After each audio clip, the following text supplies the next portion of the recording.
A woman never belongs to you. It's just your turn. You lost your edge, she lost attraction for you. That's how it works. What'd you think she was gonna do? Tell you she cheated? Men cannot afford to get complacent in relationships. Get your fat ass off the couch, start lifting weights and learn game. You're welcome. And now your man, Donovan Sharp. What's up, guys? It's your man, Donovan Sharp, and welcome to the 1205th edition of TSR Live, your daily dose of, oh, wait a minute. Toxic masculinity, misogyny, and small dick energy. Nope. Give me a second. I can't seem to hear my... Nope. I can't seem to hear my sound effects, but it is what it is. I ain't tripping. At least not yet. There we are. Nope. Ah, there we go. Good. Good stuff. All right. Very good. You know, it's interesting. Without the... I feel kind of weird without the music momentum to push me into this thing. But what's up, guys? It's good to have you guys in today. It is Monday, November 24th of 2025. It is good to have you guys in today. Got a great show in store for you guys. So looking forward to doing this. I know a lot of you guys wanted me to. I know a lot of you wanted me to react to this Myron Gaines versus the Ohio State University. And so we will be getting to that very, very, very, very shortly. But as you guys have probably already noticed, if you guys follow me on not necessarily Instagram, because the only things I put on Instagram are like shorts and reels and stuff. But if you are in my Discord, and if you're paying attention to this hat, we, Devin and I, we spent a fantastic weekend down in Las Vegas for the 2025 Las Vegas Grand Prix. You guys know Devin and I, we are huge Formula One fans. We have been for a few years now. Her favorite driver is Max Verstappen. My favorite driver is Lando Norris. We went down, and guys, oh my God, F1 gear is very, very expensive. This hat, I think, was like $65. This is a $65 hat. Devin bought a hoodie. It was like $169. I bought a vest that was $174. I'll probably be rocking that on some episodes. But and listen, it was a fantastic experience. Just being down there, it was like this was a global event. Like this to me was a Super Bowl level event. We had people from all over the world, man. All over the world. We're all there for one thing. And it was really, really cool just to be a part of the spectacle. However, I've always had a profound respect for racing drivers. Always have, always will. What these guys do, it's incredible. It's insane. But the video, I'm just going to show you guys a video, okay? I'm going to show you guys a video. As you guys can see on the video, this is a cell phone video, and you know me, guys. I'm not. If you guys want video of the race and the cars and all that good stuff, you can go to Instagram. You'll see all kinds of stuff.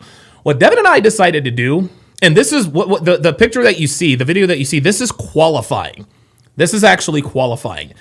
Devin and I, we didn't have tickets for qualifying, and it was raining anyway. But Devin and I, we went downstairs, and as you guys can see, the track is feet away. Guys, I can't explain to you. Like, guys, the speed and the power of these machines, I wasn't ready for it. It was like nothing else I had ever experienced it. And I'm not talking about visually. Listen, we've all seen things go fast, right? And as spectacular as it is to see cars whizzing by at 200 miles an hour, that's one thing. But to feel and hear the speed and the power, it was life-changing. It was guys, you could feel the downforce.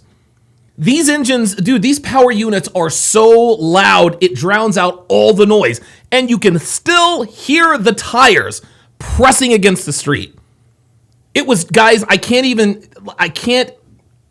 telling you, it looks and sounds different on TV. But when you are there up close and personal, let me just play you this video, because this, and even this video is not going to do it justice, but I just want you guys to, and by the way, you're going to see some spray because it was raining. It's just insane. Just watch. Listen.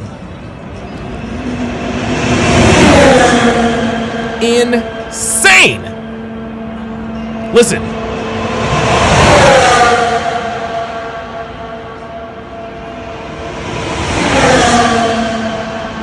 Dude, it was guys, I am here to tell you, this is a video that this was my reaction. This is my reaction right after. Listen. That sound is deafening. Can you imagine being in the cockpit? Oh yeah. Guys, dude. And you guys heard my comments. Can you imagine being in the cockpit of one of those things? And I want you guys, I just want you guys to understand. Yeah, Hard Archive says, holy shit, guys. And I'm telling you right now, we're maybe 20 feet from the track. I have never felt or heard anything like that in my life. Dude. Oh, and get this, for those of you who are not familiar with F1, there is currently a 19-year-old who drives one of these rockets on wheels. His name is Andrea Kimi Antonelli, 19 years old. And he is driving this $20 million machine in excess of 215 miles an hour. And oh, by the way, this guy, Max Verstappen, who is right now, he doesn't have the fastest car, but he is the best driver on the grid, and it's not close. Max Verstappen, he got into Formula One at 17 years old. At 17 years old, this child, this minor, was driving this $20 million machine at those speeds. It was just, I was not prepared. Yeah, Jay Blaze says the F1 drivers are not like us. No, they are not. And I'll end it on this because this is not an F1 podcast. Obviously, when you have fans of different teams, different drivers, you have some fan favorites, and then you have some people. Then you have some drivers that are not drivers that people talk a lot of shit about. One such guy is Lance Stroll. A lot of people like to talk trash about Lance Stroll. Guys, Lance Stroll is probably the worst driver on the grid. Probably is. I don't care. Lance Stroll is a fucking gangster. He's a fucking G.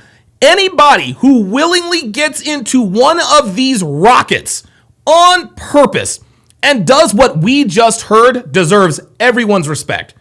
I don't care if you're Yuki Tsunoda. I don't care if you are Checo Perez, who is this guy's teammate until he forgot how to drive the car. He's actually going to be on Team Cadillac. I don't care if you're a backup reserve. I don't care if you like Alexander, I don't care. I do not care. Don't care. To get into these machines, and again, I just want, and guys, I'm not even close to exaggerating. This was an out-of-body experience. I just couldn't believe it. But I'm telling you right now, the worst driver on the grid is a fucking gangster. They can't have any fear, man. Can you imagine racing someone at those? Not to mention, it's open wheel. It's an open cockpit. There's G-forces with the... I don't care. I will never... Dude, I don't care how bad a driver is.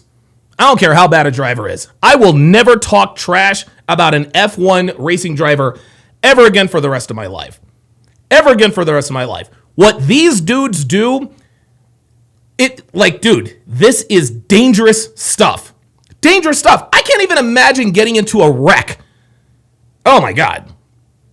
It's insane. It's absolutely insane.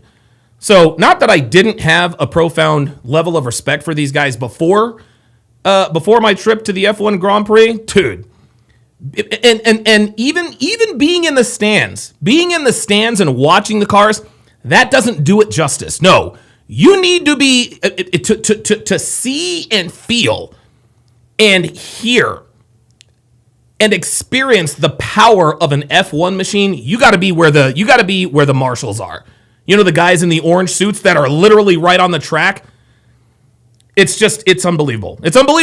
I've never seen or experienced anything like that in my entire life. It was unbelievable. Jay Blaze says Max Verstappen, I believe, has a woman way older, though. Yes, he does. So Max Verstappen, just a little bit of racing history. So Max Verstappen is married to Kelly Piquet. Now, Max Verstappen is 27, I think 28 years old. I think Kelly Piquet is 36. So she's quite a bit older than he is, which is whatever. I don't care. Right. This guy is the 4-time reigning. He's a quadruple world champion. If things break the right way, he could be a 5-time champion, the first 5-time consecutive champion in F1 history. It's going to be tight. It's going to be tight because a lot of things have to break right. In other words, Lando Norris has to finish, I think, P4. He can't finish any higher than P3 in the sprint or any of the 2 Grands Prix left. But if anyone can do it, if anyone can come back from where Max is, it's Max Verstappen. This dude, he's the best driver on the planet. But Kelly Piquet is the daughter of F1 champion Nelson Piquet. Nelson also has another daughter, and I think her name is Julie Piquet. She is also married to a racing driver by the name of Daniel Suarez, who drove, I think this year, I think he drives for Trackhouse Racing. His teammate is Ross Chastain over at Trackhouse Racing. A couple of young guys with a NASCAR team. So Nelson Piquet, racing driver, had 2 daughters who married racing drivers. There you go. And listen, man, Max can have, and Max is not a looker. Max Verstappen is very, very fortunate that he is a racing driver. But the funny thing, it's weird. It's funny because the more you learn about a man, the more attractive he becomes. But the more you learn about a woman, the less attractive she becomes here in 2025, right? Because if you were to look at Max Verstappen and not know who he was, he's not a looker. He's Dutch, and he's got these fat lips, and he's got these squinty eyes, and he's got these funny shaped ears, right? Not a very good looking guy. But I guarantee you, every single woman would absolutely give it up for Max if they knew who he was. That's just how it is. That's just how it is. Max Verstappen, he's with an older woman, which is fine. I don't care. It is what it is. He got a woman in the racing family. And all of these guys, they date supermodels.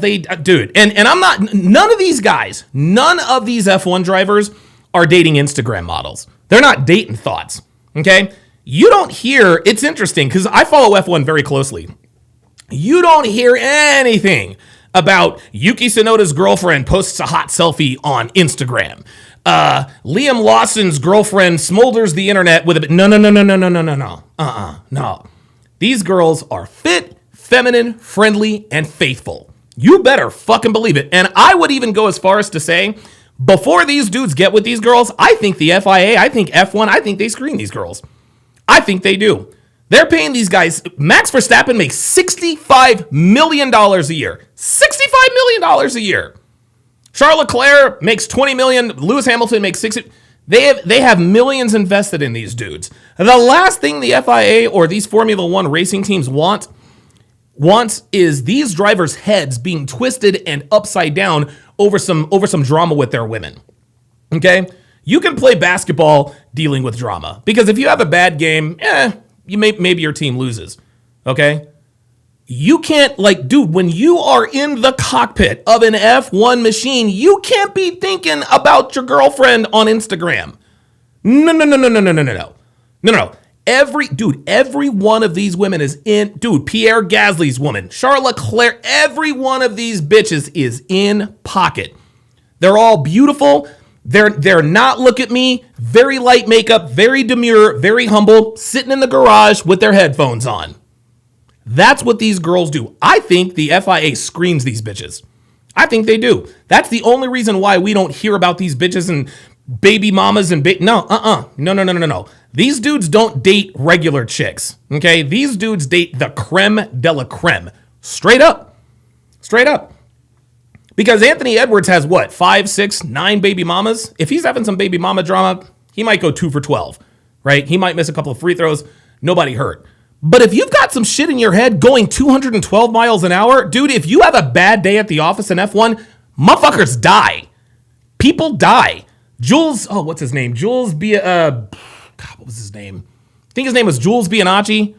Antoine Hubert tragically passed away. Oh, dude, Antoine Hubert's death was terrible. And then, of course, the most famous F1 death was in Bologna, Italy, back on May the 5th, I want to say, of 1994, the death of arguably the greatest driver in the history of Formula One, Ayrton Senna. He died on a turn. It's very, very easy to see why these dudes die on the track. You can't, dude, I'm telling you right now, you can't be distracted with who your woman is WhatsApp messaging to or Snap. No. I guarantee you they tell these girls, all right, check this out. Check this out, Alexandra. Okay? If you're going to date Charles Leclerc, if you're going to date who they call the other Prince of Monaco, we can't stay the fuck out the press. Stay the fuck out the press. Don't talk to niggas who ain't Char. Don't be seen at the club. Don't be seen at the bar. Don't be taking mirror selfies. Don't be showing your ass. Don't start an OnlyFans. No. Your job is to look good and not speak unless spoken to. I don't know what one of these bitches sounds like. I have no idea what these bitches sounds like. Every one of these bitches, straight up, the only time their phone is in their hand is when they're filming their man on the podium. That's it. Every one of these girls, every time you see them, they're never on their phones unless they're drivers on the podium, at which point they're taking pictures of them. Now, these bitches are in the garage or garage. If you speak Formula One, they are in the garage on the headphones doing what they're supposed to do, looking good and representing their men well. Because she knows that if she causes turmoil in his head, that motherfucker might die. I'm being straight up. Anyway, boy, life-changing experience to be sure. And I am 1,000% going back next year. There is no way that I am not going to the F1 Grand Prix next year. No fucking way. I'm sorry. I will never, I don't know, man. Like that is, Devin and I are very fortunate that we're at a stage and that we're at a financial stage in our life where we can start knocking off bucket list items. This was an experience of a lifetime, and I can't wait to do it again. Yeah, Jay Belize says no American women fucking allowed. No. Oh, no. Gabrielle Bortolotto is not dating some fucking Instagram thought. I'm sorry, he ain't doing it. Okay? George Russell is not getting with an Instagram fitness influencer. It ain't happening. Fernando Alonso is not with a bitch who has an OnlyFans. Or had no. Nah, man. They probably find these girls in these small villages with no fucking internet. You look like you could be a supermodel. How would you like to have your life changed forever? How would you like to have your life changed forever? Come here. You are now Franco Colapinto's girlfriend. And every one of these bitches is like, okay, will do. Absolutely, will do. You want to date Kimi Antonelli? Bet. You got it. That's it. I'm telling you right now, no American women allowed. No feminists allowed in the paddock. There is no feminism in fucking F1. None at all. And this is the interesting thing. There are women in F1. But these women are not. The only unqualified woman involved in F1 is Danica Patrick. And that's because she still looks good. Okay? Danica Patrick is not going to last long on the F1 circuit. She's good at NASCAR. She has no idea what she's talking about with F1. And you can see Jensen Button's reaction. She's looking at her like, bitch, what the fuck are you talking about? Right? But dude, the women that are involved in F1, they know their shit. Bernadette Collins, a.k.a. Bernie Collins, that bitch, dude, that chick knows more about tires than Pirelli and Firestone and Bridgestone combined. Like listening to that woman talk about tires is like an educational experience every single time. There is no feminism in F1. You can either drive the fucking car or you're up out of there. That's it. Dr. B84 with the $10 super chat says, ma'am, you cannot be, quote, living your best life to be with one of our drivers. We do not want to hear about your college days at the frat house. Guaranteed. Guaranteed. That's how it is, bruh. That's how it is, man. That's how it is. CJ Card 54 says, please shut up about F1 already. Thanks. Yeah, no, I'll talk about what the fuck I want to talk about. And if you don't, if you don't like it, you can fucking dip. Real talk. This is my goddamn show. Fuck what you heard, nigga. I guarantee you that was a nigga. I swear to God, black people. I swear to God, you people are something else. Anyway, all right. So, and so to business. And so, as a matter of fact, you know what, CJ Card? Fuck you. You're out of here. I'm gonna ban your dumb ass. I'm not going to allow you to chat. I'm not going to allow you to have chat privileges for that. Fuck off, nigga. Fuck wrong with you. Anybody else? Is any other takers? This is funny. Nathan BY4V says, we don't want to hear about Formula One anymore. It's annoying and boring. All right, well, then you can leave too. You can leave too. Anybody else? Anybody else? Does anybody else want to talk shit about Formula One? Please, by all means. Please, by all means. Tell me F1 is boring. Tell me F1 is irrelevant. Go on. Go on. Let's go. Let's go. Come on. Come on. Come on. Listen, you fucking losers always expose yourself. Let's do it. Come on. Go on. If you want to take your shot, take your shot. By the way, the pull-up line is open. The pull-up line is open. I will limit your visits to one per person. If you come onto the pull-up line, I'm not going to let you on again. So make sure you say what you have to say. Make sure you say what you have to say. Okay. Let's go ahead and get to the breakdown. So Myron Gaines did an on-campus debate at the Ohio State University, and we're going to go ahead and take a look right now. Stink, right? So I stink. There's a high likelihood. Wait, what? Damn. You said Indians stink, right? So I stink. Oh my God. The first motherfucker says, you said Indians stink? Yep. Yes. Yes, Indians do stink. There's a high likelihood you probably didn't put on deodorant today. Yes. Would you trust like a woman I wonder if he put on deodorant. to be your pilot, like on a plane? Fuck no. No. Fuck no. Do you think Dude, I like- don't even trust women to be my Uber driver. Nope. If I order Uber and I see a female, dude, I cancel. I don't really get what Straight up. Oh, and by the way, you can now order like female Uber drivers. But doing the Nazi salute is like, it's kind of like, as a Jew standing here, like coming to talk to you, like you say you're peaceful and stuff like that, but I really don't get the purpose of it. If you woke up tomorrow and you became a woman, what's the first thing you're doing? Kill myself. Damn, my bro, God. that would suck. Dude. I couldn't imagine being a woman. Dude, as shitty as life is for men, I'm so glad I'm not a fucking bitch, dude. So glad I'm not a bitch. What's up, guys? How are y'all doing, man? It's probably going to start off slow. It is cold as fuck up here. You guys are crazy for being here, man. Reminds me exactly why I left New England. But yeah, guys, the topic is we're talking about, honestly, I know the sign says something about these trannies, but that's not really, well, I mean, that's one of the topics we could talk about. But it could be. And by the way, the pull-up line is open for whatever you want to talk about. If you want to talk shit to me, if you want to challenge me on my views about black women and black people, anything you want to talk about, come on up. Anything really. We could. Here's a couple of my worldviews, and you guys can, anyone is welcome to come up and either add to it, disagree with it, whatever it may be. Free speech is the reason why we're better than all these other gay ass. Yannick L'Italian says, working 7 years for the Montreal Grand Prix, I can say F1 is loud. It's insane. It's loud and it's heavy. Black Russian Lob says, OG 1000%. It's absolutely two-way last year. No TRT was needed. Felt and acted like I was 25 again until I found out I was a side dude. Yep. Level Up Man says, F1 vets these chicks by putting on Donovan's high-value steakhouse voice. Excuse me, miss, are you lost?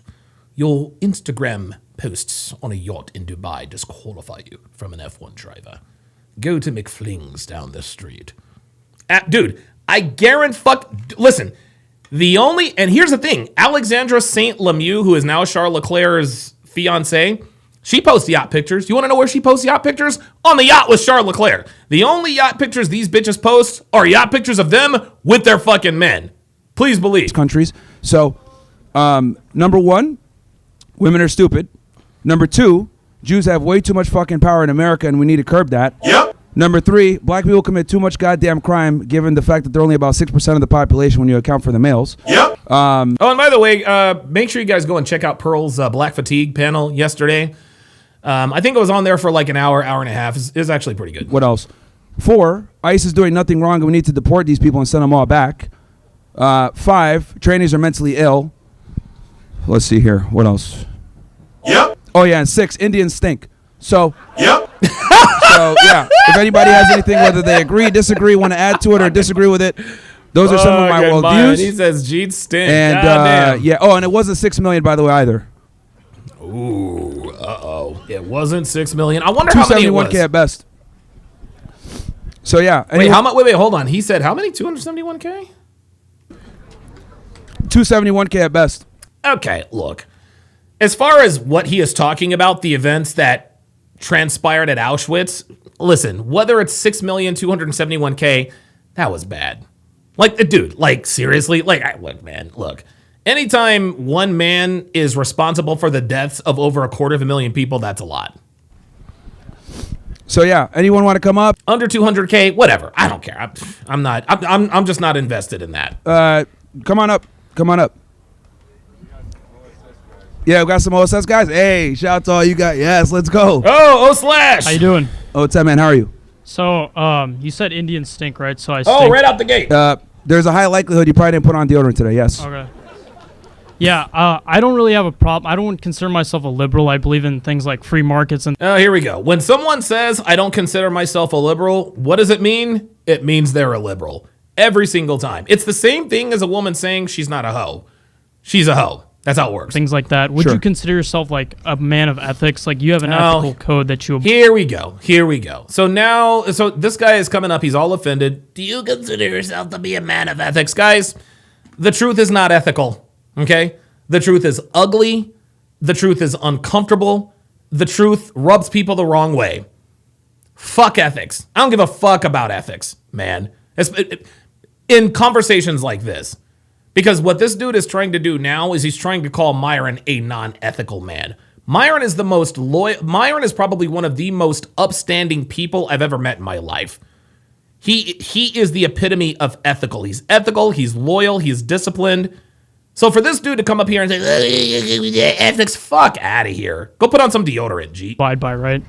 Yeah, of course. Yes, the truth is very stinky. Of course, I mean, bro code, No, I mean, like, you talk a lot about the atrocities in Gaza and things of that nature. So you have an ethical code. Yeah, New Britain Polly says, ever since Pearl got her channel back, she hasn't been going as hard as she used to. I know she wants to keep her channel, but I like when she used to go hard.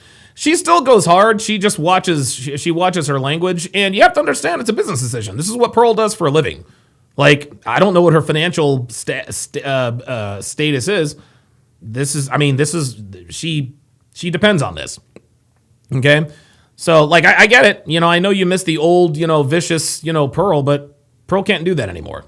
That's just how it is. Code, right? Absolutely. Yes. So my thing here is, I think, because of social media, because of this thing, you have a huge class of just lonely, depressed men out there. Go. Basement dwelling, Reddit. Here we go. So now he's talking. Now he's attacking the audience. This is what people do. This is what people do when they're faced with the truth. You're taking advantage of lonely men. That's absolutely weak. You get the picture, right? And I believe in free markets. There's profit to be made here, right? You go on social media, you engagement farm, you get a bunch of people on your side. But I'm saying if engagement farm as if to imply that Myron doesn't really believe what he believes. This is another strategy that retards like this dude like to do. Well, the only reason why you talk about this stuff is because it gets views. Well, two things can be true. Number one, I do talk about these things because they get me views. But number two, it doesn't mean that I don't believe it. Just because it gets views doesn't mean that I don't believe what I'm talking about. Stick to an ethical code. I still do believe that there is such thing as, there is a manliness problem. Yes. Do I think men should pay for a woman's meal, all those kinds of things? Of course. But, why don't we look towards the actual definition of manliness? Why don't we look towards greats like Roman Emperor Marcus Aurelius? He began every day by meditating. Why don't we? Yeah. This ain't the Roman Empire. This ain't the Roman Empire, Stink.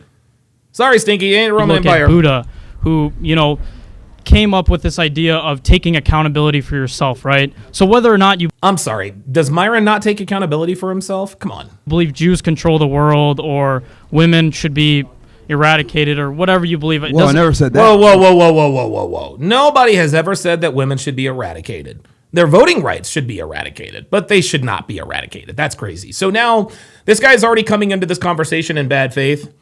He's coming into this conversation in bad faith. He's trying to stare down the nose of morality and trying to imply that Myron is not a moral man, which he is trying to say invalidates his message. But he's also putting words in his mouth, right? when we get our critics and detractors, they like to quote the bad actors. They like to quote guys like Abba and Preach.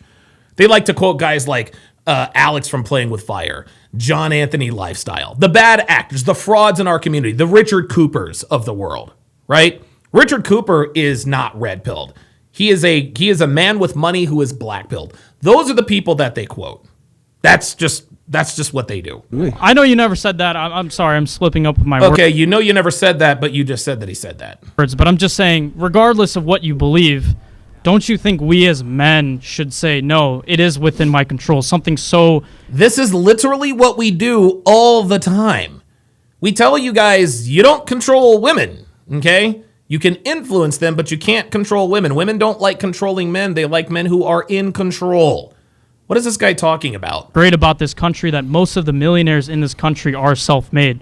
So my question is, it's like, you're funding... Yeah, Heretic says, in his audience, a bunch of dorks with money. Exactly. Dude, Richard, I can't stand Richard. I can't stand that fucking idiot.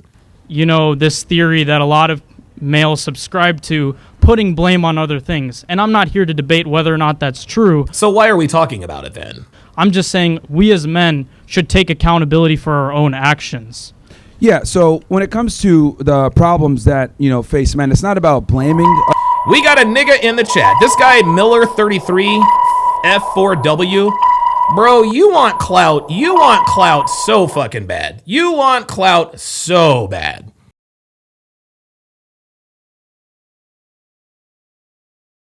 Every fucking time.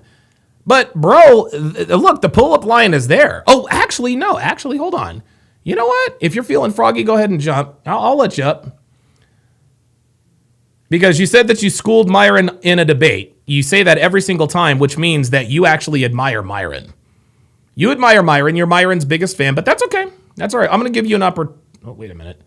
I'm going to give you an opportunity. I'm going to give you an opportunity to pull up. Give me a second. Let me let this go. Other things, it's about identifying problems so that you can deal with it properly, right? So when it comes to male authority like you're discussing here, I'm all for that. I actually don't think women should work. I think men should be focusing on having families, being the breadwinners, taking care of the woman. She focuses on the children. However, we need to be able to identify the problems and the obstacles that keep men from doing that. And one of the big ones is feminism, which was a huge lie. And the problem is that men are held to a standard where they're expected to be chivalrous, they're expected to be the authority, the protectors and providers, but these bitches don't want to make sandwiches. And it's fucking ridiculous. Because you can't give someone... Yeah, Dana Gonzalez says he ain't coming up, Donovan. He's just a fan. I know he's just a fan. But I'm going to give... Yeah, that probably is Jerome. Jerome. Dude, Jerome got absolutely... Dude, oh my God, I fried that dude twice.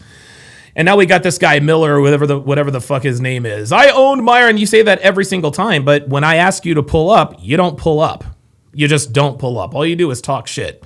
So I'm gonna give you 10 minutes to pull up, and then I'm just gonna ban you. Because I'm not gonna go back and forth with you in the chat. If you say you own Myron, obviously we know you're lying. If you want to debate me in topics, black women and all that, pull up. Authority, right? Well, you can't give someone responsibility without that said authority. So my problem is that not necessarily that men need to man up, which they do. I say this all the time on my show. Guys need to stop being bums and fat and losers, and stop being. They need to start being competent. But the reality is that most women simply don't respect most men, and women are taught to do whatever they want to do and not respect the male's authority, but he's still held to a standard versus she isn't. So in other words, he's expected to be a gentleman and do his part as a guy. She's not expected to be a lady. And I'm here to identify and tell guys, look, your job is to be the protector and provider, but you can't do that for every single woman, especially a woman that thinks that she's equal to you or within the confinements of an egalitarian relationship. Because the issue is that most women want equality, right? But women don't want equal opportunities. They want equal outcomes. This is why they're never satisfied. They still want you to be better than them in every single other way. They want you to be taller, make more money, have more status, etc. But then they don't want to listen to you when you say, make me a sandwich. That's a problem. So it's one or the other. You want me to be the protector provider? You got to follow what I say. But a lot of women don't want to do that. Right, but there's a difference between identifying a problem and thinking about things that are within your control, right? So, well, that's part of problem identification, my friend. Miller, still waiting on you, buddy. Still waiting on you. Where you at? We got the Periscope up. We got the Nigadar. Apparently, you are You are this debate master Svengali who claims he has owned Myron, and if you own Myron, you can definitely own me. Come on up. Where you at? Like I said, the Buddha he nonstop talk about that. I mean, you look at statistics all over the world. Who are the happiest people? It's not the people on social media. It's not the people who are making Jewish conspiracy theories or whatever the case is. It's the people who are only focused on what they can control. And I think your rhetoric is, okay, yeah, women are a problem, women are to blame, but most of your audience, well, feminism is one of the main problems. Sure, feminism, whatever, but I'm saying the most people who are on your Rumble, watching and just spamming W's. Miller said, I'm Jerome, but I was blocked for no reason. I was having audio issues and got blocked. More excuses. More excuses, Miller. Bro, Miller, just say you're scared, dude. Just say you're scared. Man, just create another account and then come up. The solution is simple. If you really want to come up and talk with me, discuss or debate or whatever the hell you call it, create another account and come up. You know what? Actually, you know what? I'll give you two. You know what? I'll tell you what, Miller. We're gonna expose Miller. You know what I'm gonna do? I'm gonna put the alternate. I'm gonna put in the You know what? I'm gonna create. As a matter of fact, hold up. I'm gonna do this right in front of you guys. I'm gonna create another studio. I'm gonna create another studio. I'm gonna call this hashtag #PullUp2. Very nice. Reusable audio. Very, very good. Because if you are blocked, this is a brand new stage. This is a brand new studio. So now there are no excuses. I was blocked. I had audio issues. It's all nothing but excuses. So here you go, Miller. This is it. That's the new one. Come on. Let me put this in here.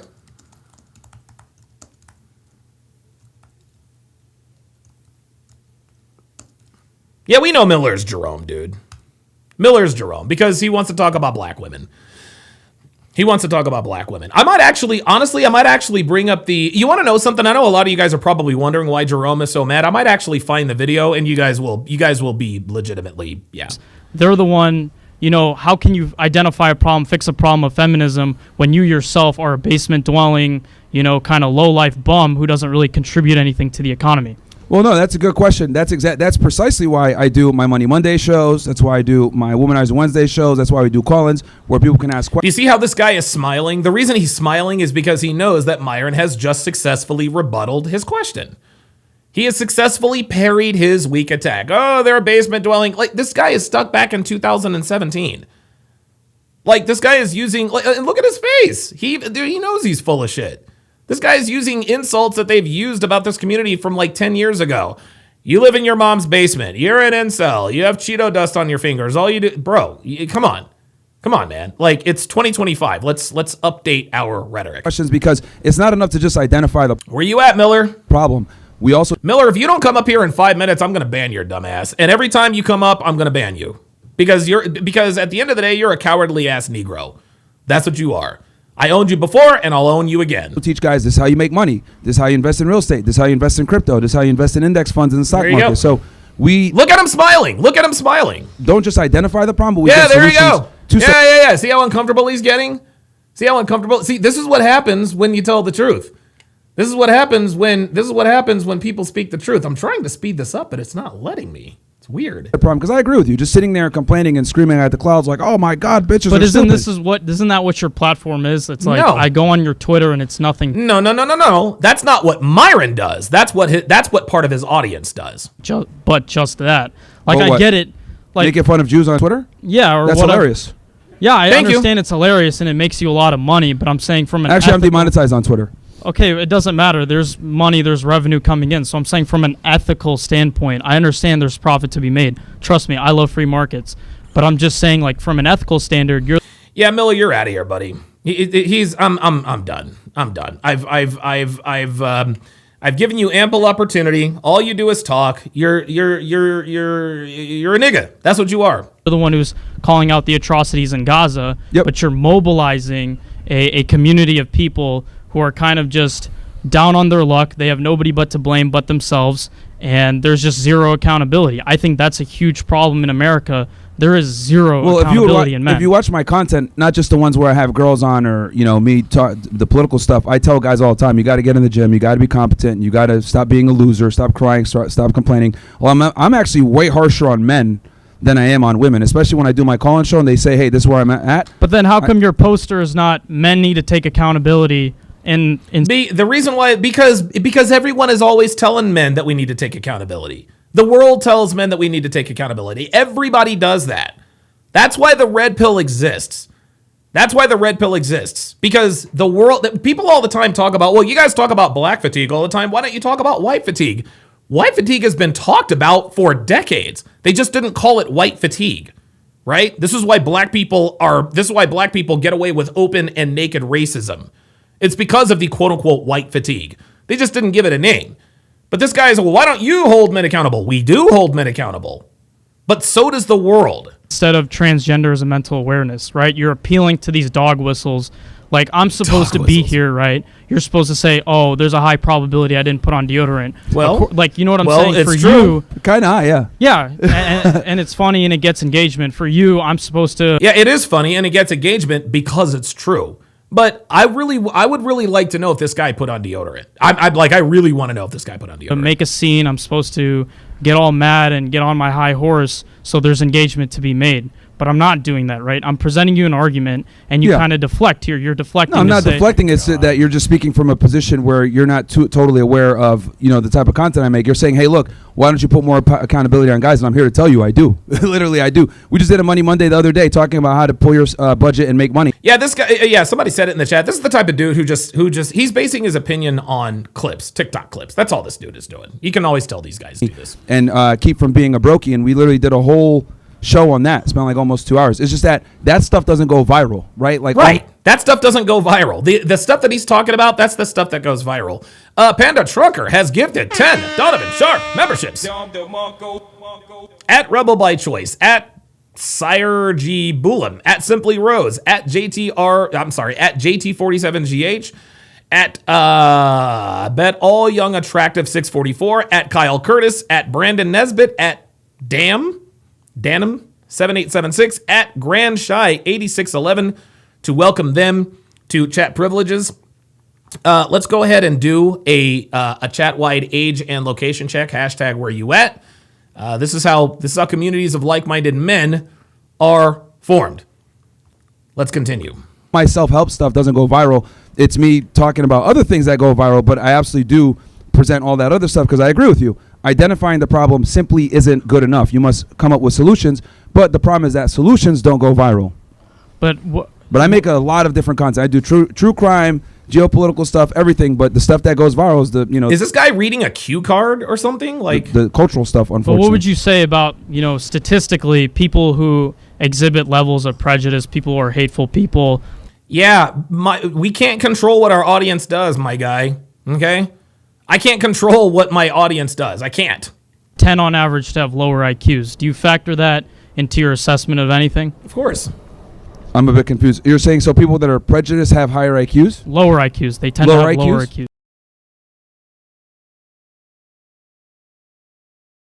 Prejudiced. Prejudge prejudice.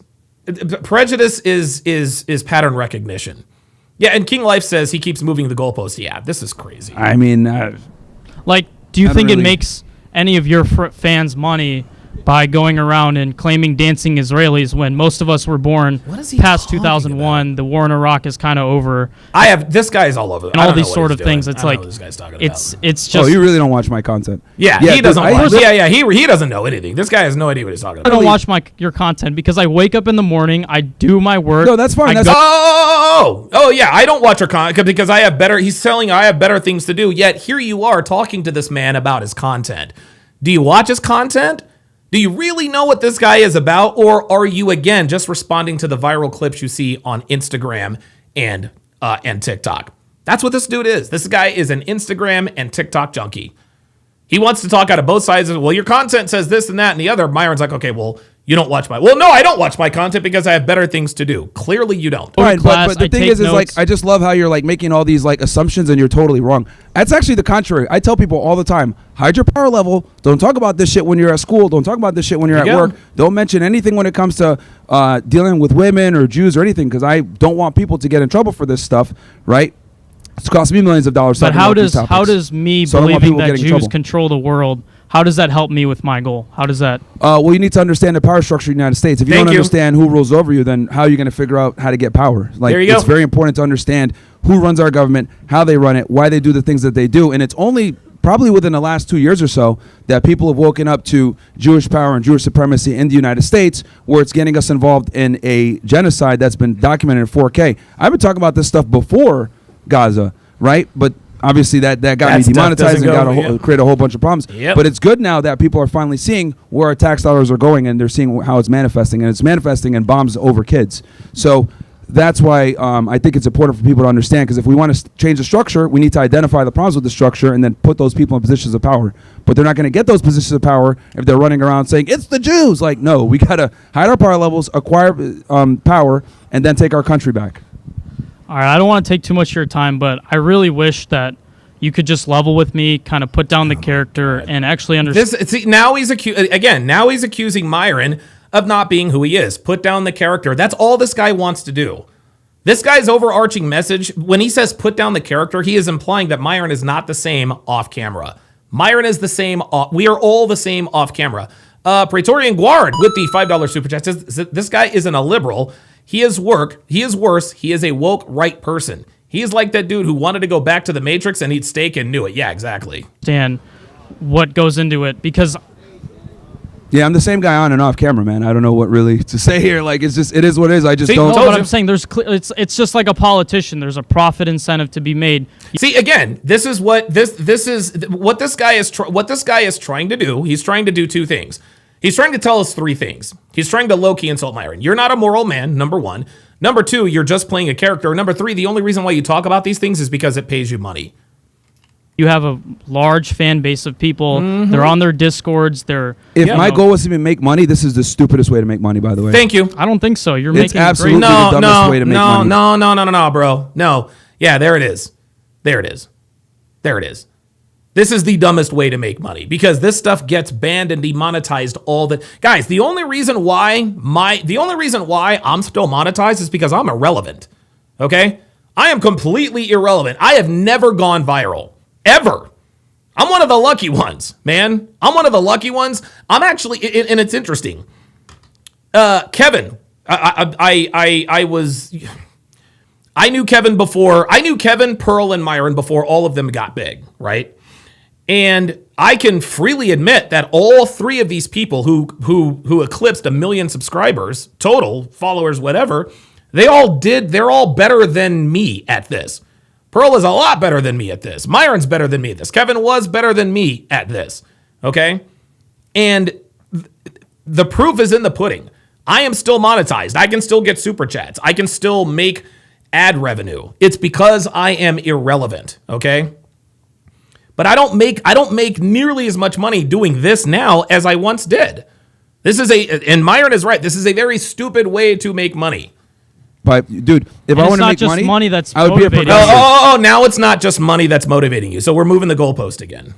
It's If not I money wanted to that's make just- money, I would be a progressive. I would, talk about feminism being great. I'd be taking a leftist approach to anything because the problem is that when you're a conservative, especially someone like me, you get banned, you get censored, you get, demonetized. So, I truly do believe this because I've lost millions of dollars doing it, and that. Yeah, but I mean, whatever it is, it could be money or fame. But like I said, for example, Hakeem Jeffries came here last semester. The only people in his audience were just well-to-do white people. You have a very, very potent and concentrate, fan base that Yes, because Myron speaks the truth, my is guy. willing to ride or die for you. That's really powerful. Yeah, because we're all tired of the faggotry. That's why. Thank you. Thank you. That's what it is. We're all fucking tired of ingrates like you. Literally tired of the faggotry. Like right now, like I'll be honest, like right now you're trying to tone police or whatever. This is precisely what I'm rebelling against. Like this whole, well, shouldn't men take more accountability? Well, You should talk it this way and not that way. Nigga, fuck you. Go put on some fucking deodorant and take a shower, G. kind of retarded to talk about the dancing Israelis. Oh, well, isn't it like I'm just saying it's a waste of time. Okay, well then what the fuck are you doing here? If it's such a waste of time, then what are you doing here? Okay, you think enough of this man to come up here and debate him, yet you're going to sit here and tell him this is a waste of time. Come on. Saying it's a waste of time. Yeah, Okay. well, I would beg to differ. Because I think about every morning what is in my control. And what is in my control? And we don't? Going to class, making money, taking care of my family, those sorts of things, right? Sure. I'm not going to gain any profit. I'm not going to gain any like enlightenment or anything like that if I'm on my Twitter. Okay, well then stay off Twitter. Stay off Twitter and stay off, stay off TikTok. Just looking at a bunch of like, Jewish conspiracy theories. That's Okay. all my. That's my. well, not really conspiracy theories. They're true. Okay, but I'm telling you, like they're 100% my true. argument is if I don't really care if or not it's true. That's not my argument. I'm just saying it's just a waste of time. Okay, so then what are you doing here? If you think that this is such a waste of time, then why are you standing here trying to debate Myron? And if you want to maximize your time, Oh, here we are. Here we go. Now here comes the advice. They do this with Pearl. They did this with Kevin. They do this with Tommy. Well, if you really want to maximize your time, if you want to broaden your audience, if you really want to be successful, you should do it this way. Dude, you are a stinky nobody. I think it's more important to wake up in the morning, acquiring stay disciplined. acquiring knowledge on female nature and how to navigate the dating marketplace so that you can pick the appropriate wife so she doesn't ruin your life is a waste of time. Figuring out how the United States is run and who actually funds it and who's behind everything is a waste of time. I would disagree. I think that's extremely important and pertinent to people, especially young men, who constantly get lied about how the world really works. All right, then I guess we get to agree to disagree. But I really appreciate. Yep. Let's agree to disagree. Translation: I lost the debate. That's what it is. When somebody says we'll agree to disagree, you are conceding. Appreciate you No talking worries. to me. Yeah, no You problem, have a man. good rest of your day. You too, man. Take it easy. Yeah, Dana Gonzalez says he doesn't believe his own argument. Yeah, it sounded to me like he was scripted. Who's up next?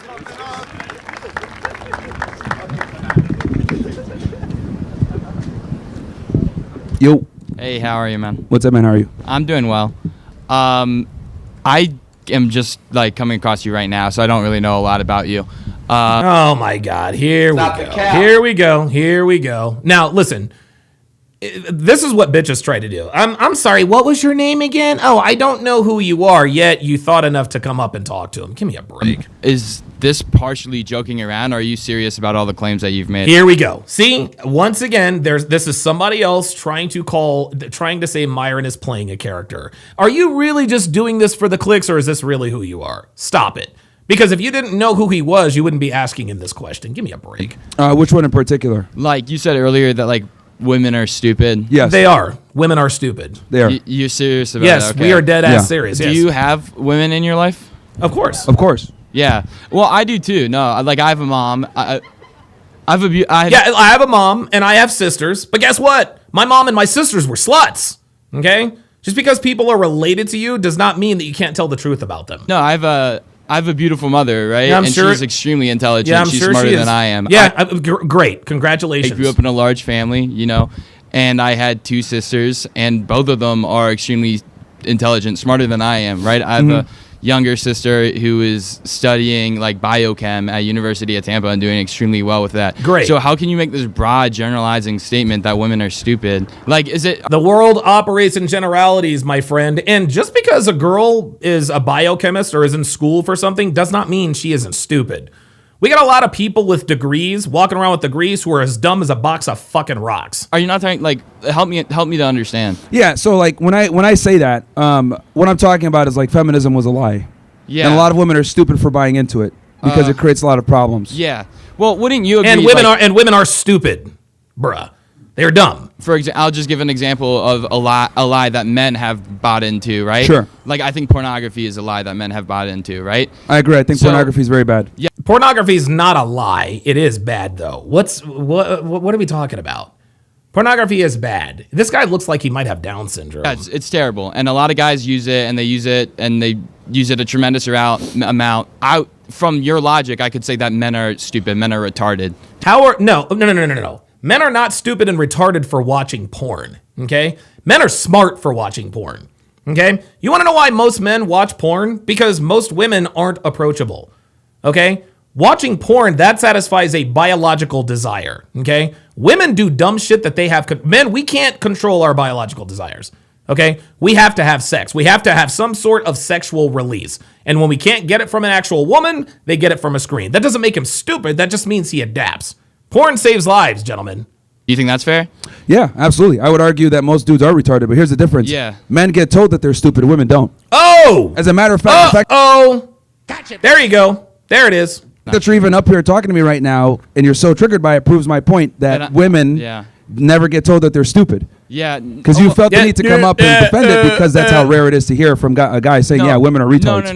No. I do think I do feel like a desire to defend that, and I don't know. But that's what I'm trying to explain to you is that because you said, oh, well, men are stupid too, right? And I was like, yes, but the difference is no one gives a shit if I say men are retarded. People only care when I say women are retarded. Yeah. So much so that you came up to defend them. No, I don't know. And not just you, many other people too, of course. You and I have extremely different experiences. Yeah, of course. I've had experiences with women, my friends, my sisters, my mom, where we're able to have conversations, and I'd like to believe that I can point out some of the bullshit that they're on, and they can point out a lot of the But bro, you don't point out, no, I'm sorry. He said, I'd like to believe that I can, no, bro, you aren't calling your wife, you're not calling your mother or sisters out on their bullshit. Don't you stand up here and lie to the American people with your, dude, this guy has weak body language, he has a weak voice, he sounds like a woman, he's acting feminine, but he expects us to believe that he calls women out on their bullshit. Yeah, you call women out on their bullshit like Akash knows how to put a bitch in her place. Yeah, nice try. Panda Trucker with the $5 super chat says, saying I have a mom/sister, etc. sounds awfully similar to I'm not racist, I have black friends. Oh boy. I'm not racist, I love niggers. Dr. B84 with the $10 super chat says, even women with science degrees can, quote, live their best life. Ask me how I know. bullshit that I'm on, right? I mean, men and women, we're different, and that means we have to talk to each other in different ways to some degree, right? Yeah, men are superior. No, dude. I mean, I think we're equal. Not? We're equal? I think we're equal in worth and value, right? I'm not saying that we're the same in every single way, but the worth and value that a man has is exactly the same as the worth and the value that a woman has. Now, when it comes to like a human dignity standpoint, of course. Yeah, he's right about that. What other but when it comes standpoint to adding matters? value to society, it's us 1,000%.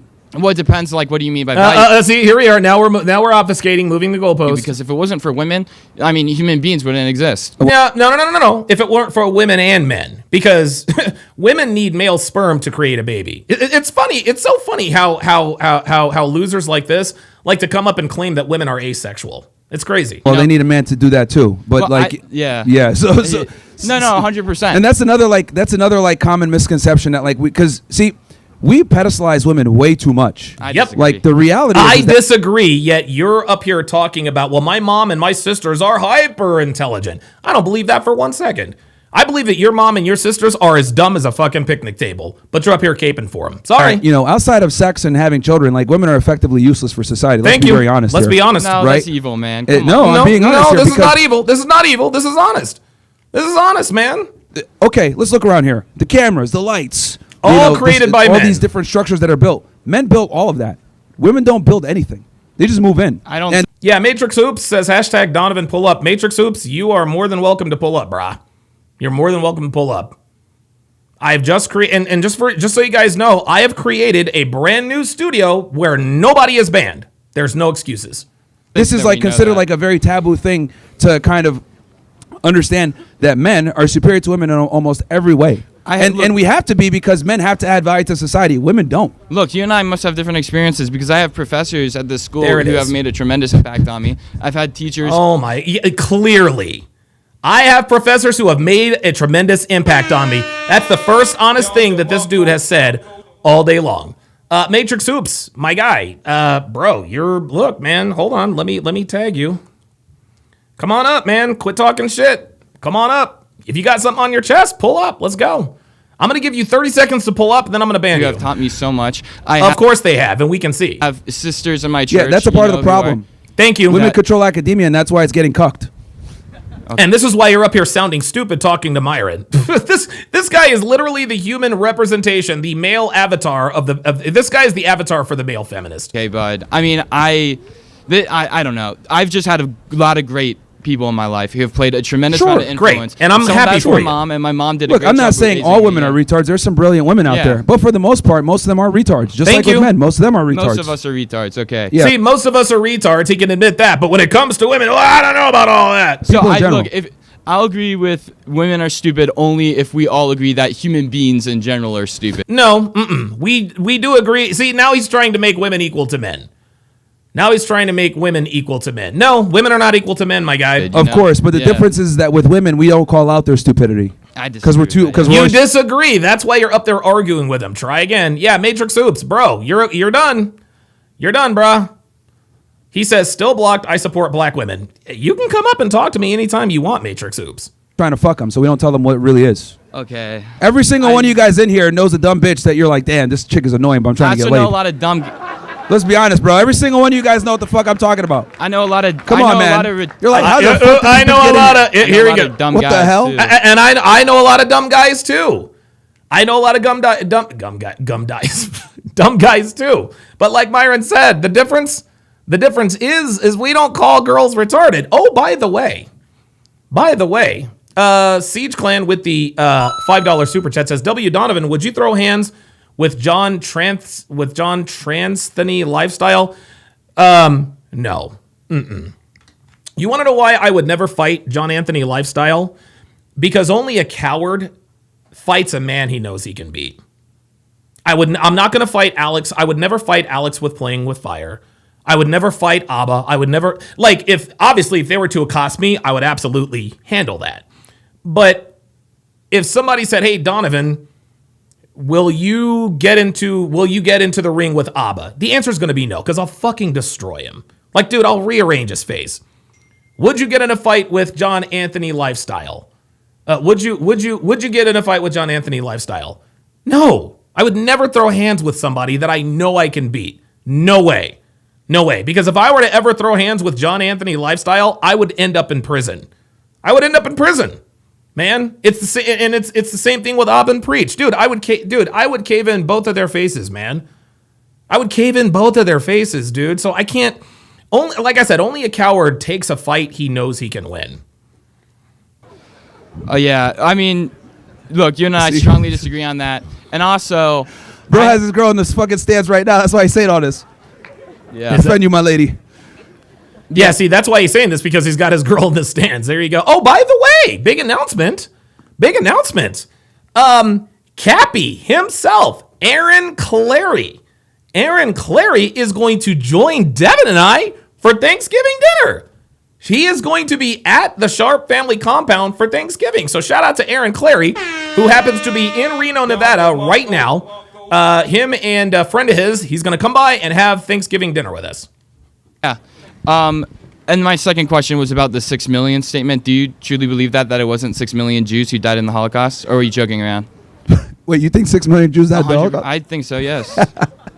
I mean, Fuck no, bro. I mean, you guys can laugh at me, but And they will laugh at you. I mean, that's true. That's a fact. That's history, man. No, bro. 6 million. Yeah, gentleman Garot says you can't throw hands if you know you're gonna need to tie one hand behind the back. Yeah, I'm sorry, dude. Million people died. Dude. So here's the thing. I'm not gonna comment on this because I'm not the whole Holocaust and Jews thing. I'm just not as well learned on this as some people. So I'm gonna skip over this because I know Myron's eyes are starting to glint. Let's go to the next. Let's go to the next one.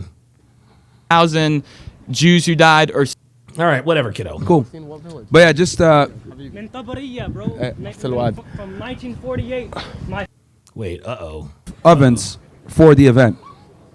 Definitely not. this is God bless you, sir, and God bless everyone here. This is translation. Fuck you, Myron. Fuck you. This is how Christian people curse. Is they say, "Well, I'll pray for you." It basically means "fuck you." That's what it means. New Britain Polly says, Donovan, do you have any martial arts background? No, I don't. I don't have any. I have no former. Oh my God, I'm an idiot today. I have no formal fighting background.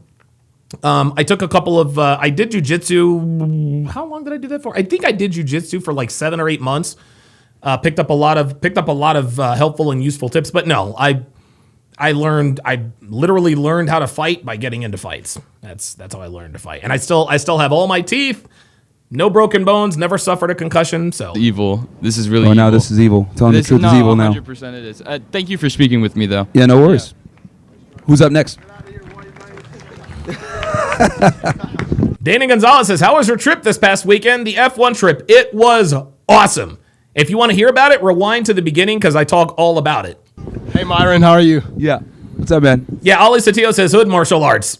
Yep. Absolutely. Yeah, I learned martial arts in the hood, nigga. Hey, bro, let's do a double debate. Yeah. Yeah, I'm from Palestine, bro. Oh, you're from Palestine? Cool. But yeah, just من طبرية, bro. From 1948. Parker the gingerbread man. Parker the gingerbread man. That's a clever name. Says, hey, I see the Max hat. Do you think he can make a title comeback? I don't. I don't, because Max has to win. For Max to win, he's got to win the sprint race in Qatar. He's got to win the Qatar Grand Prix, and he has to win the Abu Dhabi Grand Prix. That's miracle, not even a miracle. That's step number 1. Max Verstappen is absolutely capable, and he might actually win all 3 of the next races, including one sprint. But Lando Norris has to finish P4 in all 3 of those events for Max Verstappen to win the title by 1 point. I don't think Max can do it, but if anyone can do it from his position, it's him, and he was greatly helped by the fact that Lando Norris and Oscar Piastri were both disqualified from the Las Vegas Grand Prix because the skid plate there was too much wear in the skid plate. So while I wouldn't bet on Max Verstappen winning the title, I would not bet against him winning the title. I'll just put it that way. My family's village got eliminated by Israel. yeah. No, I know. I do have something to say about the previous guy. Sure. He said he's not aware. Like 6 Are you guys million both Palestinian? Yeah, Palestinian. Salam alaikum. Walaikum assalam. So he said that he's not aware of like the 6 million people. He's not sure. Like he's not aware about what's happening in Gaza. Yeah. But he's aware of the 6 million people dying in the Holocaust. Ooh, Gotcha, bitch. You know what that's called, gentlemen? That's called willful ignorance. Wow, dude, Don DeMarco to this guy for calling out this hypocrisy. Good for this dude. I don't know. Like, I haven't looked into the Holocaust, whether it's fake or not. But if you're not aware about what's happening currently, how can you be aware of something that's happened in the 1940s? I'm not, like, saying this many people died or, like, I'm not saying it's fake, but... Yeah, top tier embarrassment from McLaren. Oh, my God, yeah. How can you not be aware of something? Oh, and by the way, my Shador Sanders prediction came true. In our Chop Block Sports Talk, I predicted at the beginning of the season that by Thanksgiving, Shador Sanders is going to be the starting quarterback. Shador Sanders is the starting quarterback, and Thanksgiving is 3 days away. Let's go! That's in front of our eyes to the previous guy. Yeah.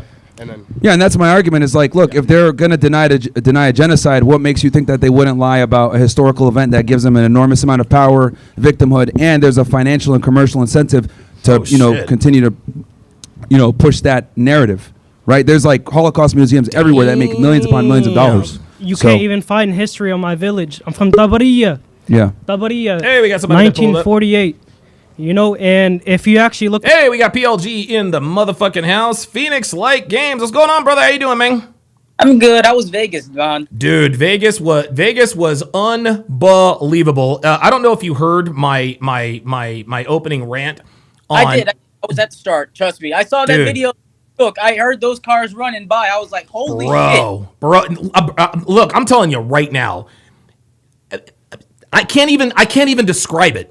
You could feel the downforce. You could feel it's indescribable. But it was a very, very cool weekend. Devin and I spent way too much money, and we're gonna do it again next year. So there you go. I'm pretty sure it was awesome, man. And anyway, and I don't know who said stop talking about F1 in the chat. Yeah, nigga, fuck you. Because like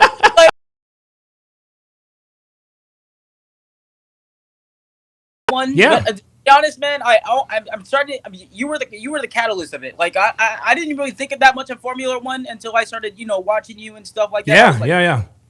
I was like, this shit is awesome, and it really is, man. Yeah, these dudes put their life on the line, and I'm like, holy fuck? And the thing, I think what intrigues me about F1 is that it is, and there are many industries in sports like this, but F1 is a brilliant mix of science, mathematics, engineering, physics. Like it really is incredible that all of these organizations have hundreds of employees. And the only thing that sticks to the only thing that touches the ground are the tires. You've got a 24-year-old kid in this rocket ship on wheels, literally has the fate of everyone in the organization in their hands, and these fucking kids push it to the ragged edge every single time. Of course. So yeah, let me. So I'm glad you had a good time in Vegas. And Yeah. shout out to Dave for getting you the tickets, man. Absolutely. Yeah. W wife. Yeah. Yeah. The last two, not the guy who's currently talking because he has some common sense. The last two that came up, man, the Indian guy and this soy boy guy. Dude, they are totally. I can't say the word on here because I don't want you to get you flagged. Right. British cigarettes. British cigarettes, absolutely. Yeah, like, dude, like, and this guy, this white dude said, "Well, I was heavily influenced by professors." Yeah, no shit. Yeah, right. He told on himself. He told on himself. Yeah, but yeah, like these dudes, like here's the thing, man. Like both of these guys, they're Myron's biggest fans. Like any dude that comes up here, and Myron actually said this and everything like that. There are two types of men who are in the RP space. Ones who see the truth, accept the truth, and adapt, like myself, right? My best job and everything like that. Yeah. I'm friends with you, everything's going up high. Yeah.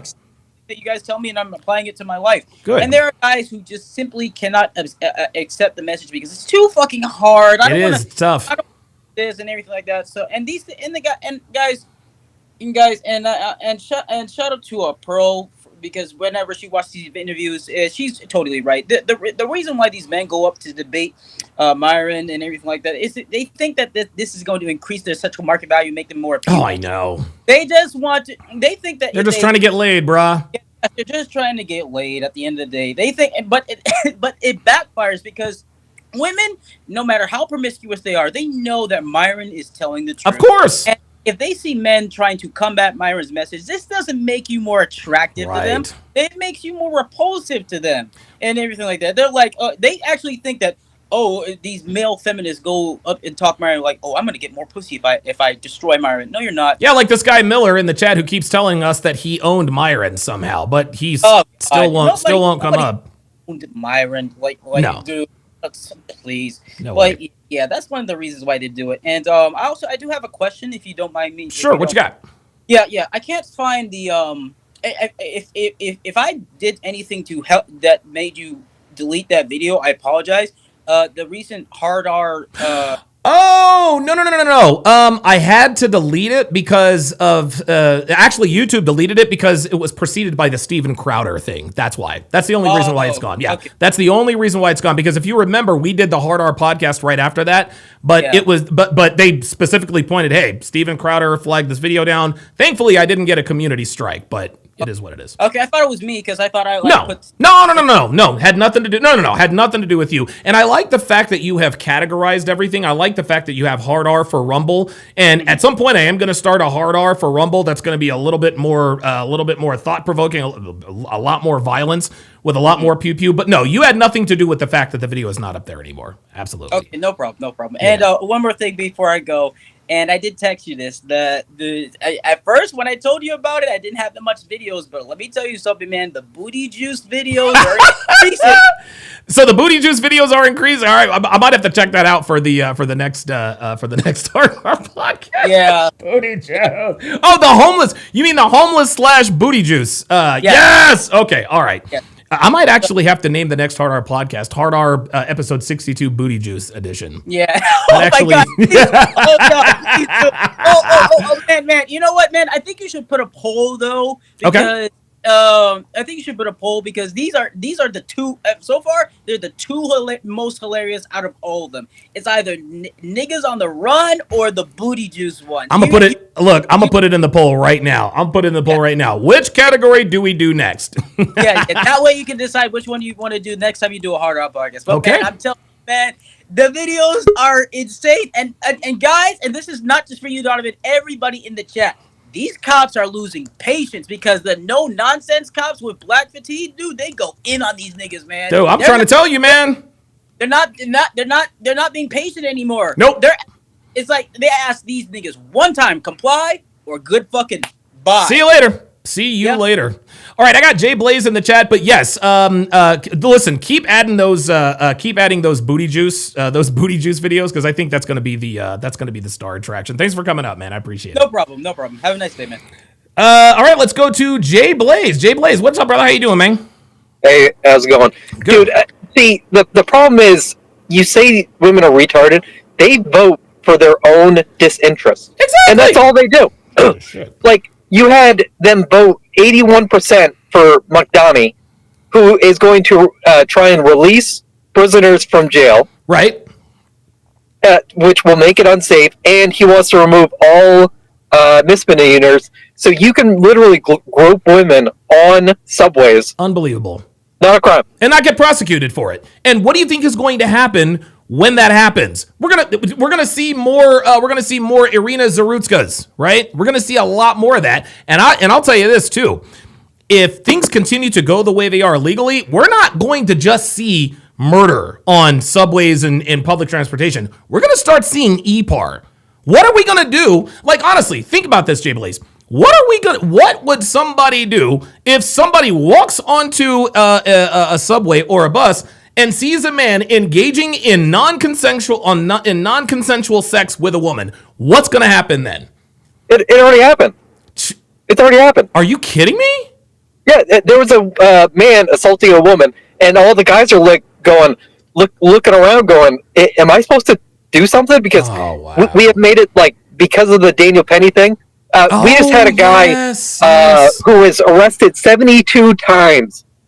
Oh, dude, I read about that. Threw gasoline on a woman and burned her to death. That is it, dude. That is it. And let me guess, it was a black man and a white woman. Am I wrong? Yep. Incredible. And incredible. Like, because when men vote, and I'm like most guys, liberal guys are fucking idiots. Yes. But when men vote, we vote for small government. Yep. So we don't get in trouble in case of because we'd create our own policies if some guy messed with a woman. Right. But now, because the government is so big, they're enacting policies where they want to remove high trust societies. And we don't understand this because they want shit to break off. Yep. So they can.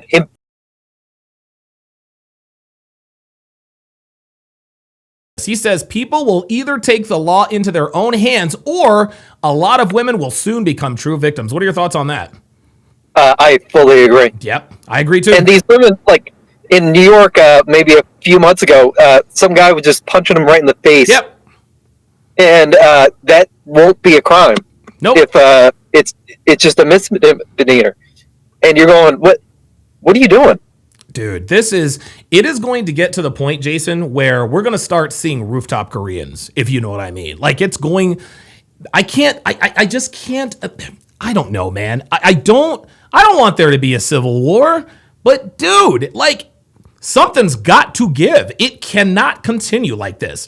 And dude, I was on the panel with Pearl the other day talking about black fatigue. And wouldn't you know it, there was one nigga who actually called himself a doctor. I don't even know what he's a doctor of. And then there's a passive aggressive bitch. And all these two niggas did was make excuses for black behavior. It's crazy. It's crazy.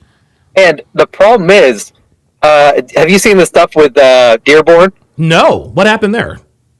So Dearborn, Michigan is now basically Muslim Islam control.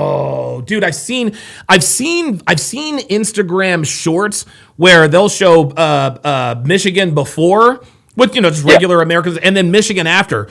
People doing mosque stuff, doing the praying. People in dude, I didn't know that was Dearborn, Michigan. Holy shit, man! So this is exactly how UK started, because they're using our tolerant policies against us. That's right. So they take over a few cities. Minnesota is completely lost. Oh yeah, they're done. And then because they're screwed with Somalians, and then the Muslims have taken over Dearborn, and they just won in New York too. Yeah, and their goal is Texas.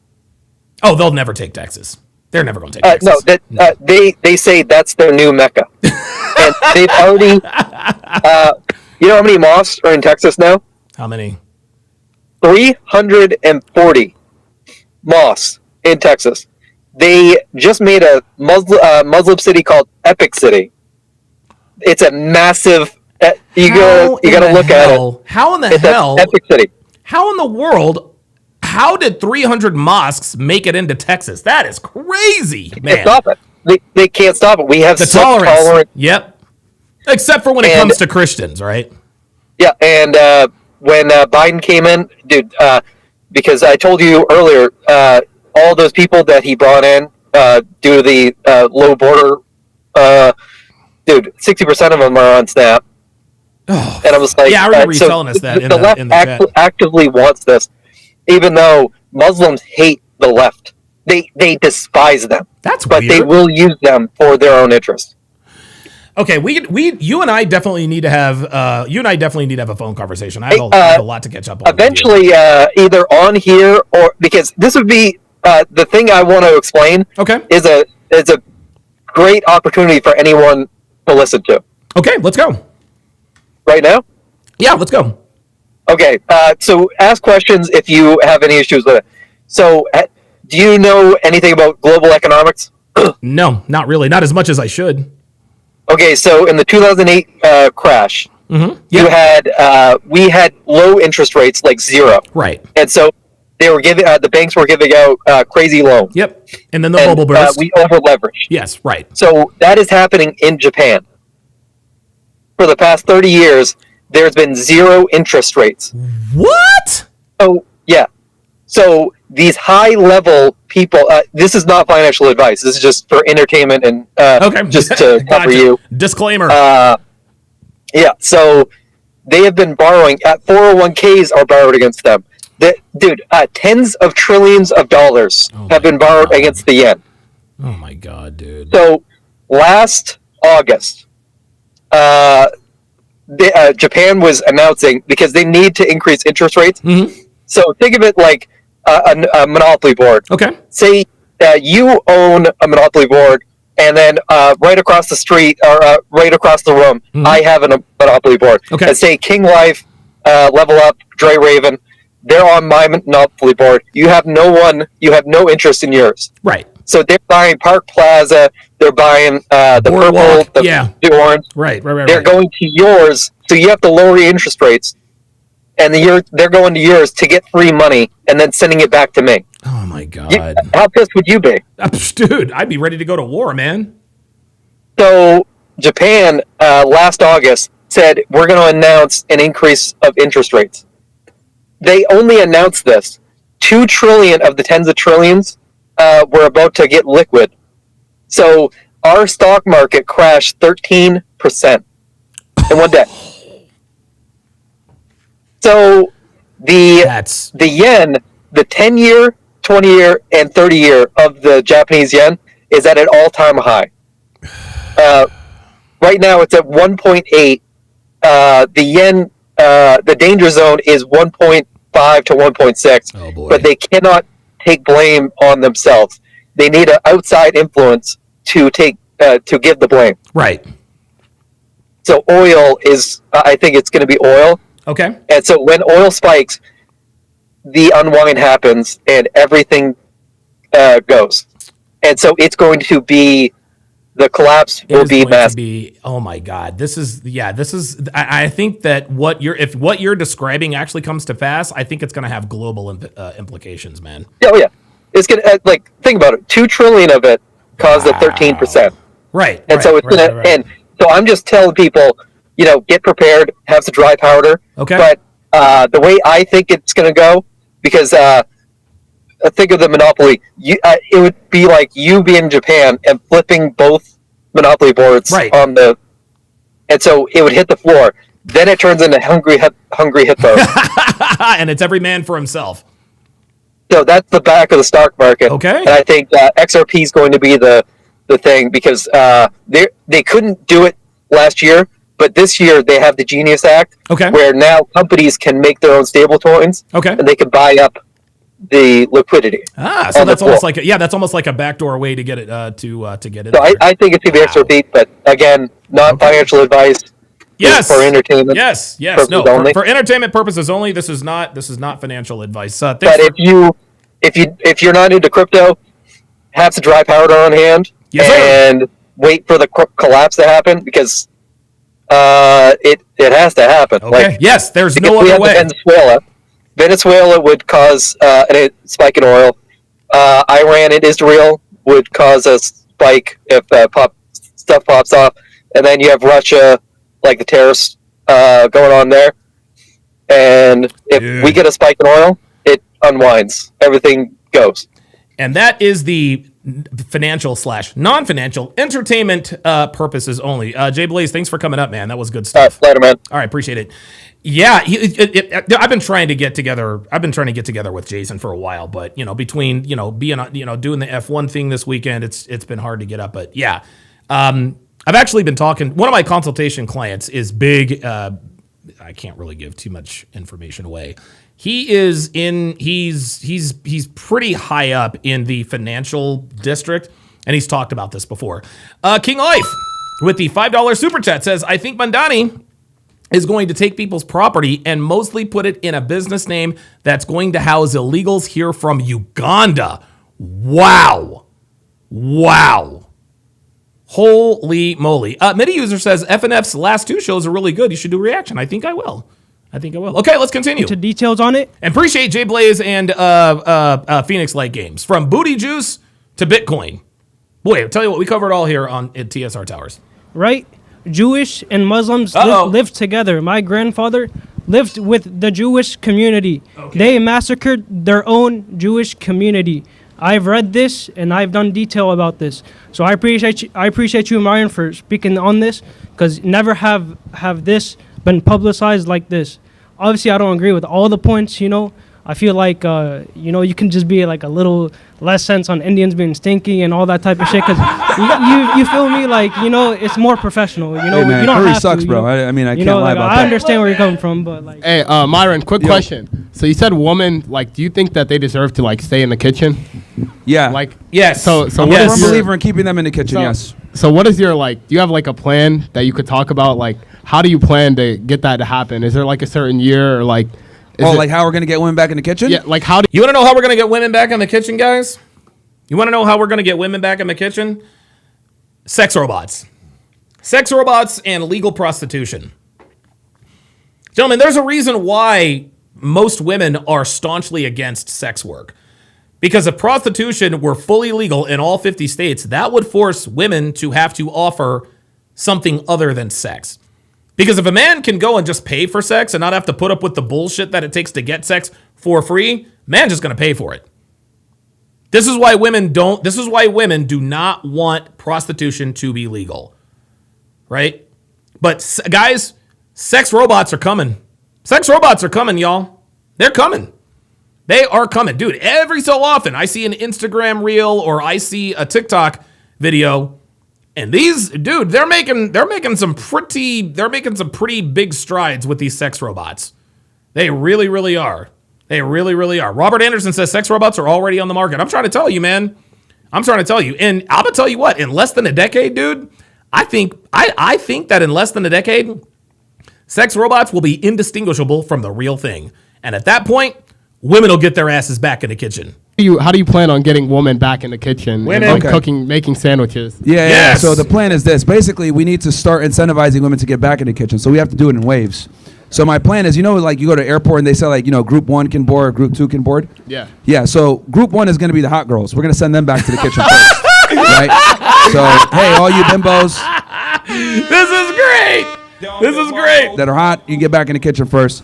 Then it's going to be the mid girls. Hey, you guys can get back in the kitchen now. And then lastly, it'll be the fat bitches. We tell them they can get back in the kitchen, but they can't eat anything. So, this thing is stupid. Oh my God. That's kind of how we're going to do it. We got to do this shit in waves. We can't just tell all of them to go back at the same time. It's not going to work, right? Okay. Right? Yeah. So we got to do it slowly but surely. Hot ones first, mids after, then fat ones last, and then we go from there. All All right, and then sorry, one last question. Yeah. So, in like one of your debates previously, like there was the girl you were arguing with. I forgot what college. Wow, dude, I'm looking at these guys. I'm looking at these sex robots. You can tell they're robots. You can tell they're robots, but I'ma tell you what, man. I'ma tell you what. I'm trying to tell you, man, these sex robots are starting to look a lot more realistic. You can still tell that they're fake. You can still tell that they're not real, but I'm gonna tell you what, it ain't gonna be long. It ain't gonna be long. Do you? Oh, it was like a chick. Yeah, she was wearing a hijab. I was like, she was low key annoying. She was Yeah. low key annoying. Like, I'll give you that. Yeah, bro. But I wanted to ask, like, you're Muslim, right? Yeah. So, like, why do you refer like to our Prophet sallallahu alaihi wasallam as like Muhammad, or like, why is there certain things you do? Well, I wasn't talking about the prophet in that context. I said, because Muhammad's a popular name. So I was like, Okay. where's a So Muhammad you're saying to like take it? Muhammad in general? Yeah, like a Muhammad in general. Okay, yeah. okay. I was just curious. Yeah. Or Abdul, whatever you want to say. I say Not Abdul when get it the comes rocks to all the the time religion. too. Yeah. Okay. All right. Thank you, Myron. No problem, man. Hey, do we get pics with you at the end? Yeah, sure. All right, I'm all gonna right, stick bet. around and can take Bet. pictures with everybody. What Don't time worry. are you here until? Whenever. As long as I need to be, man. I'm not Hollywood. All right, bet. You guys know it. You know, Yeah, man. One more thing I want to add to that too, you know, because look, I got a mom and I have sisters too. One thing I don't agree on you is, you know, women are not stupid. Women are actually really intelligent. That's one thing I want to add to. Women are intelligent when it comes to manipulating men. I will give them that. And I say all the time, man, women are a lot of things. Stupid isn't one of them. Within the context of sexual attraction. Within the context of the sexual marketplace, women are far more advanced than we are. This coming from a family, my mom has done a lot of shit in my family. So for women to say women are stupid, man, that's kind of harsh. But on the side from that, follow my TikTok, Mo Trades, MOETRADEZ. I teach about the stock market and teach you how to escape the matrix, escape this shit. Escape this shit, because this is the matrix. All right. Hey, real quick, I don't think women are stupid. Like, I'm back up, but like He has this girl in the audience too, guys. Relax. I They got to say something.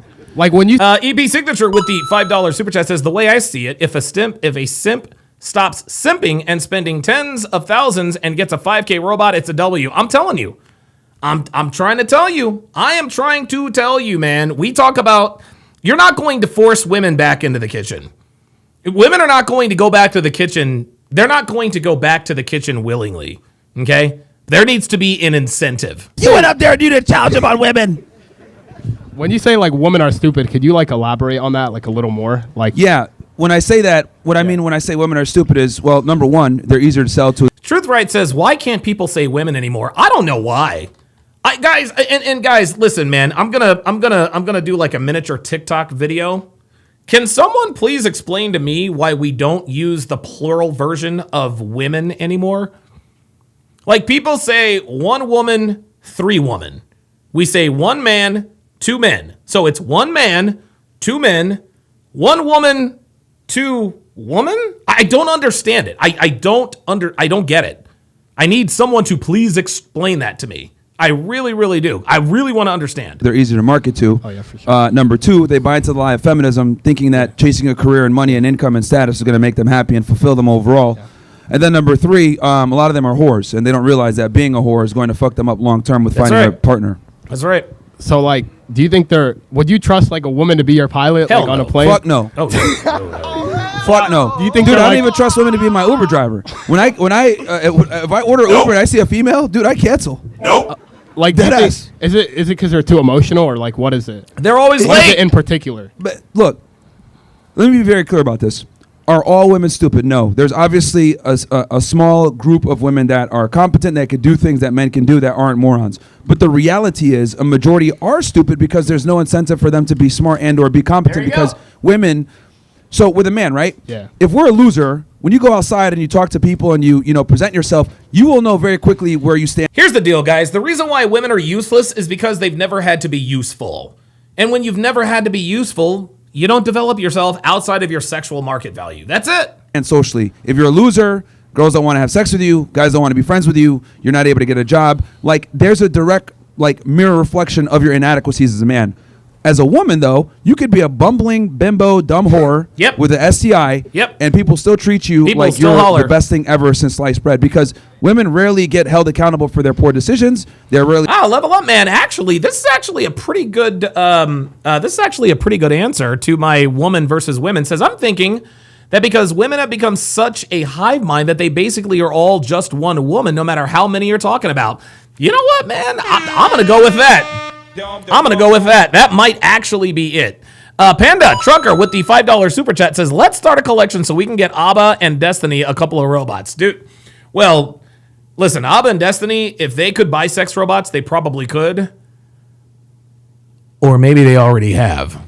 They told the truth about their deficiencies. 100 woman versus accountability, for sure. Yeah, so that's what I'm trying to say. So, like, with them, they kind of operate, they don't know where they really stand, versus as men, we know where we stand very quickly. All right, thank you. No worries. Who's up next? Any angry feminists? Okay. Oh, wow, look at this crowd. Myron, welcome to The Ohio State University, man. Hey, We're man, glad I'm you're happy here, to be brother. Yeah. Hey, he's a Browns fan. Hashtag Shador Sanders. Hashtag Shador Sanders.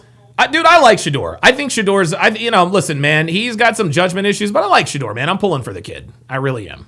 Good to be here, man. Want to have a I just want to have a very respectful debate with you, man. And sure. Ultimately, whatever I ask, I give the glory to Jesus Christ for, man. I'm just very thankful to be here to talk to you right now. All right, awesome. So, man, it's great to see you in person. So, anyway, I have a major question for you. I wrote it down because I want to make sure ultimately... Yes, the Browns will be drafting in the top 5. Next question. ...that I'm not just spitting up here my emotions of how I feel, rather having some logical fact. So, Myron, you've spoke critically about illegal immigration and border enforcement, but what's your stance on expanding U.S. immigration system to include more room for legitimate asylum cases and a clear pathway to citizenship for undocumented immigrants already living in our country? Do you believe America should modernize and grow its immigration system or tighten it further? Yeah, so good question. Good really question. good question. Very So good my stance question. on immigration is this. And for those of you that don't know, just quickly give you guys my background. Before I did this podcasting stuff, I was a special agent with Homeland Security Investigations, HSI, for 7 years as an agent, and I worked for the agency a total of 10 years, 3 years as an intern, and then 7 years as an agent. I started my career in Laredo, Texas, where I did everything from drug trafficking to human trafficking to money laundering, cartel violence, kidnappings, all that type of stuff. So I did that for a very long time. Then I started doing the podcast stuff where I talk to women and lose even more hair. So when it comes to immigration, it's a topic that I'm fairly familiar with. So my thing is this. We need to reform our immigration system. It's completely broken. The INA is outdated. We need to update it for modern society now. So I do think that we need an immigration moratorium for somewhere between anywhere from 1 to 10 years. And we need to reform our entire immigration system and our visa system because it's completely broken and we're getting beat on so many different angles.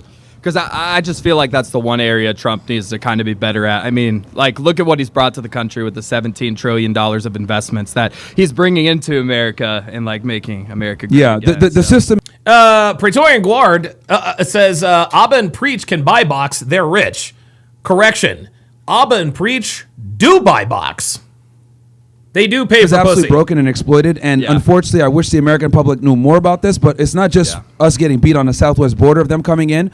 We also have an enormous amount of people that come here legally and then overstay their visas. I know a lot of it's obviously we're here in the university. Some of you guys might be here on an F1 visa. That's a visa that's heavily. All right, I'd start a new channel. I'd start a network. It'd be called the WBNN or the Waterboard Niggas Network. Well, wait a minute. Hold up. Wait. I gotta rewind that. What's up? But that's kind of where I'm at with it. But I'm not like a super religious person at all. But, for those that are religious, I think it's great. I think it's a fantastic way to live your life and have some type of guidance. Do you ever feel like you'd fall into the political spectrum if you had a chance? Into the political run anything like that, man. Because I feel like people forget that you're allowed to have your First Amendment right. Because people will crap on you and be like, "Oh, he just wants to tell women to go make a sandwich." That's okay. But people in America, that's why it's the best nation we ever have. Damn right. The God-given freedom of religion, and pursuing anything that you want. It's the greatest country. Hang on, 3249. Let me. Because it's not letting me adjust the play speed. Enormous amount of respect for anybody from the book, whether, Jewish, Muslim, or Christian. That's in our faith as well. Here we are. But I don't really consider myself that much of a religious guy. I grew up Muslim, but am I devout? No, I am like studying it in other religions as well because I do think it's important to understand different religions, especially when it comes to like understanding geopolitical affairs as well. But that's kind of where I'm at with it. But I'm not like a super religious person at all. But for those that are religious, I think it's great. I think it's a fantastic way to live your life and have some type of guidance. Yeah. Do you ever feel like you would fall into the political spectrum if you had a chance? Into the run anything like that? Man, women to go religion, and pursue. You know what I mean? The UK is cooked, Canada's cooked. Sad. Like we're by far the best country. Yeah, we have our problems with crime and everything else like that, but I do think in general when it comes to making money, opportunity, the United States is by far the best. I still think we're the best. But agreed. Yeah, I mean, getting into the political scene, I don't know. I mean, I'm really controversial, but I do think that we are getting a shift here. We've seen the explosion of my buddy Nick Fuentes. And people are starting to really realize that like the old way of governing and this unequivocal support of Israel and the neocon mantra is kind of dying out. So we might get a new America where we're actually going to put America first, and we might need more radical people at the forefront. So we'll see what happens. But I'll tell you this, man. If I ever got into office, we'd cut that crime immediately. I think that's one of the biggest problems we have in the United States. Yeah. Oh, absolutely. I mean, all the sanctuary cities that are being I think we need to bring torture back. I'm going to be honest. To what degree, if I may ask? Dude, like what do we legitimize as proper thing for torture? Like people who are facing crimes? Like I very much take it from a biblical sense of an eye for an eye, and I believe like the death sentence for people that take a life to have their life taken. Yeah. Because, so if I became Fuhrer or president, what I would do is or Attorney General or whatever. I think what I would do is I'd bring torture back. I'd start a new channel. I'd start a network. It'd be called the WBNN or the Waterboard Niggas Network. And what we would do the Waterboard Niggas Network. He's stupid as hell. Is anyone that assaults children, school shooters, crazies that like stab women on trains, right? Like the other guy that did that in I think it was North or South Carolina. Yeah. You got to just torture these guys and publicly do it, because the reason why is that these guys, a lot of times just executing them isn't enough. You need to set a public example, and then also you need to deter others. And the problem and it's interesting. I remember a long time ago, I forgot what I was watching, and I forgot what I was watching, but I remember it was like this criminal historian, and he said, a lot of people think that the main purpose of sentences punishing crime, the main purpose is to punish the person for the crime. Yes, the punishment is definitely there to punish the person for the crime. But here's what he said. He said, but more importantly, the reason why sentences are made public, the reason why punishments are made public is to de-incentivize crime. So when we hear about the way, like, I think some guy like died by a firing squad the other day. I think they're still doing the firing squad in South Carolina. I didn't even know that was happening. But the reason why we make it public, we make people's punishments public, yes, it is to punish the individual, but it is also to show the world, show the people in this country, this is what happens when you commit these specific crimes. Yes, it is absolutely a deterrent. And I think public torture would definitely be a deterrent. A lot of these criminals is they're egomaniacs. So them being tortured in front of a bunch of people and suffering and looking like a bitch will make them think twice about it, and it might deter other people, because, if you're going to sit there and you're going to, because I used to investigate pedophiles as well. One of the things that HSI does is child exploitation, big case, arrested many pedophiles and very violent individuals. Some of these people need to be made an example out of, and just executing them in front of their family members isn't enough. And I think that's what we need to do to send a very strong message that if you do this, you're going to eternally suffer just like the families you've made. It's not enough for you to just go ahead and be like, let's just give them a lethal injection and call it a day. Fuck that. No, you got releasing all the criminals that keep doing. Yo, listen, I'm trying to tell you right now. I say this a lot. There are some things that are worse than death. There are some things that are worse than death. Being tortured is worse than death. The hell? Countless crimes in like California, like all these other Democratic-led states. It's just crazy to me. You got to go hard on I'm crime. talking a lot. I just no, it's fine. It's fine. It's you got to go hard on crime. You need to. So no, you're good. But just I'll end it here. If you're going to go ahead and murder people, right, like what we saw on that train. Truth Right said that Don would be the judge, jury, and execution of the WBNN. Yes, sir. Yes, sir. Yeah. For example, we just stabbed that woman in the neck for no reason. Yeah. You not only do you not deserve freedom, you deserve to be tortured in front of everyone, so other people can know that this is going to be completely intolerable. And it makes us for free as well. We stream it live. Stay sponsored, of course. You don't got to pay no pay-per-view, and that way you can look and see. This is what happens to you when you hurt innocent people. Well, Myron, thank you for your time. God bless you, and I really appreciate your time. Appreciate you, man. Have an amazing night. Thank you. Well, he was respectful. Who's up next? All right. How you doing, Myron? What's up? Assalamu alaikum. How you doing? Walaikum salam. How are I was just gonna ask. So you're a Muslim. So I was gonna say, like, why don't you go ever try to go to Saudi and do Umrah? One day. One day, inshallah? One day, yeah. Yeah. I was gonna say I really enjoyed the 6ix9ine podcast too. Oh yeah. I liked it. Yeah. I liked because the stories he was giving back from what happened to him. It was good to hear your guys' feedback too. No, it's funny because for those that are not aware of what he's talking about, I'm sure you guys all know Tekashi 6ix9ine. When he got arrested for that RICO case back in 2018, I was still on the job and I was out of the Miami field office, and it was our New York field office that arrested him. So I had known some things about the case, and for example, like how he was planning to go to Connecticut to go gamble, and they had put a hit on him at that point, so they had to arrest him before he went to the casino because it would have been a nightmare to surveil that. So it was kind of interesting to have those two worlds clash and me tell my person like, yeah, bro, this is why they arrested you. Yeah. So interesting. Yeah, that was a good podcast. I was also gonna say, what do you mean with the U.S. How we're all not like we don't belong here? We're all like guests or something like that. Yeah, I heard so you was Nico about it. So my position is that the United States is not a Muslim country. Yeah. It is a Christian country, It's a Christian right? country, And even at best, I would say like if you're gonna go. I was gonna say, why do you see it as that though? Like, do you just see it? Well, it's founded by Because it was founded by Americans. Christian Protestants. Like it was literally like. It really, guys. And guys, I'm not a guy who uses the word offensive a lot. But guys, it really offends me when foreigners come to this country and they don't understand nationalism. That is offensive to me. Like, how would Muslim countries like it if we were to go to their country and pitch Christianity? Like, come on, man. Like, this is our fucking country, man. And like I said, at some point, people are going to start pushing back. No, you're fine. It's fine. It was based on, a lot of the laws that we have are based on the Bible, right? And it was founded by Christians. Now, of course, they had the separation of churches, and all this other stuff. But the reality is, even if you look at this as a secular country, it still has Christian ethics and a Christian culture embedded into the country. So I look at it like as Muslims, we're here as guests. We're the minority. Which King Life says, let an angry big black woman whoop them and yell a bunch of random stuff in front of their school crush. That's the worst. Oh my God, that'd be terrible. By definition means we're here as guests. And I look at it like praying publicly in significant locations of American culture just doesn't look good because they're playing that damn loud in certain cities. Yep. They're publicly praying in places like the Times Square, obstructing traffic. Like that's just frowned upon and not really fair. And they're doing this on purpose, guys. They're doing this on purpose. So my thing is I don't have a problem with worship at all. I don't have an issue with it. I just think like praying in culturally relevant areas and documenting it and being loud about it and obstructing other people's way of life is kind of disrespectful and rude. And I don't think it's necessary. It's very disrespectful. Oh, it was good talking to you, Myron. Good talking to you too, man. Leave some. Who's up next? Yo. Josu Rodriguez, hope I'm pronouncing that correct, says, don't worry, Donnie. In Mexico, it offends me that people think it's weird that we have national pride and tell people this is an outlet. Yeah, I just don't understand it. Or this is our land. Right. Mexico belongs to Mexicans, man. Dude, I think Mexico, I think the national religion there, I think might be Catholicism, maybe. And I think there's Santeria or something like that. Dude, do you, man. This is why the world works. So a few days ago, I saw what I think was kind of a new clip of you and Steven Crowder talking. Yeah. And it kind of struck me when you said, I think wait until marriage is like the ideal. Yeah. But kind of blended in with what I understand to be your worldview on this topic is given the effects of feminism. Yep.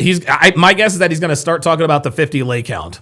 Promiscuity, maybe more so female promiscuity. The best thing guys can do is kind of try to like self-actualize, get them to that top 10% most desired.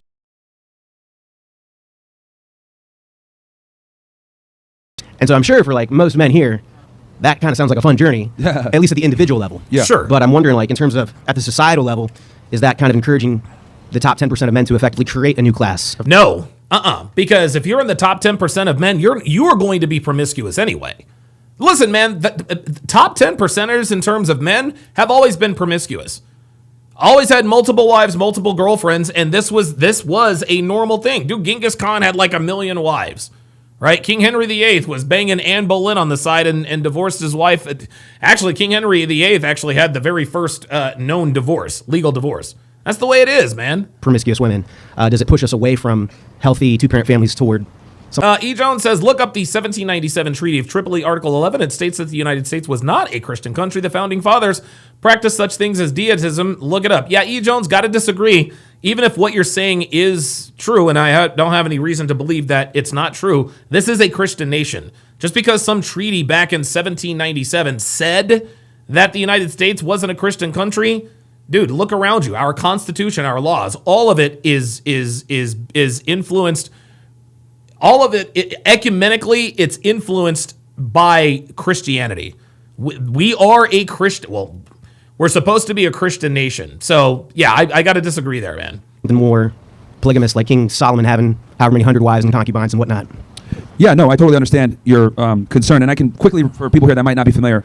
So my thing is this: I tell guys, I don't think guys should really think about marriage or being in a serious relationship unless they have 5 things in place. And those 5 things are simply 35 years old, make 6 figures a year, have 6 months to 1 year of savings, be in shape, and have had sex with 50 women. Yep. Now, obviously, a lot of people are like, 50 women, holy crap, what's going on here? And the reason why I say this, guys, is because we live in a new normal. And the reason why you need to have sex with 50 women before settling down and be 35 years old is because you need to figure out, you need to get hurt, okay? You need to get hurt. As a man, you need to get hurt and you need to get burned. Because the types of women that you are more likely, the types of women that you are most likely to meet are going to ruin your life, especially if you commit to them legally. So what we advise guys to do, and mine is a little bit differently. I always tell guys, before you even start entertaining the thought of a long-term relationship, you need to be at least 35 years old and have slept with at least 35 women. 35, 50, whatever, makes no difference, makes no difference to me. The point is that you have to have experience with women so you know what to watch out for. Because only men who are experienced with women are the ones who are good with them. Normal is women have way higher standards than they did before. Yep. Since women can attend college, which they are at a higher rate, graduating at a higher rate, earning more money, I predict in the next 10 to 20 years, women are probably going to start surpassing men in almost all fields when it comes to earning income. Guys need to step up because women are by definition hypergamous and look for a man that's better than them. So if you have these 5 things in place, you're going to be what I call an entry-level, higher status guy, where you'll be able to enter the dating market from a position of power, where you can go ahead and pick a partner suitable for you, right? That's kind of why I say these things. Now, obviously, you're coming back with a very, good criticism, like, hey, doesn't this create a problem that we're trying to avoid with, more promiscuous people, etc. And this is kind of the ugly part and the ugly reality, which is anytime I dispense advice to one party, it's going to put the other party at a disadvantage. That's right. And this is the sad reality of dating here in America. For one party, for one sex to be successful, it has to be at the detriment of the other. Okay? That's the way things are now. 50, 60, 70 years ago, everybody won. If a woman was docile, submissive, doting, dutiful, etc., she wins. Same thing with a guy. If a guy, invests his time, his energy, his attention, and his resources, he also wins. But dating is adversarial. For a man to be successful on the dating market in 2025, it has to come at the expense of women. Because for a woman to be successful on the dating market here in 2025, it has to be at the expense of men. Sad but true. Dr. B84 with a $20 super chat says this conversation proves that even men are getting indoctrinated by feminism to the point to where they're trying to pursue the female imperative. Wow. Damn. Wow. Very good point. Right? Because dating and relationships in general is an adversarial situation. I know somebody goes like, what are you talking about, Myron? It is. Because your job as a man is to attract the girl with as little effort as possible, right? If you get her to come to your dorm and smash you, it's a W. If you got to take her on 7 dates, well, that's an L for you. But you're trying to do the least effort, right?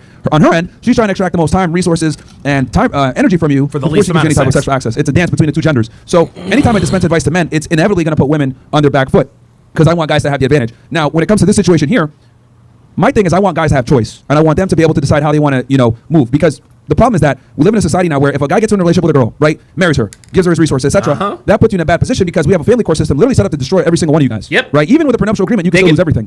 I just want guys to go in with their eyes. Women get paid to leave. That's why they leave. It's because they get paid to leave. But open, because the marriage institution that we used to have, that was set up in a certain way where women didn't behave in a certain way like they do now. It was set up for women that were traditional. But now women aren't traditional, but they want traditional benefits while simultaneously being able to exercise maternity, divorce rates, etc. So to bring this all full circle. By the way, guys, after today's podcast, and by the way, the reason why I couldn't do the Love is Blind breakdown is because my fucking modem decided to update right in the middle of the podcast. I've changed the settings. We are 100% a go. We're 100% a go for Love is Blind Season 8, Season 9, Episode 8. Right after TSR Live. I see what you're saying. Like, hey, are we perpetuating the problem even further? My thing is, I'd rather the guy get to a position where he's like, okay, I'm ready to settle down, and he has the prerequisite knowledge of how to deal with women accordingly. There you go. Then he picks the right one to start a family with. And listen, Akash is the perfect example of why we tell guys you need to fuck a bunch of bitches before settling down. Akash lost his virginity to his wife, and we see how that's worked out. But if Akash had fucked 50 women before he met his wife, he would not have married his wife. This is why we advise guys to do it this way. I got you, man. Respect. Thanks a lot. No problem, man. Appreciate that. I hope that makes sense for you guys. Hello. Okay. Oh, is that good? What's up? Hi. I was just curious. What do you think is the benefit? Oh my God. Jesus fucking dude. I knew this dude was gonna be on some bullshit. As soon as he said hello. Is that good?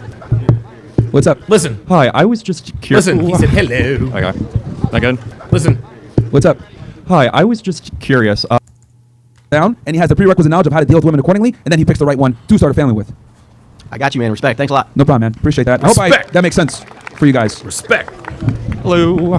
Hello. Okay. Is that good? Look. Hello. We already knew it was about to be on some bullshit. What's up? Hi. I was just curious. What do you think is the benefit of using words like whore to describe women? Like, who is that actually benefiting here?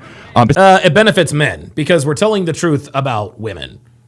Like, this is why you have to use strong language to get the message across, my guy. We can't say, well, stay away from sexually promiscuous women. It doesn't hit as hard as stay away from whores. Besides yourself for, riling up a bunch of people for your own personal benefit. Oh, here Well, I would say the word whore is kind of funny. I've seen a couple people laughing, so I think that's what we benefit. And I think tone policing and, being politically correct. There we go. That's what's led to a lot of the problems that we have now in society. So I think sometimes people just need to be candid, and if that means being a bit offensive to do it so that you can be memorable, I think it's worth it. What problems specifically do you think are caused by not being respectful to other people? What problems are created by not being respectful? Yes. Feminism, like you're looking at it now. Like if you're using slurs to describe people, I would not call that respectful. What problems are caused by not being respectful here? Well, you can tell that this dude this is a script for him. Guys, this is a script for him. You can tell that he is trying to lead Myron down a path so that he can play gotcha and make a point. You can tell that this dude has rehearsed this. His heart is probably pounding in his chest right now. What problems are caused by being respectful here? Well, here's the thing. The reality is we live in a very, how do I say this? We live in a TikTok world. And what I mean by that is you only have a little bit of time to get people's attention to really get a message across. So sometimes you need to break the silence or break the OODA loop that people are in the swipe thing, and sometimes you have to speak in a polarizing manner to get people's attention. So I'd rather, if I say something like, yeah, women need to stop being dumb bitches and whores, but, oh my God, this guy's crazy. And then I can go ahead and expand on why feminism is a problem, why guys need to go into relationships with their eyes wide open. Yeah, that's the name of the game. It's called shock value. And it's funny because a lot of people, all these people, there are so many people like, oh, you only say this for shock value. That's the name of the game. Okay? People don't pay, dude, this is what people both understand and chastise the same thing. In order to be a successful content creator, you gotta make people uncomfortable. You gotta make people uncomfortable. Because if you don't, people aren't going to listen. Okay? You can't say, well, women are sexually, no. 5 signs she's promiscuous. No, 5 signs she's a slut. That's what we do. Why the family courts are set up in a position to destroy you, etc. So being polarizing is very important to getting a message across in, in an era where a lot of people have low attention spans, etc. Okay, so for your own personal benefit. Okay, so for your own personal benefit. See, so he didn't even listen to Myron's answer. What this guy is going to do is this guy wants to ask Myron a question. Myron answers the question, and then this guy sums it up as if he is translating it correctly. Okay, so basically for your own personal benefit. No, it's to educate men. It benefits the person that's listening a lot of the times.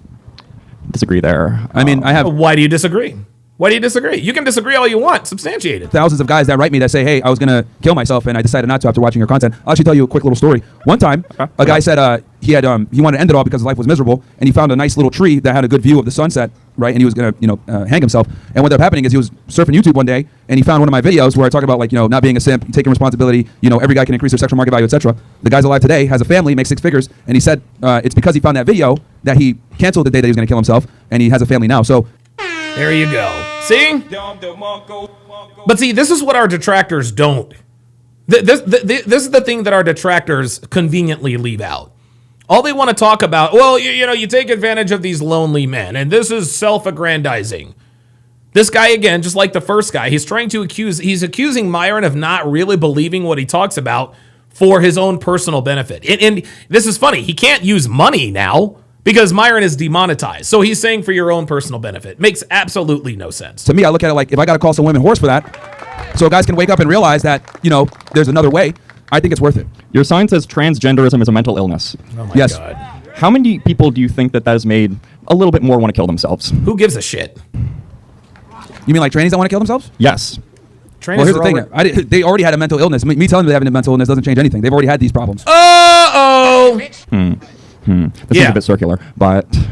Oh, look at this. It seems a bit circular. This is so funny. Watch this. This is funny. This doesn't change anything. They've already had these problems. So he's already made the point. Listen to this guy. This guy has no rebuttal for this, so listen to what he says. That seems a bit circular. That seems a bit circular. That makes no sense. How is that circular? But... Yeah, but it seems a bit circular to say that somebody... They have way bigger problems than me calling them fucking insane, dude. They got way bigger problems. If you weren't calling them insane and you just let them, be people, and we didn't have to make this an issue, do you think that they would still want to? Who gives a shit? Well, here's the thing. I'm not saying I hate trannies. I'm not saying that we need to get rid of them or whatever. I'm just saying that they have a mental illness and they shouldn't be around children. That's my biggest thing. Is I don't think. Yeah, there it is. Yes, it is a mental illness and they shouldn't be. Listen, I don't give a shit what these people do.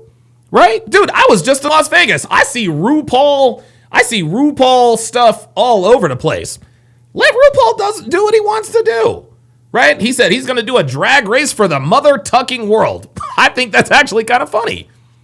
Right? I don't care what. Listen, if you're look. If you're a man and you want to dress up and act like a woman, I don't care. I have a problem with that. What I do have a problem with is trying to influence children, giving them gender dysmorphia. That's what I have a problem with. Just keep them away from children. That's all. That's all we're asking. I don't even think gay men should be around children. I don't think they should be allowed to adopt kids.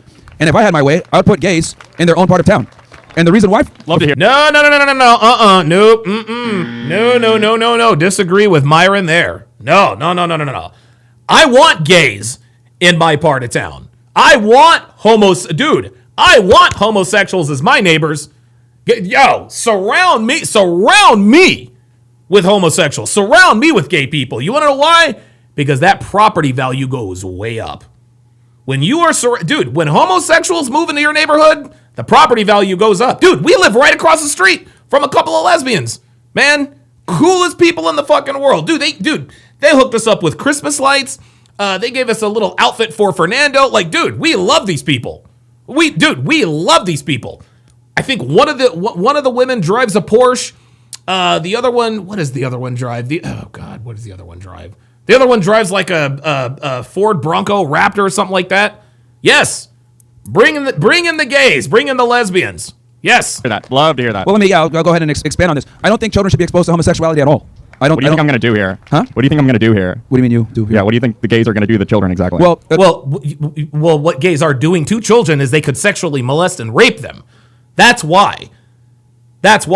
Right? You don't want sex offenders around little girls, do you? Well, of course not. If there's a man who has been convicted of unspeakable crimes against children, and you know that he has an attraction to children, you don't want them around children. Well, a lot of homosexuals, they are attracted to the same sex. Why in the world would you want your son around a man who likes men? That makes no sense. No sense at all. Okay, so my thing is, I don't like public displays of affection, right? I don't like PDA. Even between heterosexual people, I don't think it's appropriate. In front of children especially. So my thing is I think gays need to go back in the closet. We don't want to know you're gay. We don't need the flamboyant, parade marches and everything else like that. And if you want to go ahead and have your gay clubs and make out and do all the other degenerate stuff, no problem. Just do it in your own area, and I don't think kids should be seeing it at all. Because Dude, I do think that children are the future. Your entire deal is being a piece of shit really loudly. So why can't other people be normal? Here we go. Yep, this was it. This is the coup de grace. This is the coup de grace right here. Guys, this dude is not listening to Myron. All he wants to do is make statements to go viral. That's all he's doing. Listen to this. Your entire asshole shtick. Entire deal is being a piece of shit really loudly. So why can't other people? Your entire deal is being a piece of shit really loudly. Did you come up with that all by yourself, or did your boyfriend give you that line? Give me a break. Well, be normal loudly. Well. I don't care. No, guys, respect this First Amendment, man. It's fine. But this is the package that I'm talking about. Anyway, so. Whoops! Uh-oh! Guys, respect this First Amendment, man. It's fine. But this is the package that I'm talking about. Anyway, so we got to combat this, guys. But it's cool because we can have a discussion, right? It's very important to have these discussions. So thank you for being up here. Of course. Again, I think.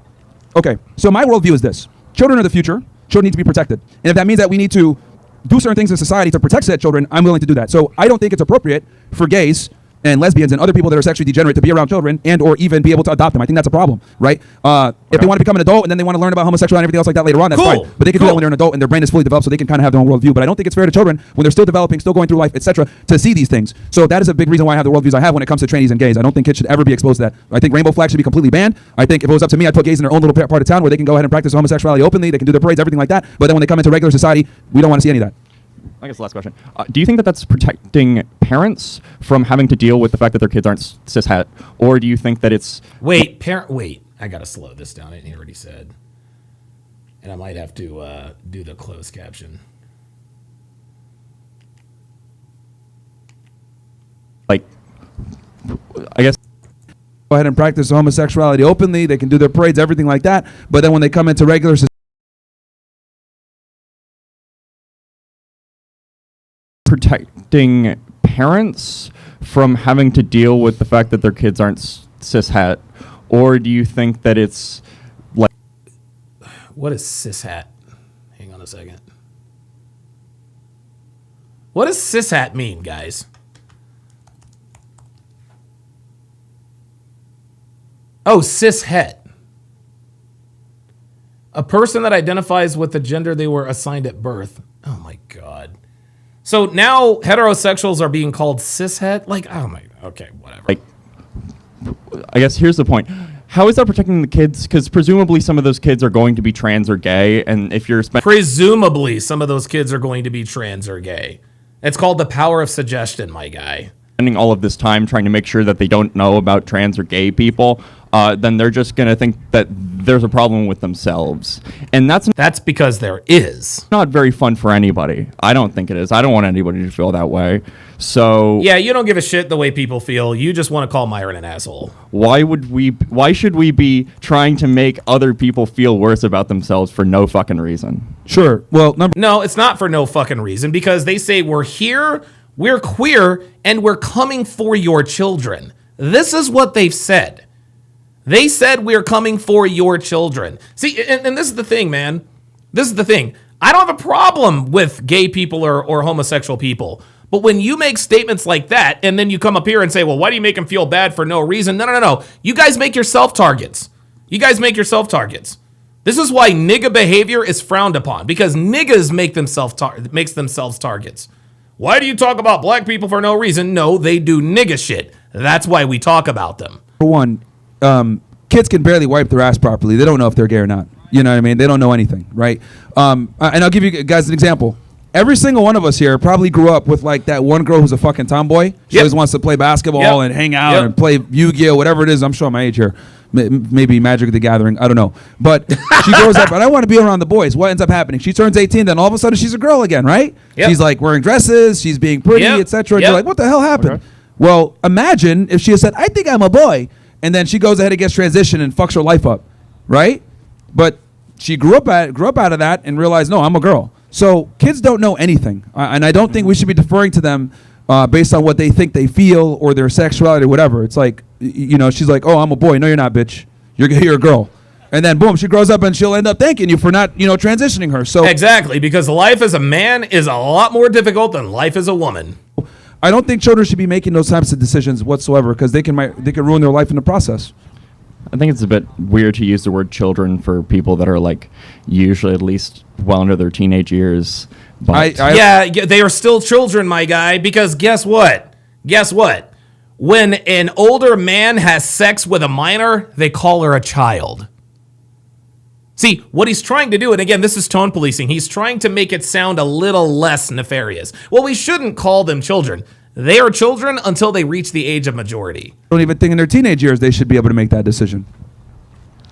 What about at 18? What's your opinion there? Hey, if they're 18, let them make the choice. At that point, they're in the age of majority. Let them do it. I don't care. Well, at that point... Out of curiosity. Yeah, at that point, maybe there could be a conversation, but, I think when they're still kids and teenagers, they don't know anything. All of us, I'm 35 now, and, I'm showing my age here, but looking back, I'm like, wow, my parents were right about a lot of stuff. It takes a significant amount of time for people to look back and realize, like, oh, they were right, or they were wrong. Right. So I do think that... And this is what these people like to do, is they like to influence young, impressionable minds. And this is why we have so many kids that are confused about what they are. I'm telling you guys, in 5 to 10 years, we're going to start to see, if we haven't already, we're going to start to see a rash of mental illness. We're going to see a rash of these people who were confused starting to off themselves because they realize, you know what? I fucked up. 18 is like the bare minimum where we can even entertain this conversation. But even then, I still think people aren't developed enough a lot of the times. Do you think that people know that they're straight or cis by the time they're 18? You know you're straight when you are a child, my guy. Well, that goes on a case by case. But I don't think you're... Case by case, I'd say. Okay. But I'd say the majority of the time they're probably... Yes, E. Jones has facts. Ask Nora Vincent. That's... what's interesting, E. Jones? I was actually thinking, wasn't there I was trying to think of the woman who transitioned into a man to see what it was like and ended up killing herself because she got depressed about it. Oh my God, Mac says, remember Desmond is amazing. You want to know something? I wonder, hold on.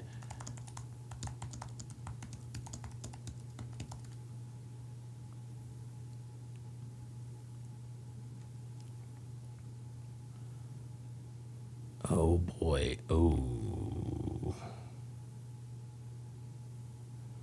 Oh boy. Oh boy.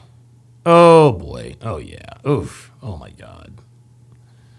Yeah, he's still doing the thing. He's still doing the thing. Ken Rose with the $2 super chat. Appreciate that very much, my guy. Please straight. I don't think we're going to get any here anyway after this. So thank you. No problem. Just wanted to talk for a little bit. Thank you for coming. You all have a good and night. Talking. And guys, I know you guys were like, picking on him a little bit, but we do need to have these discussions with the other side. I think it's very important. We do. Because if you don't have these discussions, you guys aren't able to make your own opinions, right? So, what's up? So, I got one question for you. Uh-oh. If you woke up tomorrow and you became a woman, what's the first thing you're doing? Oh my God. Damn, bro, that would suck. What would you, honestly, if I were to, I don't know what I would do. Dude, you know what I would do? The first thing I would do if I woke up as a woman is I would come out of the closet as gay. That's what I'd do. Be like, all right, well, I'm a woman now, but I still like women, so I guess I'm gay. Yeah. I don't know. Well, I'd make myself a sandwich. Since Nice, I know stupid, nice. that I'm an expert at it automatically. What type of sandwich? What was that? Get the bread ready, yeah.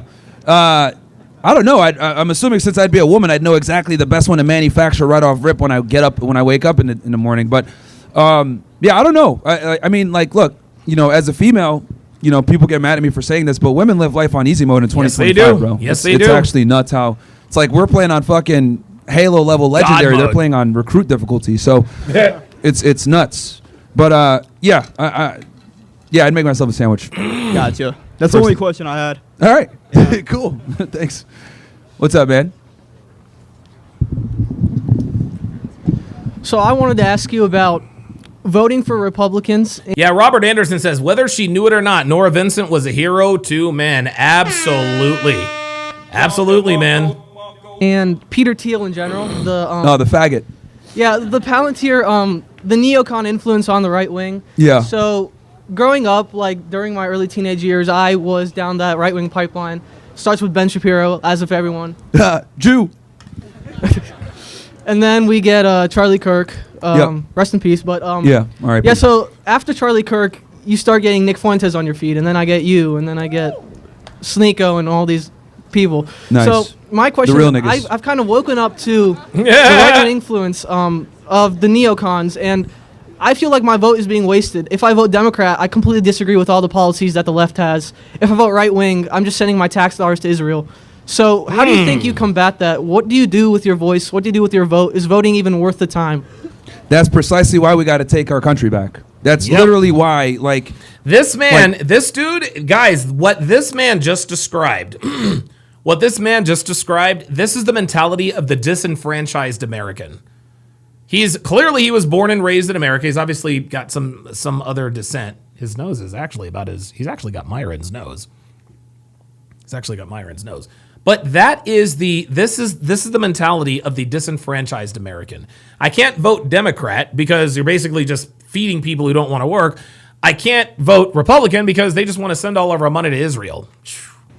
Earlier, I said, guys, hydropower level. Zero Jiu-Jitsu with the $2 super chat. Appreciate that very much. Right? Like, someone was saying, oh, well, why do we need to know about Jewish conspiracies, all this other shit? You need to know it so that you understand who's in power and how to get in a position to take that power. Obviously, peacefully. We're not going to do anything crazy like that. But we're going to gain influence. We're going to get backing. And then we're going to go ahead and take the White House. We're going to take This is what Charlie Kirk was going to do. This country back so that we don't send aid to a country that commits a genocide in 4K. Trump just sent a fucking letter, literally this morning, I think, to the Israeli government trying to pardon Bibi, right? So that's unacceptable. So the way that we're going to go ahead and, be able to make it where a vote actually matters is we got to be the ones in charge. So if you guys have a similar worldview to what I have, like hydropower level, get in positions of power, and we're going to take our country back. How do you get to a position of power when I feel AIPAC controls 80% of Congress? It's almost impossible to win a primary. Well, they're running now. What they're trying to do is they're trying to say, hey, we're gonna. What they're trying to do is they're trying to give donations without it going through AIPAC. They're trying to do it privately. So we are making a change, right? Like And I was one of the first people to bring this out. Like, if you go on the AIPAC website, if you scroll down, it literally says there 98% of our candidates win their elections. Like, they openly brag about owning this country. And I pointed this out years ago. But now, we got them running guys. Like, the Jewish lobby is losing influence in America. They're, constantly getting attacked. They're getting made fun of by both the left and the right. So we're definitely making a change. And I do think maybe not in 2028, but maybe the election after that, we can seriously have some impact and get these fucking parasites out of our government so that we're not sending aid to a genocidal, ethno state. Yeah, so what I personally believe is I agree with everything you're saying, but there's like certain opinions I can't say out loud because I fear for getting expelled from university, getting kicked out from my job. You think that will change when like the boomer generation dies or just with time? I hope so. Because I think freedom of speech is the most important thing that we have. There's a reason why the forefathers traversed, the Atlantic Ocean and battling scurvy and dying and everything else like that in wooden boats. And when they got here, the first thing they did was, made the First Amendment, which is freedom of speech. That's what sets us apart from everybody else. So, like the gentleman before, I know some of us are making fun of him for being a little woke or whatever, but I think discussions like that are important, and that's what sets us apart from all these other countries. So we need to protect that, even for our political adversaries. All right, thank you for your time, Myron. No problem, man. Thank you.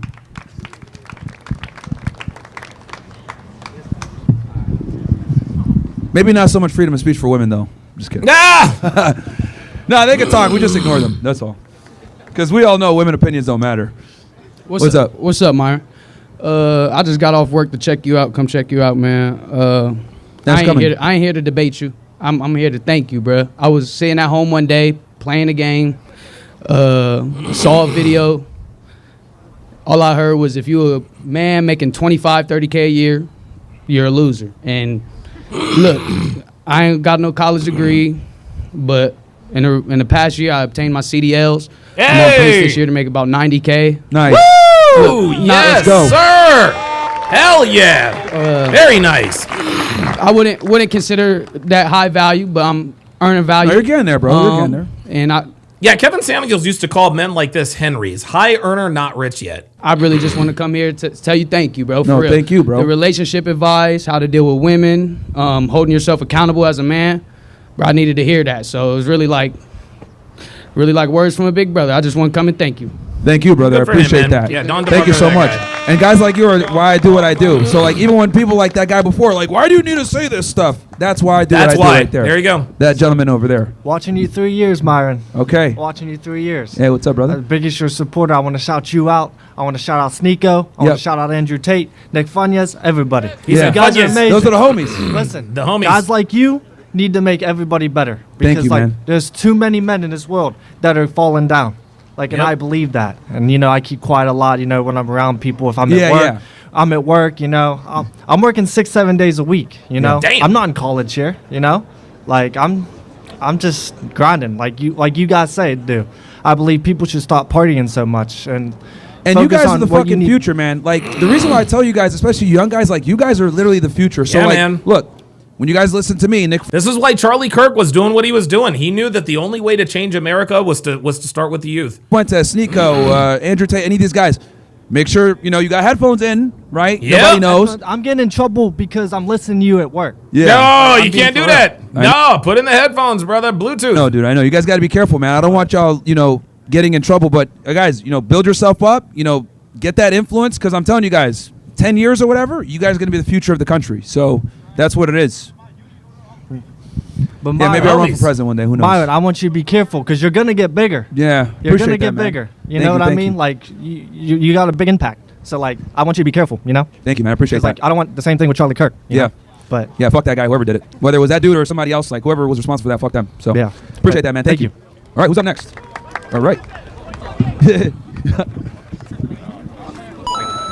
Hey, Myron. Yeah, what's up, man? I haven't taught my dog how to do the Hitler salute yet, but we're getting there. Ah! I wish I had Frank here. The O slash. For those that are wondering, yeah, my dog knows how to do a Robin. Yeah, I saw that last Yeah. night. That was funny. I want to start out by saying it was funny. I was on Hinge the other week, and some girl had sent a controversial question to open, and then I sent her there's two genders, and she unmatched me. At first, I was like, all right, but then that kind of hit me. It's like that is kind of crazy to think it's 2025 and And guys, just to be clear, there are way more than two genders. There are way more than two genders. There are only two sexes. People, I don't have a gender, okay? I don't have a gender, okay? Gender is a social construct. Your sex, that is biology, all right? So yes, listen, there are 238 different genders. There are only 2 sexes. Just that was enough. Yeah. Well, I mean, I'm not surprised. I mean, women literally are like, so all the liberalism garbage that we have, it was spearheaded through feminism. Like, that's the reality, right? EP says, Myron really does need security. I'm telling you guys right now, and I can't, obviously you guys know, I know Myron personally. We talk almost every day. I can promise you, he's good. He's good. I know a lot of us, listen, I remember after the Charlie Kirk thing happened, I was texting Myron, I was texting Fresh, Pogson, Icy, Melissa. I was like, yo, y'all can't let him go to North Carolina. Y'all can't let him go to North Carolina. But what is this? What happened? The breed results are ready. Oh, yeah. So what is he? Hang on, guys. Oh my God. Okay, so what's happening? What's happening is, so we sent in Fernando's DNA to find out what breeds he has in him. What is it called? Embark. It's called Embark. It's basically like a 23andMe for dogs. All right, here we go. He's 55% Chihuahua. Wow. So he's 12% Poodle. Ooh. He's 10% pit. He's 10% pit bull. That explains a lot. 7% Pomeranian.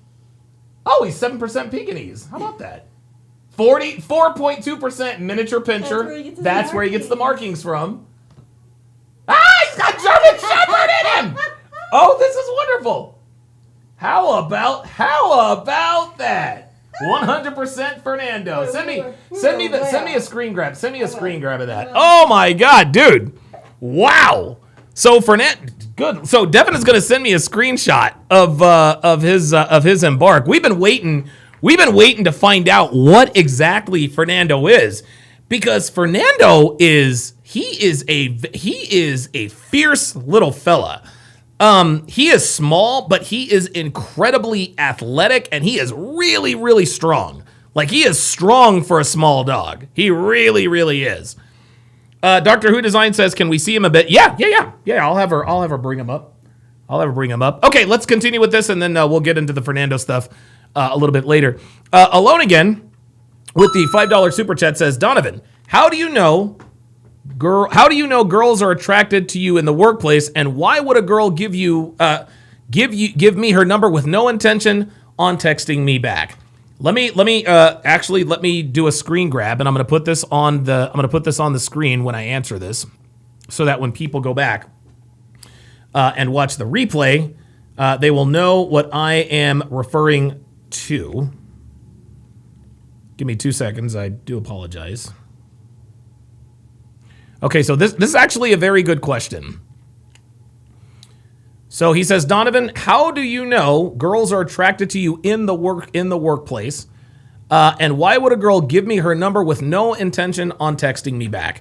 So the first thing I would advise, the first piece of advice I'll give you, Alone Again, your first question is, how do you know girls are attracted to you in the workplace? You don't need to know, okay? You don't need to know. Do not mess with coworkers, guys. Do not mess with coworkers. Because a general rule of thumb that we all need to understand is that when you fuck your coworkers, start the clock. What's the clock? The clock is unemployment. Because when you hook up with your coworkers, within 6 months, either one or both of you will no longer be with the company. Okay? And more than likely, sometimes she'll leave the company, sometimes he'll leave the company, sometimes they both leave the company. Most of the time, he is going to be the one to end up without a job. So Alone Again, if you mess with this coworker, start the clock. Because within 6 months, you will no longer be employed. Number one. Number two, he asks why a girl would give me her number with no intention on texting me back. Guys, attention, girls need attention like the human body needs air to breathe. Okay? The reason why she gave you her phone number with no intention of texting is to get free validation. That's the first thing. The second thing is if you do text her, she now has proof of harassment when and if she decides to go to HR. Guys, and this is interesting. This actually sounds like a trap. I think what women are doing today is if they don't like somebody at work for whatever reason, what they'll do is they'll give them their number. They'll start to flirt with them. They'll send them messages, blah, blah, blah, blah, blah. And then as soon as he moves in or tries to make a move, she goes right to HR and says, yeah, John sent me this explicit message. And then you end up getting fired. Okay? So and here's the thing. Girls don't get, guys, what you need to understand is that a girl who gives you her number at a workplace, you need to think about this. You need to think about this in the same vein as an attractive woman coming up and hitting on you. Okay? If an attractive woman hits on you in public, she's a prostitute. And the reason I know this is because I've been hit on by plenty of attractive women in Las Vegas. None of them were interested in me. All they wanted was to get money. That was it. Because attractive women don't hit on people. Okay? Women don't hit on people. So if your coworker gives you her phone number, and here's the thing, how do you know she has no intention of texting you back? What this says to me is that you have already started texting her, okay? And if you have already started texting her, my friend, you need to stop right now. You need to stop right now. Because when you start texting girls at work, whatever you text them, they now have proof or evidence that you are sexually harassing them. So the reason why you know she has no intention of texting you back is because you've texted her and she hasn't responded. So my advice to you, stop texting this girl. Stop texting her. Stop. Don't even interact with her anymore. Okay? Do not fuck your coworkers. Don't fuck your coworkers. If you like the job that you have, if you make good money, now, if you work at a call center and it's a run-of-the-mill job, dude, let the good times roll. Right? That shit doesn't matter, and it is what it is. But if you actually like your job, if you've worked hard to get your job, if you make good money, do not mess with your female coworkers. Because when a female coworker gives you her phone number, dude, it's like she's setting the bait. It's like she's setting the bait. And here's the thing. She probably hasn't texted you. Not one time. But you've probably steady texted her. I guarantee you that if you get crossways with her in some way, shape, or form, she's going right to HR and saying, yeah, these are the text messages that John sent me. Janet Italian says, don't shit where you eat. Absolutely not. Absolutely not. Black Russian Lam says, hashtag sexual harassment lawsuit. Absolutely. Absolutely. Alone Again says, thank you guys. All the information is valuable to me. Love you, Donovan, and the Red Pill community. Appreciate that very, very much. Appreciate that very, very much. There you go. Good stuff, man. Good question. All right, let's continue. Like every single problem that we have, social or cultural issue that we have, pretty much feminism was the Trojan horse from which that problem came from. Because it started with feminism, then it went into gay marriage, then from gay marriage, now we're into this whole alphabet community. So, yep. Danny Gonzalez says he's harassing me is the first thing she'll do. Absolutely. Which is a Jewish construct, by the way, too. That's pretty much the spearhead of a lot of the cultural problems we have in America when it comes to liberalism in general. Yeah. I want to comment on what you said earlier about being 35, waiting till marriage until you're 35. What do you say to someone like me who's 26 and look, if you have your stuff together and she's adding value and she's a good woman and you think, hey, I've done my vetting, I've been with her for a year or two, she's adds value to my life versus taking it. I'm not opposed to that, right? Like if you have 20 bodies, like I'm not going to tell you, oh, sorry, bro, you got to do another 30. You didn't hit the number. Yeah. If she's the right one, she's the right one. These are just very loose parameters because I know for most men, what ends up happening is guys get into relationships with girls. They're not experienced and they get finessed. I mean, any of you guys know that fucking stupid Akash Singh? There it is. There it is. I fucking told you. I told you. I fucking told you. Akash Singh is the perfect example. Akash Singh is the quintessential example in terms of why we encourage men to fuck as many women as humanly possible before you commit. His wife is literally making a fool out of him. It's insane. It's incredible. Yeah, he was talking shit to me 3 years ago, saying, "Oh well, this is my first woman." She's because they basically brought us on their podcast to like lecture us on women and how we're like misogynist or whatever, or racist, which I am. But anyway, Schultz is a fucking cuck. But his wife literally came out Schultz, she was like talking about how she like was having sex in college and being a whore, all this other shit, and she told him, "Oh, I was a virgin when we got married." So she fucking lied to him. I told her on my Twitter if you guys want to make fun of him for it. But that's precisely what I don't want men to be, where it's like they're a virgin when they get married. They think that their wife is right. See, and Akash thought, and we saw it on the compilation. He's like, well, neither of us had previous sexual experience. She lied to his ass because now we know she got ran through in college. But if Akash had at least a 20 body count, he would pick up on the hotels. He would pick up on the slut tells. This is why we tell guys to get laid. Pure and good, but in reality, she was a whore before that, and that will fuck them up because promiscuous women tend to have really bad habits that are not conducive to a good long-term relationship. So I just want. Ooh, Real Rain 89 says you just got akashed is going to be a phrase now. It is now. Guys to go into that relationship with their eyes wide open because at the end of the day, we're the ones that take all the risk. It's not Damn just women. right. You know what Damn I mean? right. They don't take any. They want to get married. They want to go ahead and walk down the aisle and get married. But the problem is that they don't want to be a wife. So that's the issue and why I tell guys to go in with their eyes wide open. So look, if you're in a position where she's a good girl and you got your shit together, go for it. But you got to do it in a way where you mitigate as much risk. Also, I highly suggest you don't get married with the state involved. Do it religiously only. Gotcha. I like somewhat want to help the other guy earlier. He was talking about the gays and like why you said it was so bad to like keep them away. What do you have for like all the groups? What would you say for like the good ones? Like he was trying to get that out there and like for like as little or as many good Jews, gays. Like what do you say to those people that are actually doing not, for example, the gays like not doing anything bad, they're just living their life. Oh no, there's some sensible gay people. Like like Dave Rubin. There are. Like let me be clear. Like I've met some sensible gay people that like totally like agree. Like yeah, no, Dude, like Milo Yiannopoulos, Dave Rubin, right? Who else? Yeah. We should never like this open homosexuality should never be around kids. Like there's a lot of sensible ones, right? That tend to be a bit more conservative. Max says, my girlfriend, let alone my wife, mentions another man's penis. Damn right. Damn right. But obviously, it's still a problem that we need to fix. It's a small one, right? Let's be honest. Like I think the conservatives tend to like really overrepresent trannies and the homosexual community, right? Because it gets clicks. But the reality is, it is still a problem. But doesn't that counter your point where they should be all in like one area away from society? Well, I'm a bit more right-leaning on that. I'm saying when I say it's sensible, I mean as in like they understand that being around kids is a problem. But yeah, are they gonna want to be in their own section of town? Probably not. Maybe Right, so I don't know. That's like, it goes against what you just said earlier. It depends on who it is. But some of them are sensible and get it. My biggest thing is I just don't want their PDA and their homosexuality openly in front of kids. That's my thing. Yep, there he is. Cool. That's all I got. Thank you, Myron. All right, no problem. How's it going? Don't worry, guys. I'm here all night, bro. So don't worry, guys. We're gonna be as long as they don't kick us out. We're here. I don't really have anything to add to the Cringe Fest. I just got that guy? No, I'm just kidding. I'm a dental student here, third-year dental student. If anyone needs cheap dental work, I do fillings, crowns, cleanings, dentures. Hey! I know healthcare is hard to find out here, so dental work. All right, bro. Came out to shout out dental work. Okay. Hey, well, having a good teeth is important, guys. So. Yo, Myron, bro. Yo, Myron. So I've only known you for like 20 minutes now. I've been here. Okay. I keep hearing you say this stuff about women. I think it's a joke, but I'm just asking. Do you actually think women are all stupid, or like? Well, I never said all, but a lot of them are.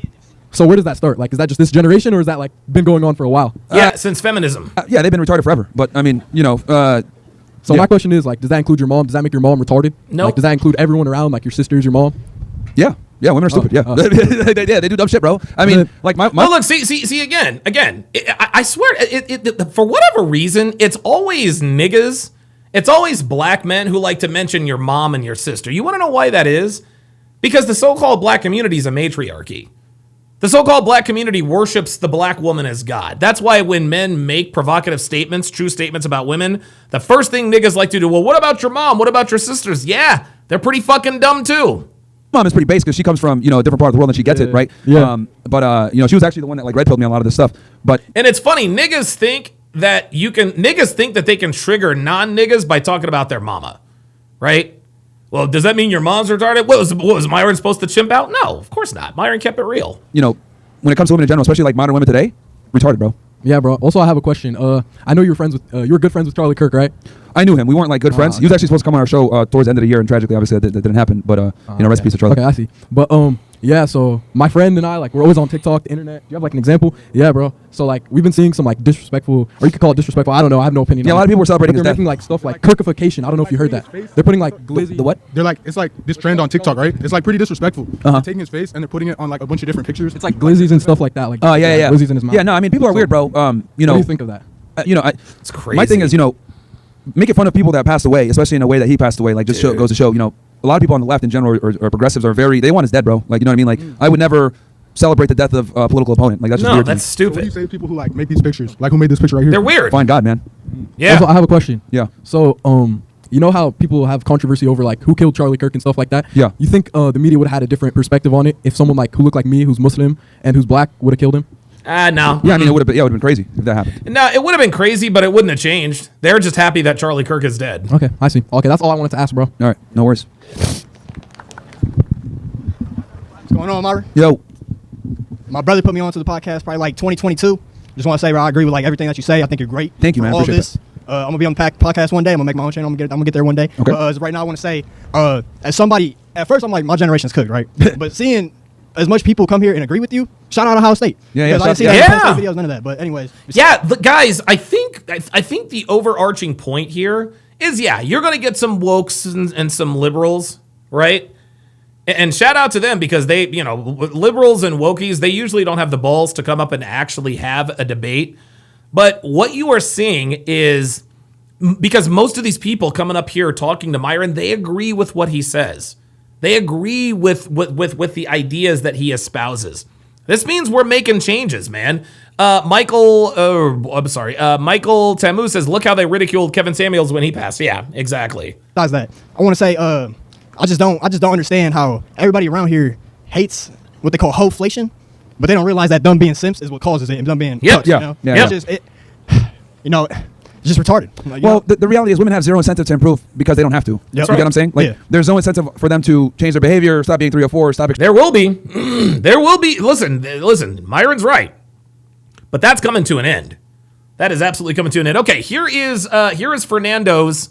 So here is Fernando's embark. Here is Fernando's embark. This is absolutely incredible. I knew he had Chihuahua in him. I'm actually quite surprised. He didn't have any Dachshund in him. I was fairly certain that he had some Dachshund in him. So here he is. So he's 55% Chihuahua. So he's mostly Chihuahua. He's 12% Poodle. That explains his freakish intelligence. He's 10% Pit Bull. 7% Pomeranian, 7% Pekingese, 4% Min Pin, or a miniature pinscher, that's a miniature Doberman, and 3.4% German Shepherd dog. So, we got us a mutt. And he is absolutely the cutest little mutt we have ever seen. But Fernando stands up, guys. Fernando actually stands up. It's actually quite something. All right, let's continue. Attracting value and being useless for men. There's a zero incentive because they get everything that they want. Exactly. So, that's, if anything, that's why it's so important for guys to be red pill aware and understand how women really move so they can navigate it appropriately. Yeah, for sure, man. We got to get these hoes back in the kitchen, man. Real shit. Besides that, got one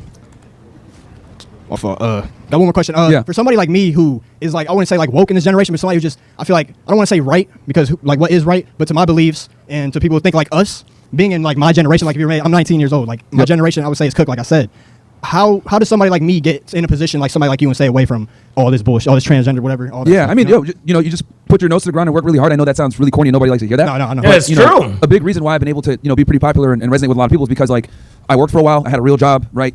Obviously dealt with a lot of different struggles. So like when I come on, I talk, people are able to say, damn, I can, relate to that. So I think that's a really important thing. If you want to be a creator, that is like, people being able to like be able to relate. But the biggest thing, man, is when I tell young guys, like consistency plus time equals result every single time. So I know it's hard because you're distracted. You want to party, maybe you want to. So now you guys have this extra problem with social media. So it is hard to be focused as a guy, but like you just got to tune out the bullshit and like really grind. And I would argue like nowadays, like there's even more pressure on you guys to be successful because you guys don't stand a chance if you're not successful. Like at least like when I was growing up, we didn't have to compete with social media to get bitches, but now you guys got to compete with like some fucking sheikh in Dubai. Dubai was gonna give a chick like $100,000 to fly out. Like that changed the game. Like Instagram absolutely changed the game when it came to sexual inner dynamics. Yeah, for sure. I drove 2 hours for Cleveland right after work, bro. Appreciate your time. Fuck the Jews, baby. Hey, man. You know what time it is. Taking America back.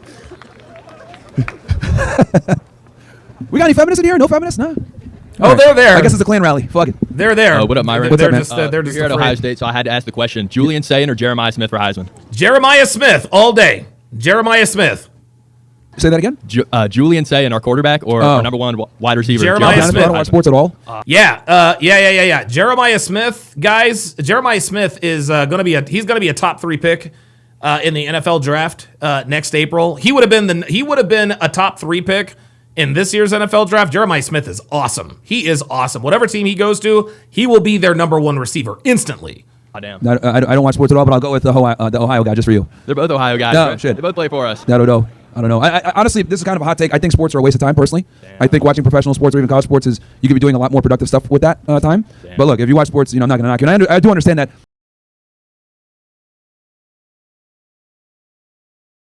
The one whose number I got was a random at a bar. I asked about the coworker because I can't tell if she's attracted to me or not. Thank you for the help. Right. Oh, okay. So you got it at the bar. That's good. That is okay. Good. So you're out of the woods there alone again, which is very, very good. So now, definitely, It doesn't matter whether she's attracted or not. Okay? It does not matter. It does not matter. If she's attracted to her, if she's attracted to you, it doesn't, dude, Nope, you need to stay away from that. Absolutely. It's school pride and following your team and everything else like that, so I get that. But yeah, in general, I don't follow sports. Damn. Okay. No worries, man. Who's up next? Oh, shit, the Arabs are back. Arab attack. We all gone. I did see Shador ball out yesterday. Yes, sir. Bad, Myron. This question just popped up in my head. I was thinking about it. Yeah. Yeah, the sports thing, this is something that Myron and I disagree on. He thinks that watching professional sports is a waste of time. That's fine. That's his opinion. And that's fine. I just don't like the meathead red pill guys who say, oh, you shouldn't be watching sports. It's sports ball. Those are meathead red pill guys. Those are guys who play video games. Those are guys who don't hit the gym because they like to talk trash about guys who watch professional sports. And I've watched professional sports since I was a kid. Like, and guys, the Memorial Day weekend, Jesus Christ. I probably watched 1,600 miles of racing on Memorial Day weekend. I watched the Monaco Grand Prix. Then I watched the Indianapolis 500. Then I watched the Coca-Cola 600. Each race is progressively longer. The Monaco Grand Prix, maybe an hour and a half. Maybe. Okay? The Indianapolis 500, probably right around an hour and a half to maybe 2 hours, just kind of depending upon how things go. The Coca-Cola 600, that is a 4 to 6 hour expedition. That's it. With Erica Kirk, giving her speech about what happened with her husband, but then afterwards leaving and then saying her husband has similarities with JD Vance. Yeah. And you've seen her kind of give her a hug and kind of the feel. It's like, what do you think about that? It was a little sus. I ain't gonna. Oh, yo. So somebody asked me, am I going to the 2026 Major League All-Star game? Yep. Oh, hell yeah. Oh, hell yeah. We're definitely, dude, Devin and I, we are definitely going to be in Philly for the All-Star game. That is going to be fucking crazy. And I hope we get Pete Alonso. He would be the perfect fit in Philly. We missed out on Juan Soto. That's okay. We want Pete Alonso, the polar bear. Let's get it. I watched it because the pictures look horrible, right? Yeah. But anything if you take a still could look wild. You know what I mean? Yeah. So have you seen also the other videos where she's behind stage, kind of wiping tears, putting tears in her eyes or kind of something like that? Yeah, someone was saying that she's not really actually crying or something like that. I mean, look. She lost her husband. Obviously, she's under an enormous amount of pressure. She's under a microscope. People are analyzing every single thing she does. So it's I guess it's kind of unfortunate for her in that regard. But yeah, James Hancock says, I'm not a sports guy, but I see what there is to enjoy watching with a group of friends. Maybe at a bar with others who root for the same team, sharing food and drinks. It's a bonding activity. Absolutely. And it's interesting. I will readily admit, I've always loved watching racing, but I like watching, Devin does not let me watch. Dude, I remember before we left the day we left for Vegas, we record all of the Formula One stuff. She got up and she saw that Lando Norris had been the fastest in FP2. She's like, "You watched F1 without me?" It's more enjoyable for me to watch sports now with my wife. It's actually pretty cool. So yeah, listen, whatever your opinion is on professional sports, that's fine. You don't have to like it. But sports matter. They really do. They matter in a lot of ways. Sports creates jobs. It creates hope. It gets people out of depression. It's sort of an escape. So yeah, that's where I'm at with it. I'm not analyzing it too much, but yeah, I can see how people are like, yo, what the hell? And it still obviously does look bad. But I saw the full video, when she hugged him. It wasn't the worst thing ever, but I can see why people are like, dude, what the hell's going on here? Yeah, it's kind of weird. Yeah. It is. It could be weird. Yeah. Are you married? No. Do you ever plan to get married? In the future, yeah. 4 times. Michael says, Donovan, what position would you have played if you had taken baseball more serious? I did take baseball seriously. I took baseball very seriously, and I was a very, very good defensive center fielder. Very, very good defensive center fielder. But I faced a kid, I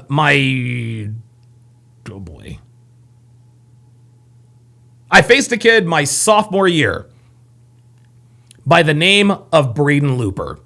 Who is Braden Looper, you say? Braden Looper is a run-of-the-mill relief pitcher who pitched for the Marlins and the Cardinals. He played on both of those teams. Braden Looper was the individual that showed me that I was not going to play professional baseball. He struck me out on 3 pitches. I didn't see 2 of them. That was it. That's when I knew. I remember Coach Freeman looked at me. He's like, all right. He's like, because I was one of the best players on the team. Matter of fact, one of our pitchers, his name was Carl Ballard. He actually got drafted by the Royals. He actually was drafted by the Royals to like their minor league system. So we had some pretty good ballers. But I remember after Looper struck me out and made me look bad, I remember Coach Freeman says, yep. He said, if you want to play Major League Baseball, Alex, they all throw like that up there. And I was like, okay, if they all throw like that, there's no way. I'm going to be a Major League Baseball player. But I'm going to definitely do it in a way where I can mitigate some of that risk, because getting married in the United States nowadays is a very dangerous proposition. So like if you died the way he did, and like you like seen your wife doing that, like would you have the same reaction as you have now? If my wife did what she did? Yeah, like if you I would never leave everything to her. Like I'd have like another guy do it. She'd be focusing on the kids.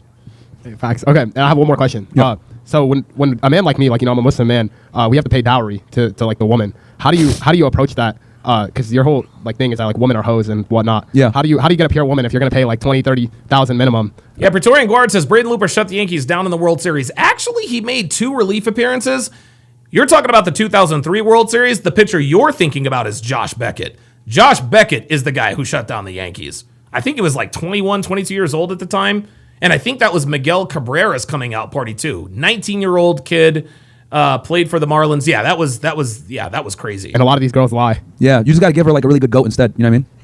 Nice, dude. No, just kidding. Nah, look, for all my Middle Eastern brethren here, I would say really start looking at going back to the Middle East to find your wife, bro. I'll keep it 1,000 with you. Like you might have to go back to the Middle No, East. but hey, they're to do even that. worse there. You think they're better there, but hey, some of No, them a lot of them are pretty bad. especially Moroccan bitches. But like, yeah, like yeah, Moroccan bitches. No, Myron, me and you, we got to go together back there. Yeah, Hey, I need you to find me a wife back. Yeah, so here it is, guys. This is the guy right here, Braden Looper. And he's from Weatherford, Oklahoma. He's from Weatherford, Oklahoma. And I actually he went to Mangum High School. Yep, he went to Mangum High School. And I went to Altus High School. And we were playing Mangum High School in a tournament in Hobart, Oklahoma. No, I still don't know where the hell that is either. Dude, it was Oklahoma, rural Oklahoma. You can imagine. We are kicking their ass. We're kicking their ass. We're up like 12-0 or something like that. And we're in the dugout. We start feeling ourselves. We're like, and Braden Looper wasn't pitching. He was playing shortstop. And we're all in the dugout. We want Looper. We want Looper. And so sure enough, the manager for Mangum High School comes out, touches his right arm, and points to Braden Looper at shortstop. Guess who the first guy was to face him? This guy. So I get it. So I'm sitting there. I'm sitting there in the on deck circle trying to time him and everything. I couldn't see the ball. The ball literally disappeared from his hand and ended up in the catcher's mitt. That's how hard this guy threw. Okay, this dude threw 6 no-hitters as a sophomore in high school. Okay, I get in the batter's box. He throws me a fastball right down the middle. How do I know it was a fastball? Because Coach Freeman told me that's what it was. Could not see the pitch. Couldn't see it at all. So I said, okay, here's what I'm going to do. I'm swinging at this next pitch no matter what. No matter what, I'm swinging at the next pitch. I get a super early start, and I actually get a piece of it. I fell it just a little piece, like a Brett Butler style, ping off to left field, right off the end of the bat. I dropped the bat immediately because my hand stung. Right off the end of the bat, the pitch hurt. That's how hard he threw it. Now I'm down 0-2. The 0-2 pitch started at my head. I dive out of the batter's box. Strike 3. Wicked curveball. Curveball started at my head, ended up in the catcher's mitt. I was like, holy shit. I didn't see the first pitch, definitely felt the second pitch, and I thought the third pitch was going to take my head off, yet it was still a strike. That's when I knew I was not going to play Major League Baseball. That's when I knew. Yeah, because I don't know, bro. These girls, they lie a little too good. Yeah, dude. Like they lie all the time. Think, like if you're that worried about that, like, and you have the ability and access, you might have to go back to the Middle East, bro. Facts, bro. These girls here, they're not. Yeah, this it's kind of cooked here. I ain't gonna lie. It's kind of scary, bro. Yeah, it's kind of cooked. Are you the man, bro? All right, man. Thank you. Thank you, guys. The Arabs. All right. I like the Arab guys, man. Oh, shit, we got invaded by the. Yeah, he did hit me with the stinger. By the Arabs, bro. What's going on here? I'm not Arab. No, just kidding. What's up? I just want to say salam alaikum. Alaikum salam. Okay, I wanted to ask, are you from Sudan originally? Yeah. I just wanted to ask. Well, I was born here, but my family's from Sudan. Yeah, I got you. I just wanted to ask your thoughts on what's happening over there. I know you go to Dubai a lot. I don't know if you think they have like a play in what's happening over there. I call Brother Myron the Sambo from Sudan. I love that soundbite. My thoughts on Sudan, what's going on? It's terrible. You know, it's obviously a civil war between 2 different military factions. It's been going on for a very long time, right? I've been familiar with it. I've talked about it a few times on my show, and it sucks that it doesn't get more press coverage. It's finally starting to get some coverage now. But yeah, the things that have been going on in Sudan are horrible. And both parties, Hemeti and the other guy, are both war criminals. And, you know, at the end of the day, the people of Sudan are the ones that are suffering because these 2 idiots, you know, they got to be America first, America only patriot. teams. They came in, they took that in Crimea, then the war kind of paused because of this similar situation, and then 7 years later or whatever, Biden came in and Yeah, and again, guys, I'd love to be able to comment on the political stuff. I'm just not as learned on this as these guys. World War II didn't happen, so like You're saying I didn't. Oh, look at this. Oh, they're actually labeled. Okay. Oh, victim number 24. Oh, okay, victim number 20. Oh, that's what they're calling it. Okay. Oh, that's what's really going on. It was never about getting the hostages back. And this, we did the same in Iraq. We had no reason to invade Iraq, but we did. I would argue, actually, if I'm going to be very honest here. Well, that's the problem with tradcons and a lot of these influencers. They don't live in. Here we go. All right, there we are. I know a lot of you guys are into the politics and stuff. I wish I knew more. And the tribalism. Alone Again with the $2 super chat says, "Do big guys get play often, if ever?" I'm struggling. No, they do not. If you're a big dude, if you're overweight, if you're overweight or morbidly obese, you're not going to get play from girls unless you're Biggie Smalls or unless you're DJ Khaled. Okay. One of my best friends is a guy by the name of Kevin Savo. You guys all know who he is. Thought Mommies, the adventures of Savo. Super talented guy. Love the guy to death. The dude's got to be 5'5", 5'6", but the guy is ripped and he gets more ass than a goddamn toilet seat. A woman will fuck a short, ripped, jacked guy before she fucks a tall, morbidly obese guy. Obviously, if money is a mitigating factor, celebrity, status, clout, all of those are mitigating factors. But if you don't have any of those other things, you need to get yourself into shape. You change your body, you change your life. A lot of Jews express when it comes to the defense of Israel. I guess that's it. All right. No problem. Thank you. Level Up Man says, "I did intramural baseball and took the plate against Kevin Gossman. Yeah, that didn't go well, dude." All right.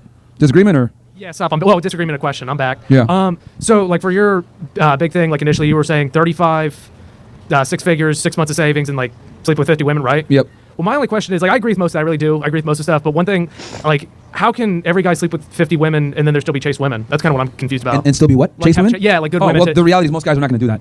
Yeah. Right. You know what I mean? The thing is that most men are virtually invisible to most women. Yep. I know I am. Yeah. So. Yeah. Right. Yeah. So it's only going to be a few guys that decide to do the work anyway because most guys don't want to do all that. And then another thing, this is a psychology thing. I'm not, kind of. Yeah. There's a lot of Bible thumpers, Quran thumpers, Torah thumpers. For example, I saw Matt Walsh. He was going off on you and a couple other people, and he was. No, he went off on me. Shit. What I do this time? Well, yeah. I don't know, Tuesday. Okay. But he was going off, and he was like, the divorce rate isn't 50, it's 33, idiot. And I'm like, well, that's still fucking a third. What? How much better is that? What's with them thinking that we're still in the 50s? Yeah. Alone Again says, "I'm 5'11" to 6 feet and 278 raw." Yeah. You need to lose about 50 pounds.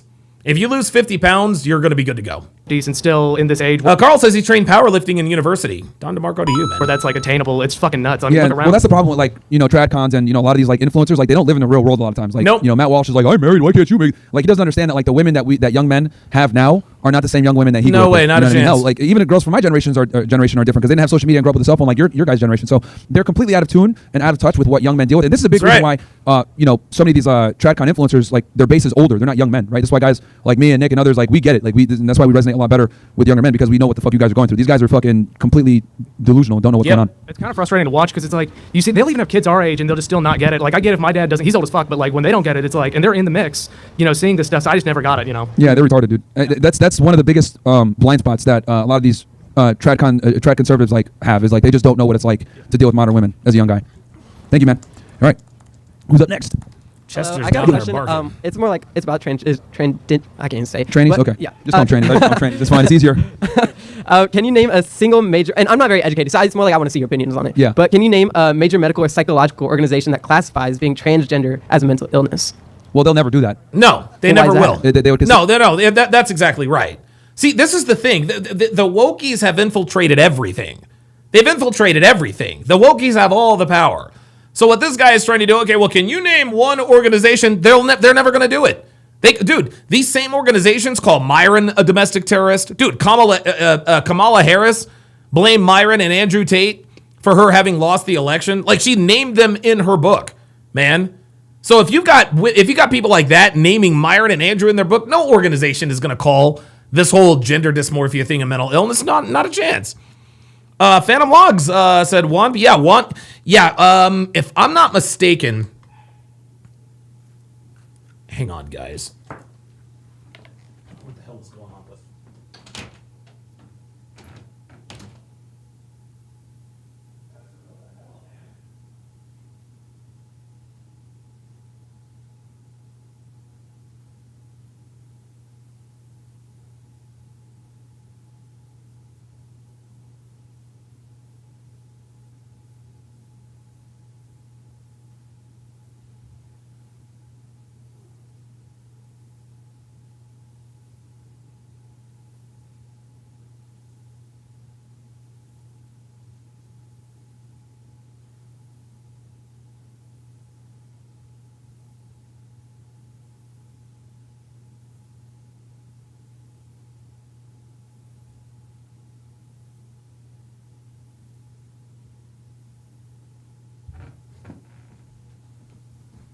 Sorry about that. I had to deal with Chester. All right, let's continue. Yes, but the 03 Marlins, as I can remember it, that was a team. They literally they had a fire sale.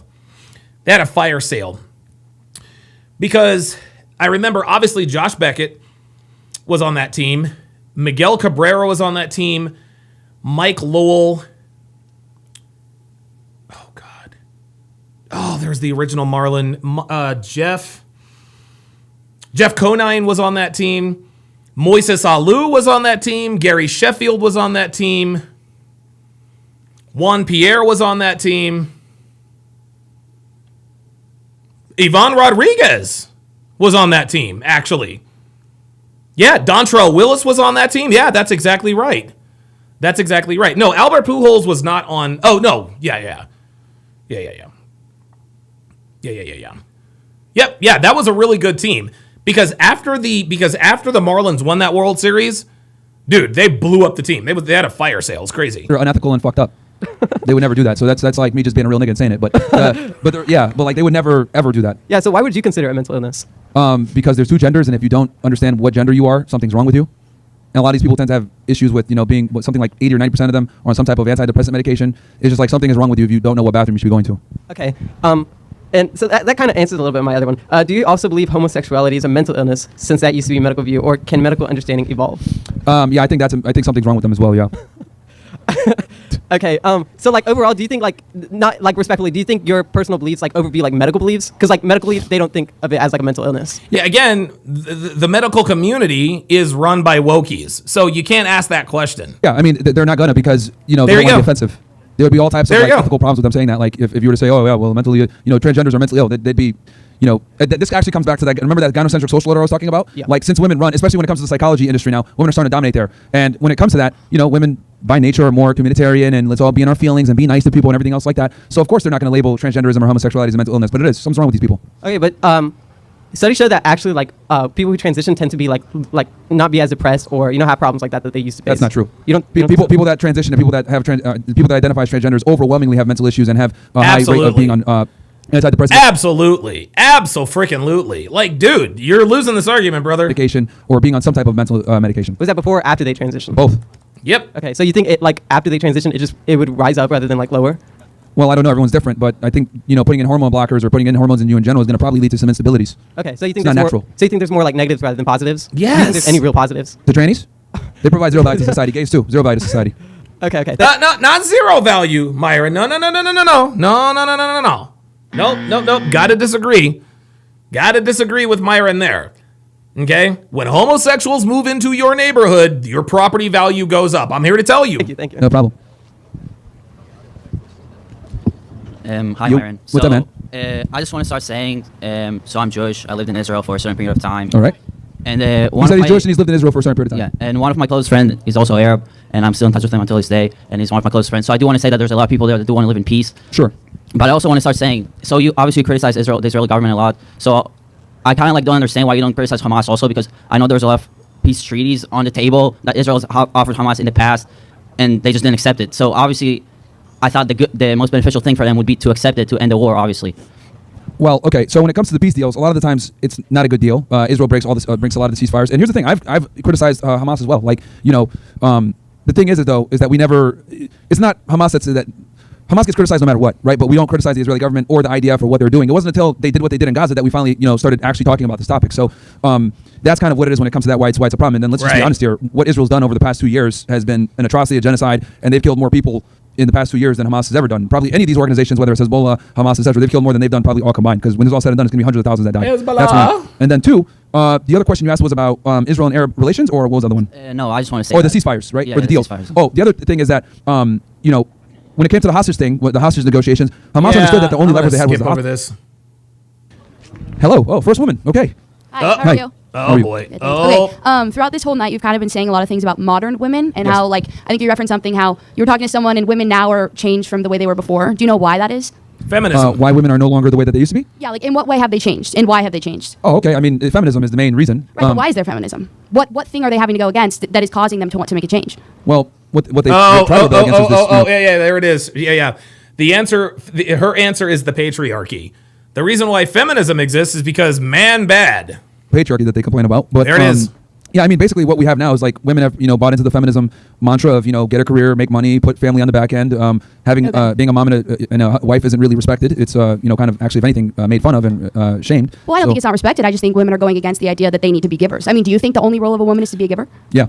Yep. Okay, and so let me ask you this. Do you think human beings need to give It's the least and you take? guys can do. Do you think human beings need to give and take in order to survive? Absolutely. Okay, so then you don't think women are human. If a woman is supposed to be a giver, you're expecting women to not give and take, so you're thereby dehumanizing women. No. That's not what he said. He says that he thinks that women should be givers. You see how she's playing word games here? Guys, when we say women get back to the kitchen, we're not saying get back to the kitchen and be feminine, docile, and submissive for nothing. No. If you're in the kitchen, if you bring peace to our lives, if you are an asset to us, we will give you the world. So this woman is being disingenuous already. With that statement. Well, the problem is that women tend to take, and then almost never give. Women by definition are value extractors. Your entire mating process, your entire mating strategy is an extraction process. Right, but for women, if they're Yeah, take. There it is. Sorry, what? No, because I said the female dating strategy, the female mating strategy is literally an extractionary one at that. So women are literally designed to extract value, from men. This is why you guys look for partners that are superior to in every way. This is what hypergamy is. Right, but women are designed to extract value, and when men aren't providing any value, that's why women are then changing. That's why women are becoming modern in a sense and not giving men exactly what they need because they have their own ambitions. There it is. It's men. See? It's men's fault. Everything that's wrong with women is men's fault. Well, that's fine. You can go ahead and have your own ambitions, right? But I can't because you say my only role is to be a giver, right? So I can't. No, you can do whatever you want. You just have to suffer the consequences. He's not telling you what you can or can't do. Have ambitions. No. Women have ambitions and they're acting upon it, but we don't tell them the truth. Like what I think is, because I get it that we live in an inflationary world where things are expensive and everything else like that. Right. But what we need to do is be honest with women and tell them basically this: if you're going to pursue having a career, making a lot of money, and putting a family on the back end, don't be surprised when your ideal guy doesn't want you back in return, because the things that women look for in a man are not necessarily what men look for in a woman. A woman wants security, provisioning, a career, leadership, competency. We don't care about any of that. So when women are going to school and making money and increasing their status, you're not really doing anything to make yourself more appealable for a male partner. Right, but you think women are going to school because they're trying to become educated so that they can do these things and not have to put up with only being givers? The reason women are going to put up with only being givers. Again, there's this is that unpaid labor argument. Because we stay home, we take care of the kids, and we cook, it's unpaid labor. No, it's not unpaid labor. You get a roof over your head, you get food in your belly, you get clothes on your back. There's a lot to be said about that. School is so that they now know that they can do better than marry a man that only wants a woman to provide for him. And when you talk about these men not being able to find these women, you have a ton of men coming up here saying that they can't find a girl. I think the roles are reversed based on this debate. So you're kind of going back on what you said about the reason why women can't find a guy is because your guys' standards are too damn high. Right, but I don't think women are looking for guys because the standards are high. No, they are. The problem is that they don't I'm personally not. You're not looking for a guy? Well, I'm personally not. See, there you go. See? We make a general. Well, that doesn't apply to me. Number one. Number two, of course, you're not looking for a man. Look at you. You're you're fat and fucking ugly. So, of course, you're not looking for a guy because you know you can't get one. That's why. No. Okay. Because right now, I'm not looking. I'm following my career. The problem is that I'm personally not. You're not looking for a guy? No. Okay. Because right now. And that's the problem. Her not looking for a guy is the problem. Right now, she's getting passed around by fraternity. But her fat, ugly ass is getting passed around by fraternity guys, and she's not going to be wife material.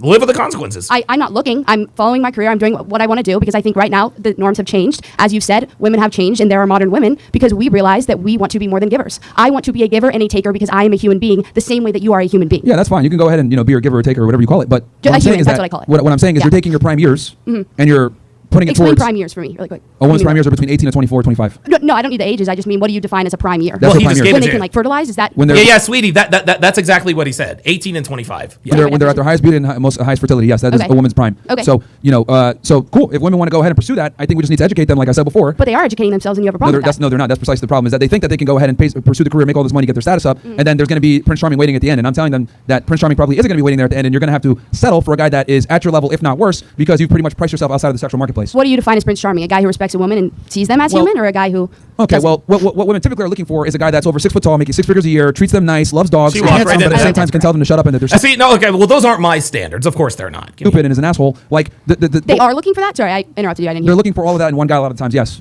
A guy that tells them to shut up. that can tell them to shut up. Yes, Thank an you. asshole. Yes. Okay, so Yes. Women are attracted to, or aroused by men that have the capability of standing And up I to think them. You're goddamn right. You're just making blanket statements because I think women No. You can make blanket statements all you want to. This is the truth. are attracted to men that don't view them only as objects and view them as givers. My Prince Charming personally is a guy who respects that I am human and respects that I have the same ambitions that any other guy or woman can have. You know, it's so kind of you're interesting. generalizing it and you're making women out to be the villain. Yeah. I'm not making men out to be the villain.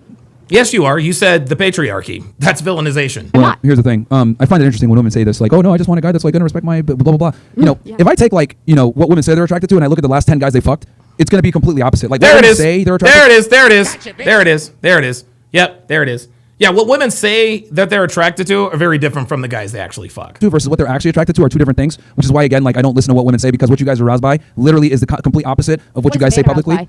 Huh? What is a man aroused by? Because you're Well, we're saying pretty all honest. these Fit, feminine, friendly, faithful. Yeah. We're honest about what we're attracted to. Well, women aren't. things about these women sleeping with guys. You want but big then I'm tits, gonna nice turn it back ass, on you. doesn't talk too much, right? Like we're pretty simple about it. But women will sit there and say, "I want a nice guy that's going to treat me well," but then you guys go fuck the bad boy that tells you you're a slut. Right, So but that's not true because you're It just is. Listen, it is true. She's full of shit. realizing you're taking multiple types of women. I don't why, agree why with is the phrase many "nice women. guys finish last" such a thing? Uh-oh. Oop. What? Got her. There it is. Look at her. Look at the distress. She knows she's got. Why do a minority of the men on campus fuck the majority of the girls? Why do the athletes and the frat boys fuck a majority of the girls even though they're assholes? All you're doing is generalizing and saying these The things world that works some on women say and generalities. some don't. I The haven't said world- those things. okay, The so- same way some men haven't said the things that you say. Yeah, some. Okay, some. Well, I'm not doing it. It doesn't apply to me, so it's wrong. No, you are the exception to the rule, and the exception doesn't make the rule. By generalizing each gender to something that one person says, it's actively making it so that nothing can be solved. I don't agree with some feminist standpoints. I don't agree with some other standpoints of women, but I'm not generalizing what they're all saying in the same way that you are right now. The world operates on generalities, and to dismiss that is low IQ. Like the world operates on generalities. Like that's just how it goes. Like we could go ahead and go into specific people or exceptions to the rule or whatever, but that's low IQ. The reality is that women have certain things that they look for in a man, and a man has certain things that he looks for That's in a woman. right. When a woman builds up her career and earns money and status, these are not things that men really care about. Okay, at all. Like we don't. And I would argue the more money and status we acquire, the less we care about a woman getting that. So like, if you want to go ahead and pursue, like, I'll give you an example. Why does it have to be that you care about it though? Why can't you love a woman and then her like having ambition? Why does it have to be that you like Because women with ambitions don't make very good wives. a woman because she has ambition or vice versa? Why Well, do they that- have to? that Why statement- can't they just coexist? That statement precisely identifies the problem. Women don't give a fuck about what men want. Thank you for proving my point. What? You said why should it be that way? Like you said, okay, let me rephrase what you just Okay, said back yeah, in Woman Needs sure. to You. Men, right, have to understand what women want to get attention from women and or have sexual access. Women, on the other hand, They don't have to to. know or understand men to get attention from men. And I would take it a step further. Not only do you guys not have to do it, you guys don't want to do it because you know that men are going to come to you no matter what. So when women go ahead and pursue a career and make money, those other stuff, it doesn't benefit us, but you guys are like, fuck it, I don't care what you want. I'm going to do what I want to do, and There then you you go. have to accept me anyway. That's the same logic as if I said, well, you know what, I'm just going to be a hobo, I'm going to be fat, I'm going to be a loser, I'm not going to be charming, and bitches should want me anyway. That doesn't work. So effectively, like you guys make fun of incels, like, oh, you get no bitches. A lot of you guys are femcells. You're not going to get into a relationship because you guys don't do what's required or care about becoming attractive to a male partner. Dude, he is absolutely cooking this fat hoe. He is absolutely cooking this fat hoe. You said That's what I mean. And I don't want to take their time, but you said women. I don't want to take their time. Translation, I am losing and I need to find an exit. I need to find an exit strategy quick. Are gonna not do to get in a relationship, but then you just said that women can do whatever or lack thereof, and Yes. men will come to them. So I don't understand. Like you're just completely contradicting yourself. No, I'm not. With those two sentences. No, You I'm are. not. Okay. Women, right, get a lot of sexual access by existing, right? Right. However, That's something you're saying. I'm not. yeah, agreeing with yeah, that. no, I'm but yeah, agreeing. that's no matter what. No. That's not something he's saying. It's true. Right, no matter what you do, whether you're fat and annoying or rude or whatever, or you're a boss babe, you're gonna get a man, right? Now here's the difference. The problem is that most women can't get a guy to lock them down. Why is that? And the reason why a lot of women can't get a guy to lock them down is because most women simply don't care about what men want. So since they have this mentality of take me as I come, they don't feel the incentive to improve and be a better girlfriend and or wife eventually, and they think the guy should accept them how they come, aka their career mindset, their attitude, whatever it is. So this is why so many Western women have a hard time with getting a guy because it's either A, the guy's not attractive enough for them, right? or B, he is attractive enough for them, but that guy doesn't want to commit to her because he has options because he's put himself in a position where other women want him. So if you take a guy that Praetorian Guard says she's angry. Yes, she's clearly angry. I think we know that. Yeah, it's very attractive, right, and has options. Who do you think he's going to go for? The 29-year-old businesswoman that's a lawyer that has her own practice, or the 19-year-old or the 20-year-old that is hot, submissive, and not career-oriented? Who do you think he's going to take? I don't know. That's the problem. The fact that you don't know is there it is. There it is. I don't know. She knows what the answer is. That's why she didn't give the other answer. Place to the issue why I do my show. I don't know, because every guy is different and every person is different. Yes, every guy is different and every person is different. She is absolutely right. She is absolutely right. And I love this argument. I love it when, well, I don't know, everybody is different. No. Everybody is different surface level. Some men like blondes, some men like big tits, some men like small tits. Some men like redheads, some men like redheads, some men like brunettes, okay? Those are surface level attractions. Some men like women who cook chicken. Some men like women who make steak. Some men like women who dress a certain way. Some men like women who dress another way. Okay? Fundamentally, we are all the same in that we want a woman who's fit, feminine, friendly, and faithful, among other things. So when a woman says, well, everybody wants something different, you're right. Surface level. But fundamentally, men and women want the same things. Okay? Yeah, there are some women who like... there are some women who like blonde guys. There are some women who like guys with blue eyes. But fundamentally, every woman wants a man who can protect them, a man who makes them feel safe, a man who can put them in their place. So while there are women that have certain surface level differences, fundamentally, we all want and need the same things. Okay. I don't know. This is going in circles. See how you don't know? But if I lined up any guy here and asked them, hey, what do bitches want? They're all going to know what women want, but you don't know what men want. And Right, that's what I'm trying to say. You're just completely generalizing. Men are simple. Okay, all I was wondering is why. See, there it is. Dude, she has totally lost the debate. She's lost this debate. This was never close. She has lost the debate. She was never, ever close. And now she's trying to eject. Do you think women feel now that there's modern women and feel like they don't care about what men want, and it's because men have created that system? That is the only There it is. Men have created that system. So there it is. Blame the men once again. The first question I asked, it's gone in circles. Thank you for talking. I think what you're doing here is great. Thank you. I Have a good rest of appreciate your it. night. Yeah, no worries. I think that conversation revealed a lot, guys. Look, I told you guys before, I'll say it again. Like, women don't give a fuck about what we want. And I think that No, they don't. that. No, they don't. Like, No, you know, they don't. I'm going to do what I want to do, and you need to accept me how I come. But, like, you know, with us, we must understand women and, like, be attractive to get them in the first place. And there you go. That's modern women for you guys. Like, this is why I tell y'all, you got to make money, you got to level up, etc. Because, as you guys can see, they don't give a fuck what you guys want. Nope. I'm going to do what I want to do, and then I'm going to find my Prince Charming no matter what. So that's what they think. It's not coming. Well, what's good with you, my nigga? Yo. I'm first wanted to say that dude's a real one. Salute to you and Andrew Tate for backing that goofy bitch out the paint. And you know Oh, yeah, Kamala Harris. Come swallow All of you guys owe me one. Yeah, we kept I Kamala appreciate Harris you out doing the that. fucking White House, baby. Yes, sir. Let's go. You're damn right. I appreciate it because I was very nervous myself. Yes, sir. And I know you were going to be under fire like you already were. Oh, bro, yeah. We have to keep her out, man. So I'm glad. She put in her book, guys. If you read her book, 109 days, 107 days, she literally said in there that me and Andrew, like, took the young male vote. So we got her out the White House and put her back in the kitchen, baby. Real nigga. Real shit. I got a question. No female presidents, man. Hell no, none. Ever. Do you love the Jews? Oh, God. Do I love the Jews? No, I'm just kidding. Look, here's the thing. I got a lot of Jewish friends. You know what I mean? I really do. I got Jewish guys on my team, etc. You know, I want to be very clear about this. You know, some of the best voices, you know, that have been talking about what's been going on in Gaza and everything else like that are Jewish people, actually. And someone had mentioned that before, which I 100% agree with. So this isn't like a thing like, oh yeah, I hate all Jewish people, whatever. My issue is with Jewish control of America and certain individuals that do everything in their power to subvert our government and our culture for the benefit of another foreign nation. That's my issue. I understand that totally. So I actually been seeing some content online, a whole lot of Muslims saying that their goal is to basically take over the West and make it Muslim. Have you seen any of that? Yeah, I've seen it, yeah. Okay, so what's your stance on that? I think that's problematic. I think it creates a lot of the disdain that we have for an already perturbed America when it comes to you know, accepting Islam. And I think us exacerbating the problem and confirming stereotypes doesn't really help the situation. So, you know, there's a bunch of really beautiful and safe Muslim countries that people can go to. So I don't think we need to come in and take over America and, you know, wear out our welcome. Because I do think that Muslims are guests here. Legend said, with the $2 super chat, says, why do people see generalizations as a bad thing? No, people don't see, the only time people see generalizations as a bad thing is when that generalization doesn't fit their narrative, right? Because everybody talks in generalities, right? But when somebody uses the not all argument, that's low IQ because you can use that for anything. Much as they get mad at me for saying that, but I think it's the truth. We're the minority. This isn't a Muslim country. It's not a Muslim foundational country. And even if they want to go out and tell me, oh, well, separation of church and state. Right? There's a reason why, you know, Christmas is a national holiday and Eid isn't.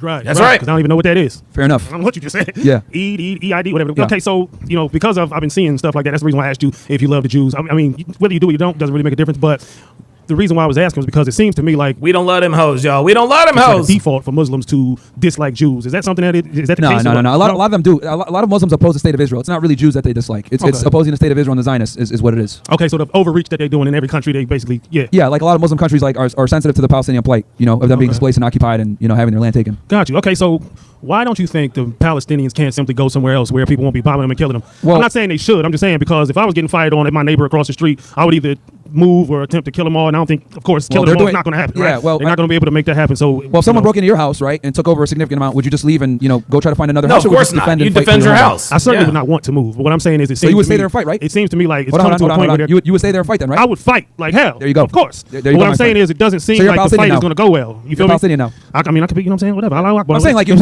someone came in and took your house. You literally by your own admission, you're like, oh well, I consider moving, but now I'd stay and fight. That's literally what the Palestinians are dealing with. Right. So at a certain point, what do you think they should do if it's not looking like they're going to fight and be able to hold them off? You think they should roll out or just stay until they all die? Well, the problem is that I can easily sit here and Monday morning quarterback it for my position in the United States where I'm safe and I have a home. I can't really tell them what to do. I think they're but what I can do is predict, and I predict that they're just not going to go to another land. They're going to fight for their land. You know what I mean? They've been there for thousands of years. Many generations. They look at it like, yo, we're getting our land taken from us, and we'd rather die on our feet than submit on our knees. For sure, I respect that. Right. Of course, I'm not saying that they should leave. I would just hate to see them just. It be sucks. It's a very wiped sucky situation, but most of them, I'd argue, are probably going to stay and fight, which we're seeing now. Yeah. Hey, I respect it. They got to keep it G. So do you. Yeah. Salute, my nigga. I'm about to be out of here. Thank you, man. I said salute, my nigga. Who's up next? Okay. So, what's up, Gary? What are we doing? So first, let me just say this. This is a multi-millionaire over here. He came from the crown jewel of the United States, Miami, to this fucking shithole in Ohio to get you guys to understand what the hell is going on in the world. Can we get a round of applause for this man? Yes, sir. Thank you, Gary. I appreciate that. Well, I mean, I want people to understand. Gary, the good guy. And something about Israel. Israel is not America. Everyone here has to be America first. I don't care if you're a Muslim, Christian, Jew. If you're in this country, you're America first. If not, get the fuck out. Very simple. And you have to understand that if people like this don't have a voice, we're all fucked. Every single last one of us. This man prevented Kamala Harris from becoming president of the United States. He kept the whore out the White House. Oh, shit. Oh, my God. I'm going to make this very clear. Myron, we have 9 months in the Trump presidency. We got about, 39 months left. Yep. How important is it to keep these goddamn Democrats out the White House and not to be complacent at this point? Yeah, no. Good question. I'll say it again. If a Democrat gets back into the office, we're all going to jail, bro. We're all going to fucking jail. He's right. They admitted that during the Biden administration that they were censoring conservatives. They were pushing the jab and, getting rid of people that said certain things. So if a Democrat gets back in, definitely people from the Trump administration are going to get arrested. And then also I think anyone that has a conservative voice, we're going to not be just suppressed, but some of us that have actual influence, they're going to target us and try to jail us. That's what I think. So, we got to vote Republican now for the rest of the time to keep out of jail, I think. And the Republicans ain't perfect. No, Trust me, the definitely Republicans. not. You guys see I've Definitely been critical of Israel the whole time. That's not, and we know that Republicans love Israel. But a lot of us also see what's going on in Gaza. We're like, this is fucked up. We don't want kids dying. I want people to understand that when it comes down to conservatism, this is something you guys got to fight for. Yes. Free speech is something every generation has to fight for. You have to be able to take someone calling you some kind of F or an N or a K. You got to be able to take that and not be violent. Because if you are, it's going to break down our democracy. Freedom of speech is what basically keeps America America. And this man right here is coming to a shithole, cold as fuck, to basically talk to the youth. Real because shit. you guys are being convinced right now to become communists, to become socialists, and there's no place on earth that shit worked. I'm an old man. He's up there too. It's up to you. You have to defend democracy. You have to defend capitalism. Because if you don't, we become Venezuela. Ooh, shit. Damn. Myron. Yeah, good propaganda. But Myron, let's close with this. What do you want the youth to do? What do you want them to do after they see you come out here and fight? What would you like them to do? What is your message to the youth? For the men, become strong, successful, have the capacity to take care of a family, because at the end of the day, we need to have more families and more kids. Obviously, follow God, whoever it may be for you, and just be good people, man. Really, what it comes down to, protect the freedom of speech, protect the ideals that our forefathers fought for, because this truly is the best country in the world, and I think that Yes, we it keep is. it that way. But we're gonna need strong men to make sure that we lead it, not women. And for the ladies out there, look, I understand that you're in school. I understand that life is expensive and it's not cheap, right? So you might have to pursue a career, but don't waste all your best years being a whore in college. Try to find a guy while you're here, and you guys can grow together and graduate together and get married before you walk on stage. 'Cause I'm very sensitive to the fact that it's more expensive to live in America nowadays. Yes, but I do it think is. that women should be putting the effort to become a mother and a wife first, career second and third. So that's what I think. What's been more destructive, COVID-19 or the 19th Amendment? The 19th Amendment. Probably the 19th Amendment, man. I think voting for women voting is a big fucking problem. And I know that's a controversial take, but that it's is true. a huge problem because if we didn't have women voting, we probably wouldn't have the COVID-19 bullshit going down. We wouldn't have communism. We wouldn't have socialism. We wouldn't have homosexuality. We don't have all that stuff. And let me just finish with this. If you don't marry a virgin, you have to apologize for your kids for her mother being a whore. Oh, shit. Shout out to Gary. Appreciate it, Gary. Actually, Gary was calling out Israel like in 2011, talking about the Zionists and the occupation and everything else like that. He doesn't get enough credit for that. He got banned off Twitter like 30 times, literally for talking shit on Israel, and he's Jewish. So that's one of the G's right there that helps me in the fight. Thank you, Gary. What's up, brother? Real quick, want to say shout out Bryce Dunlap. He was supposed to be here today. He's my best friend. He's been in a coma since Sunday. Prayers for Bryce Dunlap. It was nice to meet you, Myron. Prayers, bro. I'm gonna shake your hand when I get on the podcast 2026. No, you can shake my hand right now, brother. Thank you for coming out. Thank you, man. Thank you so much for coming out. What's up, man? What's up, Myron? I actually had it's a two-parter question. So I'm originally from Puerto Rico. All right. I'm cold. They hate me right now. I make funny. I made some jokes on Puerto Rico. They got pissed off. Oh, you did? I just said that they have all this national pride, but they don't got a nation. I mean, yeah. Y'all are American, bro. I mean, what's your opinion on that? That's part of like what my question was. Like, do you think we should become a state? Do you think we should be like our own nation, or do you think become a state? I mean, I think it's best for the Puerto Rican people to decide that.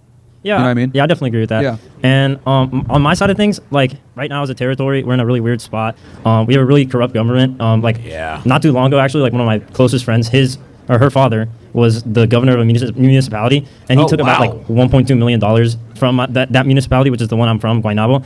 And so yeah, there's a whole lot of problems going on, especially like infrastructure. And did you have a disagreement though? And guys, we want to get people that disagree. By the way, we got a few. Sean, how much more time we got? We got about 30 minutes left, so let's get some disagreements, by the way. But go ahead, man. But yeah, I would definitely want us to join, probably, like become a state or at least stay where we're at right now. I don't think, but I like that, like in the Olympics, we're obviously our own country, we're seen as our own nation, so I don't have a problem with that. And the second question was, it's more lighthearted. What do you think about Bad Bunny doing the Super Bowl? Terrible. Oh, God. Terrible? Yeah, that's really? absolutely. I think the Super Bowl is one of the most American things we can have, and having some reggaeton artists come in and speak Spanish and play as degenerate music, I don't think it's American. Yeah. To be fair, we've had a lot of very mid Super Bowls recently. Yeah. So Rihanna's really mid. But like him especially, like, nah. And then also he's like, obviously opposed to the Trump administration. He's like, oh, I'm not going to perform in America because, he said some shit about. Oh, he is now. I'm not going to perform in America because of what's going on with ICE. But I don't know. He's also a faggot too, if I'm going to be honest. Okay. Cross dresses and does a bunch of weird shit. So like that was a really long time ago. It's still weird. Yeah, that's still and fucking weird. I don't think people performing in Spanish is appropriate for such an American event. I mean, America's not just English speakers. Yes, but it's primarily English speakers, my guy. See, that's the problem. It should be. And it's the official language. And I think that, people that come here need to assimilate and learn the English language and, assimilate to our culture, not the other way around. I think multiculturalism, this is going to be maybe controversial. I think multiculturalism brings a lot of problems. In what way? Well, people bring their bastardized backwards culture here and try to force it down our throats, and we don't want that a lot of the times. Does that necessarily correlate to like language? Yeah, that's part of it. I mean, have you been to Toronto? It's filled with Jeets. Doesn't even look like Canada anymore. Nope. Become Mumbai. And I think like whenever you have mass immigration and people come in, they're naturally going to bring their culture with them, and they don't assimilate. And I think when there's enough of them, they won't assimilate. But like when it's a minority, then they're more likely to observe certain cultural norms, learn the language, etc. Dude, these are all facts, and this is what we talk about.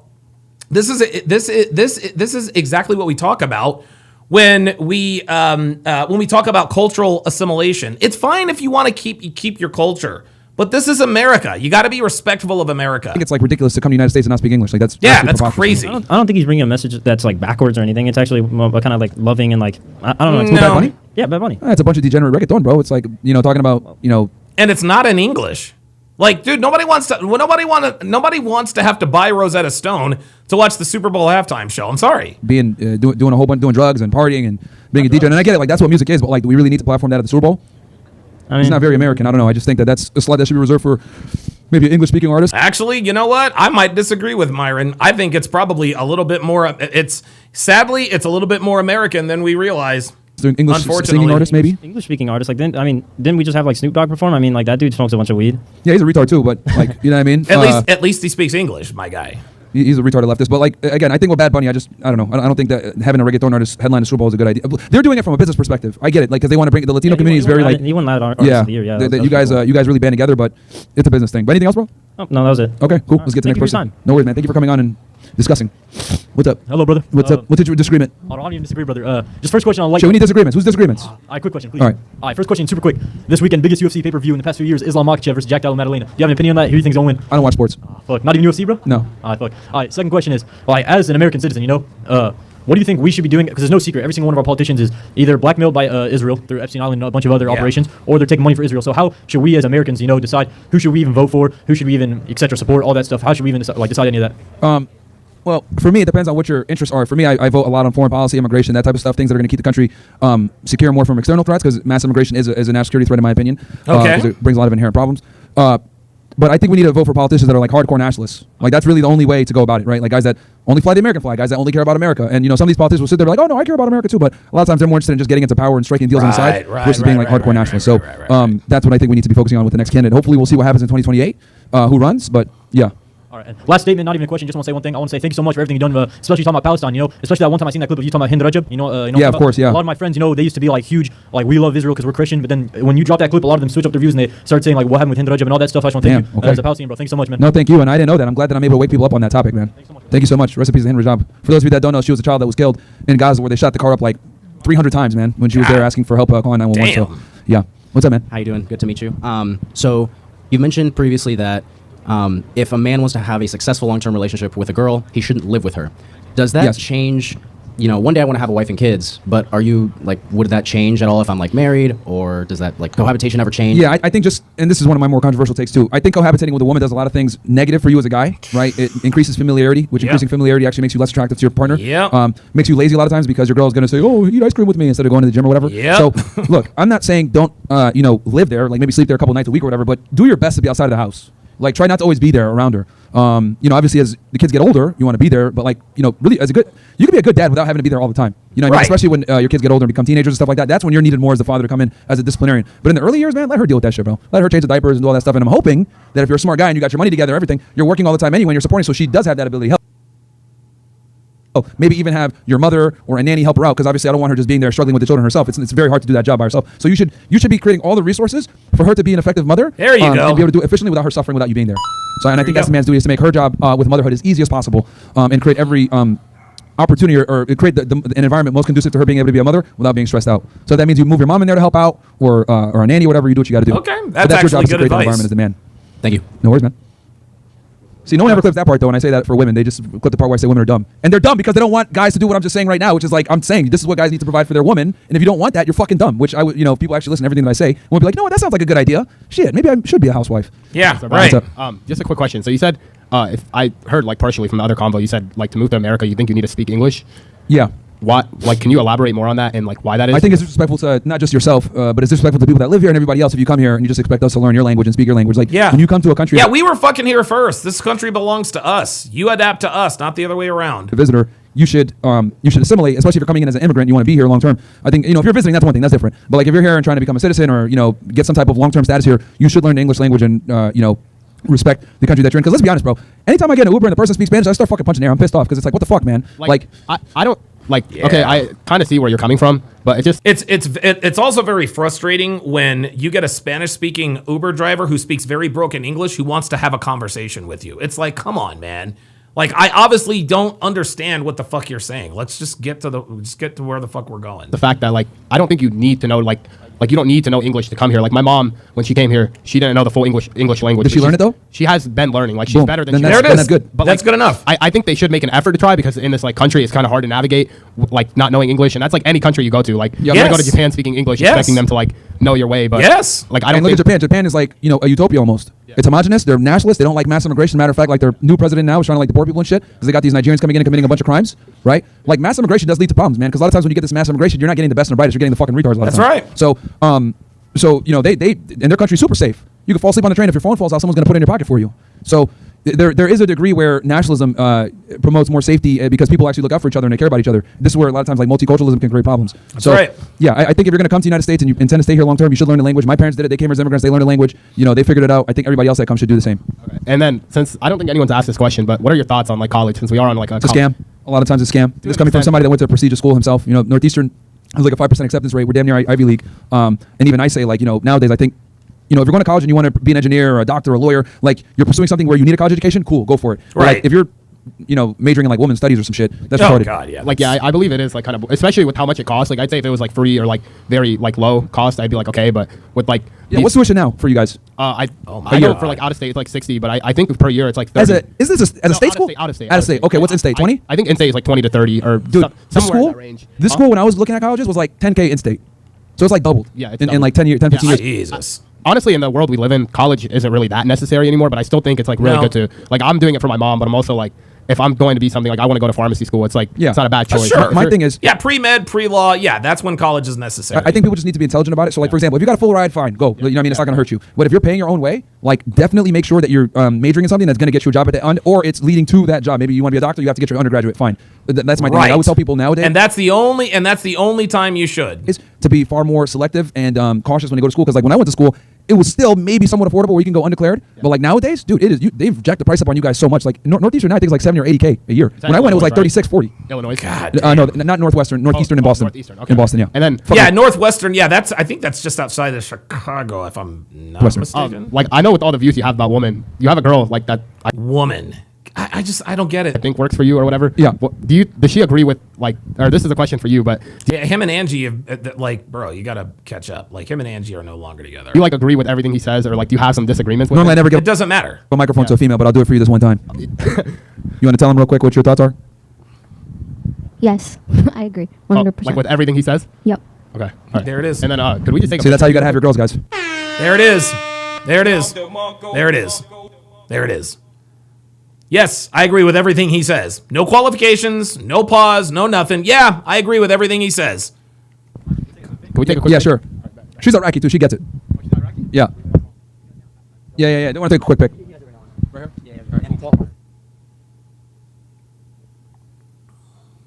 That was funny. Good seeing you, bro. Good seeing you. All right, cool. Who's up next? Any disagreements? Hello, how are you? I actually, thank you. Oh boy. I actually don't have a disagreement. I just Oh want to shit. make a Okay, so you statement got a smart as- one. Yeah, as a woman in college, in my prime, I guess you would say, I completely agree that the man is the provider for a family and that the woman is the caretaker and the nurturer. I believe that the man is the foundation of the family and that he should guide the woman with political views. And although people are going to say that I'm controversial or biased or whatever because I'm in college and I'm getting a degree, yes, I am. But although I think that the family comes first, only reason why I'm getting a degree is because you have to have two incomes. Like it's not possible for me to just live off my husband's income. I need to go to school to get a good career to make a second income. So I'm setting myself up for my future. But ultimately, I know that my family is my top priority. No, and I think that's great. I say it all the time. I understand that we live in a because the thing is like a lot of people like have unrealistic views. Like they'll be like, okay, well we should do this, but at the same time like do this. It's like, okay, dude, we live in a society now where it's very difficult to make a living with only one income. So I'm totally sensitive to that, and that's why I say like if women are in school or they're pursuing an education, I understand why. But I do like what you're doing, and it's actually precisely what I tell women to do is go to school, but like be marriage minded and look for a guy while you're in school. I mean, if anything, this is a fantastic place to find a guy that's on his way up. That's right. Is and then in hopefully college. You guys get to a position where he works hard and he gets to a point where he tells you, okay, it's time for you to quit your job. We're going to have a family. And I think that's the ideal situation. And I think it's also a fantastic way for women to find, suitable bachelors. Because I'm also very sensitive to the fact that women have a declining marriage pool of men as well, right? As they increase their status and get money, the suitable candidates go down. So a great way to kind of help circumvent that could be going to school and everything else like that. But I think what you're doing, where you're going to school, but you're like still looking like, hey, family is my priority, I think that's a great way to be. And it should be the man's job or the man's goal, even if you do enter the workforce, to get you out of the workforce as quickly as possible. The analogy I always say is this. Your wife or your woman should always be able to go to her boss and say fuck off at any time she wants, and that's your job as the man to afford her that luxury where she can tell her boss to fuck off anytime. There you go. Yeah, thank you. No problem. Thank you. Spread that message to the other girls that you're with to prioritize the family. So shout out to you. Hello, my name What's is up, man? My name is Jonathan. I just want to say Did he say Ronathan? I respect that you're standing up for what you believe in. I think everyone has a right to the freedom of speech. But I'd like to say I do disagree with the way you go about it. Sure. It's just I'm personally a Christian, and as you say, America was founded on Christian values, so it should stay that way. I'm just saying I believe that Jesus Christ taught to love and to spread love, and the way you go about degrading women and saying they should be givers. I believe women should be the giver for the husband, and I believe that the husband should provide. Of course, as we both agree, women can go and be ambitious, but the way you go about spreading this, along with, I've heard some of your people call immigrants dirty, or calling these people other things other than humans. I don't think I've called any immigrants dirty. Did I say that today? I don't think I did. Not you, but along with that, I'm just like to say that. So what is your take on that? That I believe you're spreading hate. Okay, how am I spreading hate? I believe you're spreading hate. Oh, here we go. Degrading people, calling them Can you give me a slurs. couple of examples of how I'm degrading people? You're telling women that they're useless unless they're givers. Yes. If they're not pursuing a family and having children, they are useless. Yes. But why not correct them in a loving way? Because you can't be. Why not correct them in a loving way? Yeah, because women don't respond to people correcting them in a loving way. Okay? We've tried correcting them in a loving way for the last, 30, 40 years, and all women have done is give us the collective finger. That's why. I think I just did it now. We had a lovely young lady come up and describe how she's going to school and pursuing education, but obviously a family comes first. But you didn't say that to everyone. When I say women are stupid, girl. or Women are stupid. Yeah, a lot of Yes. them are. That's the reality. Most people are stupid. Real Rain 89 with the $5 super chat says, when I was younger, I wanted to look like Arnold, but I soon realized that women love the Brad Pitt and Fight Club body type. Yes, they do. They absolutely do. I do apologize for missing those super chats. That super chat. But why not correct them in a way? Like, is this campaign gonna... See, here we go. Change your message. So what this dude is doing, he's tone policing. I agree with what you say, but not the way you say it. No, you disagree with what he is saying. Encourage people to side with you if you're just gonna degrade them and call them stupid. Well, here's the thing. We're not looking for people to side with us. I don't give a fuck who sides with us and who doesn't. You can agree with us or you can fucking disagree. We don't give a fuck. My job is to put the truth out. If people get offended at how I convey that truth, then I guess that's their problem. But the reality is I'm waking up a lot of people with this polarizing message because, in a day and age where we have, ultimate access to everything with the internet, to break the monotony and the pattern, you have to sometimes say things in a polarizing manner to get people's attention. And I think the message overall is far more important than the way the message is conveyed. Now, if I offend some people, well, that's just kind of what comes with the territory. But being a very monotone, boring, polite, nice guy, that's just gay. So, was Jesus Christ gay? Well, I never said that. You just came to that conclusion yourself. Can I ask you, what was Jesus Christ? What would he do? Yeah, this is virtue signaling. Well, here's the thing. He lived at a different time. And today's time nowadays to get a message out, sometimes you have to be a bit polarizing. I think the message, honestly, yeah, people are not the same as they were 2,000 years ago, buddy. Try again. Aligns with a lot of the things that he wants, where we have families, people that are law-abiding, good people in general, people that believe in God. So I think for the greater part, the way I deliver the message really comes second to the message itself and delivering it in the first place. So Jesus Christ was a man who did condemn people in a loving way. He did this out of love. He did not do this out of hate. Yeah, guess what? Myron Gaines ain't Jesus Christ, my guy. Myron Gaines ain't Jesus Christ, and he ain't trying to be Jesus Christ. This is what these tradcon bitches always say, these reformed hoes. Well, Jesus Christ forgives our sins. Yes, we ain't Jesus Christ. We ain't forgiven sins. Sorry. Well, I'm not doing it out of hate. What are you doing out of? To pursue the truth. To pursue the truth and tell people what really needs to be said. I'm not doing it. If I hated them, why would I even have a discussion with any of these people if I did? I'd just like to say, I believe Jesus Christ is the way to go about this in his manner of loving people, calling them daughter rather than dirty, rather than trash, rather than useless. They are a child of God. I only use the term useless, that's it. Okay, but they are a child of God. Yes, because if a woman isn't having a family and pursuing a family, she becomes effectively useless to society. Yep. No one cares about her career. Nobody cares about her income or status. Nobody gives a shit about any of that stuff. If she's not having a family and pursuing that, she becomes useless to society. And I think a lot of the religions would agree with that motherhood is the most important thing. I believe it's important. There you go. So that's what I'm trying to do. Now, we might go about it in a different way. You might be a little bit nicer, more monotone about it. But, that's not my style. I tell it like it is. Some people might get offended, but I think offending a few people here and there is worth it to get the message out to a mass audience. I think offending people... This guy's a last word type of bitch. Bro, you're not going to get Myron to say, okay, maybe I can clean it up a little bit. He's not going to do that. My beliefs will offend people, but I just say we go about it different ways. Yeah, I mean, you're going to offend people no matter what. So, just worrying about being offensive and hurting people's feelings is just not a way to move in today's day and age, in my opinion, because people are so soft that they're going to get offended by anything. So you might as well just go full on tilt. Okay, sounds good. Thank you so much for your time. Jesus loves you. Thank you very much, man. I appreciate you. Jesus loves you, a.k.a. fuck you. Who's up next? Any disagreements or hopefully disagreements, guys? 5 minutes left? All right, good.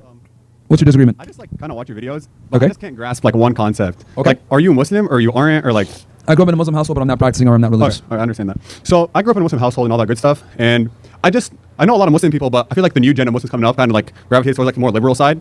And I've criticized them, I don't understand their values don't align with us at all. Yeah. I think a lot of problems with today's generation has arisen from liberal values. So I just if you could just talk Muslim people, try to convince them, make them understand that conservatives are more your friends than liberals, and liberals kind of expect an exchange for supporting us. So when we go when they come protest for Palestine, all that stuff, and it's a bunch of gays and freaking homosexuals, they don't understand that in return they kind of expect you to go out and support them. Yeah, right. So that's what Mamdani had to do. Well, yeah, I don't understand Muslims like Mamdani either. He literally is supporting prostitution along with a bunch of other things that completely go against Muslim values, and they can't see the fact that he's Muslim. That's just what they're looking at, and it's kind of a sad reality. There's a lot of hypocritical stuff. As a minority group, a lot of the times people have to identify with the left to get a voice, right? And they align themselves with the BLM, the feminists, the trannies and the gays and everything else like that. But the reality is, yes, Muslims should really be aligning with conservatives. I agree with you on that. They shouldn't be aligning with progressives, what they do, because progressives tend to be more sensitive to minorities. So that's why. There you go. They bring up a lot is conservatives don't want you in this country. You're kind of looked down upon, or there's some retards that are like that just aren't pragmatic and realistic. But I would argue most conservatives actually will embrace you with open arms. Most Christians, who tend to be conservatives, will definitely embrace you and bring you in. I've never had that problem. Of course, you're gonna have a couple of retards here and there. They're like, get out of my country, but that's not the majority. Yeah. So you told me you grew up in a Muslim household, right? Yep. Do you understand the concept of meher by any chance? Of what? Meher, dowry. Yes. Okay, so what do you just think about that subject in general, where you have to pay a girl I mean, there's more of an epidemic nowadays with Muslim girls. Well, they'll literally ask you for tens of thousands of dollars in order for you to marry them. Like, what do you think of that whole concept? Go to the Middle East. Give her a goat instead. Yeah, that's what I was thinking also, man. Goat. So yeah, I mean, funny story. Like, I was engaged, and this girl like just completely played with me, and she asked me for $10,000. Oh shit, yeah, that's a hell. And I was just like, I told her like, if I was the king of Morocco, for God's sake, I would not pay that. Like, I'm not paying you. And she kind of played it where, oh, my dad is asking for this money. Like, come to later to know is that she was just straight up lying to me and saying that, but she was the one asking for the whole time. So I thought that was funny. But yeah, red pill awareness is so important. Hey, at least she kept it real. It made me feel stupid because I couldn't see past that. So like, it's just like, it's funny how like you think virginity like matters. Like you kind of like push that like women are whores and blah blah blah. But like you can't even look past it. Sadly, even the women who do have values or not, I just think blatantly lied to face to face. Men just need to be very cautious. And if you're gonna wife up a girl or take a woman seriously, like you just don't want to bring a promiscuous woman into your life. It's gonna create problems. And I don't care what anyone in society tries to tell you, saying, oh, she's changed or she's a like her sexuality doesn't define her. No, it absolutely defines her. Like sex is much different for women than it is for men. A promiscuous woman is not the same as a promiscuous man. That's right. And if you're getting with a promiscuous girl, you're cruising for a boozing, dude. You really are. Yeah. Now, does that mean that every single promiscuous girl is going to be horrible to you and not treat you well? No, of course not. But 90% of the time, you're setting yourself up for a very bad predicament getting with a promiscuous woman or with a girl of the past. Yeah, and I just want to say thank you. It's a great experience. I've been here for like an hour or so, and I've had fun. So thank you for coming. I'm glad that you are enjoying it. Thank you. And I know you said you casually watch this stuff, so hopefully I watch more. Hello, what's up? Shout out to Brett. And for those of you that are wondering, Brett's here. He does all the clips and shorts that you guys see, like all those crazy edits and shit like that. He does that. So shout out to my guy Brett. Hey. Hi. How are you? You've talked a lot about how women shouldn't work and everything. Yes. I'm just wondering like why yours works. You said your woman works for you. Oh no! What do you mean, my girl work? Because that's the reason it works is because she works for him. That's why it works, guys. That's why it works. Devin worked for me for a long, long time. That's why it works. Yeah, you said she works like for this company. No, I don't have a girlfriend, like a long-term girlfriend right now. No, you don't? No, but I did before, and she didn't work. Oh, okay. Yeah. I just misheard. Thank you. Yeah, no worries. Yeah, I think obviously. Yeah, she got scared. She got scared. Oh, she got scared. She got spooked. That's what that was. After the, once you get into like the serious phase where you guys are together, like you should be supporting for your girl, but that should be after 6 months to 1 year of vetting, right? So it's very important that you guys understand that. Don't just start dating her and support her right away. No. She has to obviously be vetted 6 months to 1 year. Make sure that she is vet her for no less than a period of 1 year, gentlemen. Worthy, and then boom, then you can go ahead and start supporting her financially and everything else like that. Anything else, guys? No? Okay, go ahead. Last one. Does anyone have a disagreement? Here's your last chance before he goes. So I know this guy, he's a supporter. No? Damn, all you guys are Nazis too? All right, let's go. Okay, great. All you guys are Nazis too? All right, awesome. I guess this all my niggas Nazis. What's up? I guess this is maybe something that might be of interest for some. You said you're like investigating world religions, but also something that struck my mind here. A lot of people will come up professing their faith in Christ. Yeah. And I mostly agree with what they're all saying, but I feel like sometimes it sounds a little bit like wokeness infected Christianity. Yep, there it is. Ding, ding, ding, ding, ding. There it is. Wokeness infected Christianity. That's exactly that, dude. He knows exactly what the hell he's talking about. There you go. We don't want to offend anybody. Like the Jesus I've read in the Gospels was flipping tables over in the temple when he was pissed off. Yeah. He was calling religious leaders of his day broods of vipers. Yep. Telling people that if you mislead children, it's better for you to have a millstone hung around your neck and be thrown into the There sea. it is. Yo, Jesus was a savage. Jesus was not a snowflake, y'all. Alone again with the $2 super chat says, in NYC, if I lose weight, girls would come easier. You need to lose a lot of weight in New York City for girls to come easier. You absolutely do. So there's definitely mercy depicted in the New Testament, but there's still justice held in tension. So yeah, that's a good point. If you've got more of the flipping tables over approach, I have flipping tables over, so I think I'm doing There's value okay. in it, even if it pisses people off. Yeah, no, you're right. I mean, that's true. Sometimes to get the message out, you do have to use extreme ways. Luckily, I've never had to do that. And I think the tongue is more deadly than the sword. So that's kind of what I've been doing, and doing it in a peaceful manner. And obviously a lot of people get pissed off at that, but that's what we got to do. And I do want to also stress, guys, that like as conservatives, we have to be very careful and put our message out peacefully. Even if we say things that might come off as hateful, we're not actually being malicious about it, right? We make jokes a lot of the times and be hyperbolic, sarcasm, whatever it is, edgy jokes. But the key is to always be nonviolent and to be as peaceful as possible and get that message out and try to help people. So anyway, cool. I think that's it. All right. Okay. Very good. So shout out to Myron. Shout out to Myron Gaines for doing that, for doing this particular show. It would actually be a lot more.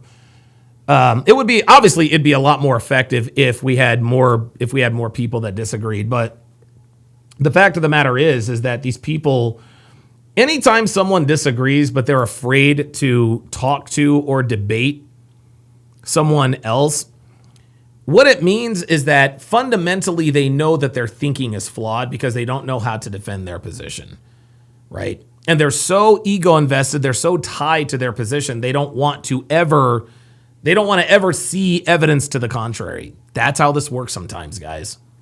That's how this works. Okay, so we are now going to move the party over to YouTube. Or not YouTube. We're going to move the party. Oh, wait a minute. I didn't realize I still had this thingy up here. So we're going to move the party. We're going to move the party over to Rumble. There we go.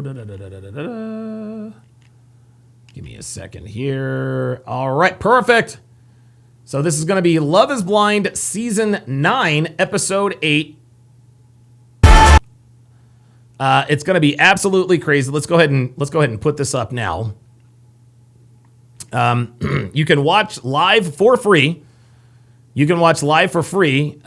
However, if you want access, yes. Oh, yes.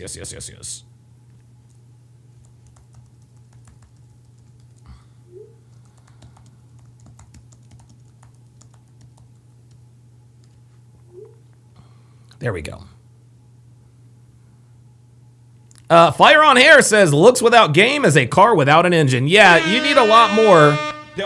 It takes a lot more than just being, it takes a lot more than just being hot and in good shape. Because there is such a thing as what we call gym cells. Guys who are jacked but can't get laid because they have no game. That's just how it is. All right, so I am going to now say goodbye to every audience except for my Rumble audience. So I'm going to go ahead and activate Rumble now, and I will. Oh, by the way, guys, let me. And if you want to know where to go, I'm going to put the Rumble link in the chat. I'm going to spam it in the chat. So come on over to Rumble for Love is Blind Season 9. Episode 8, and I will see you guys there shortly.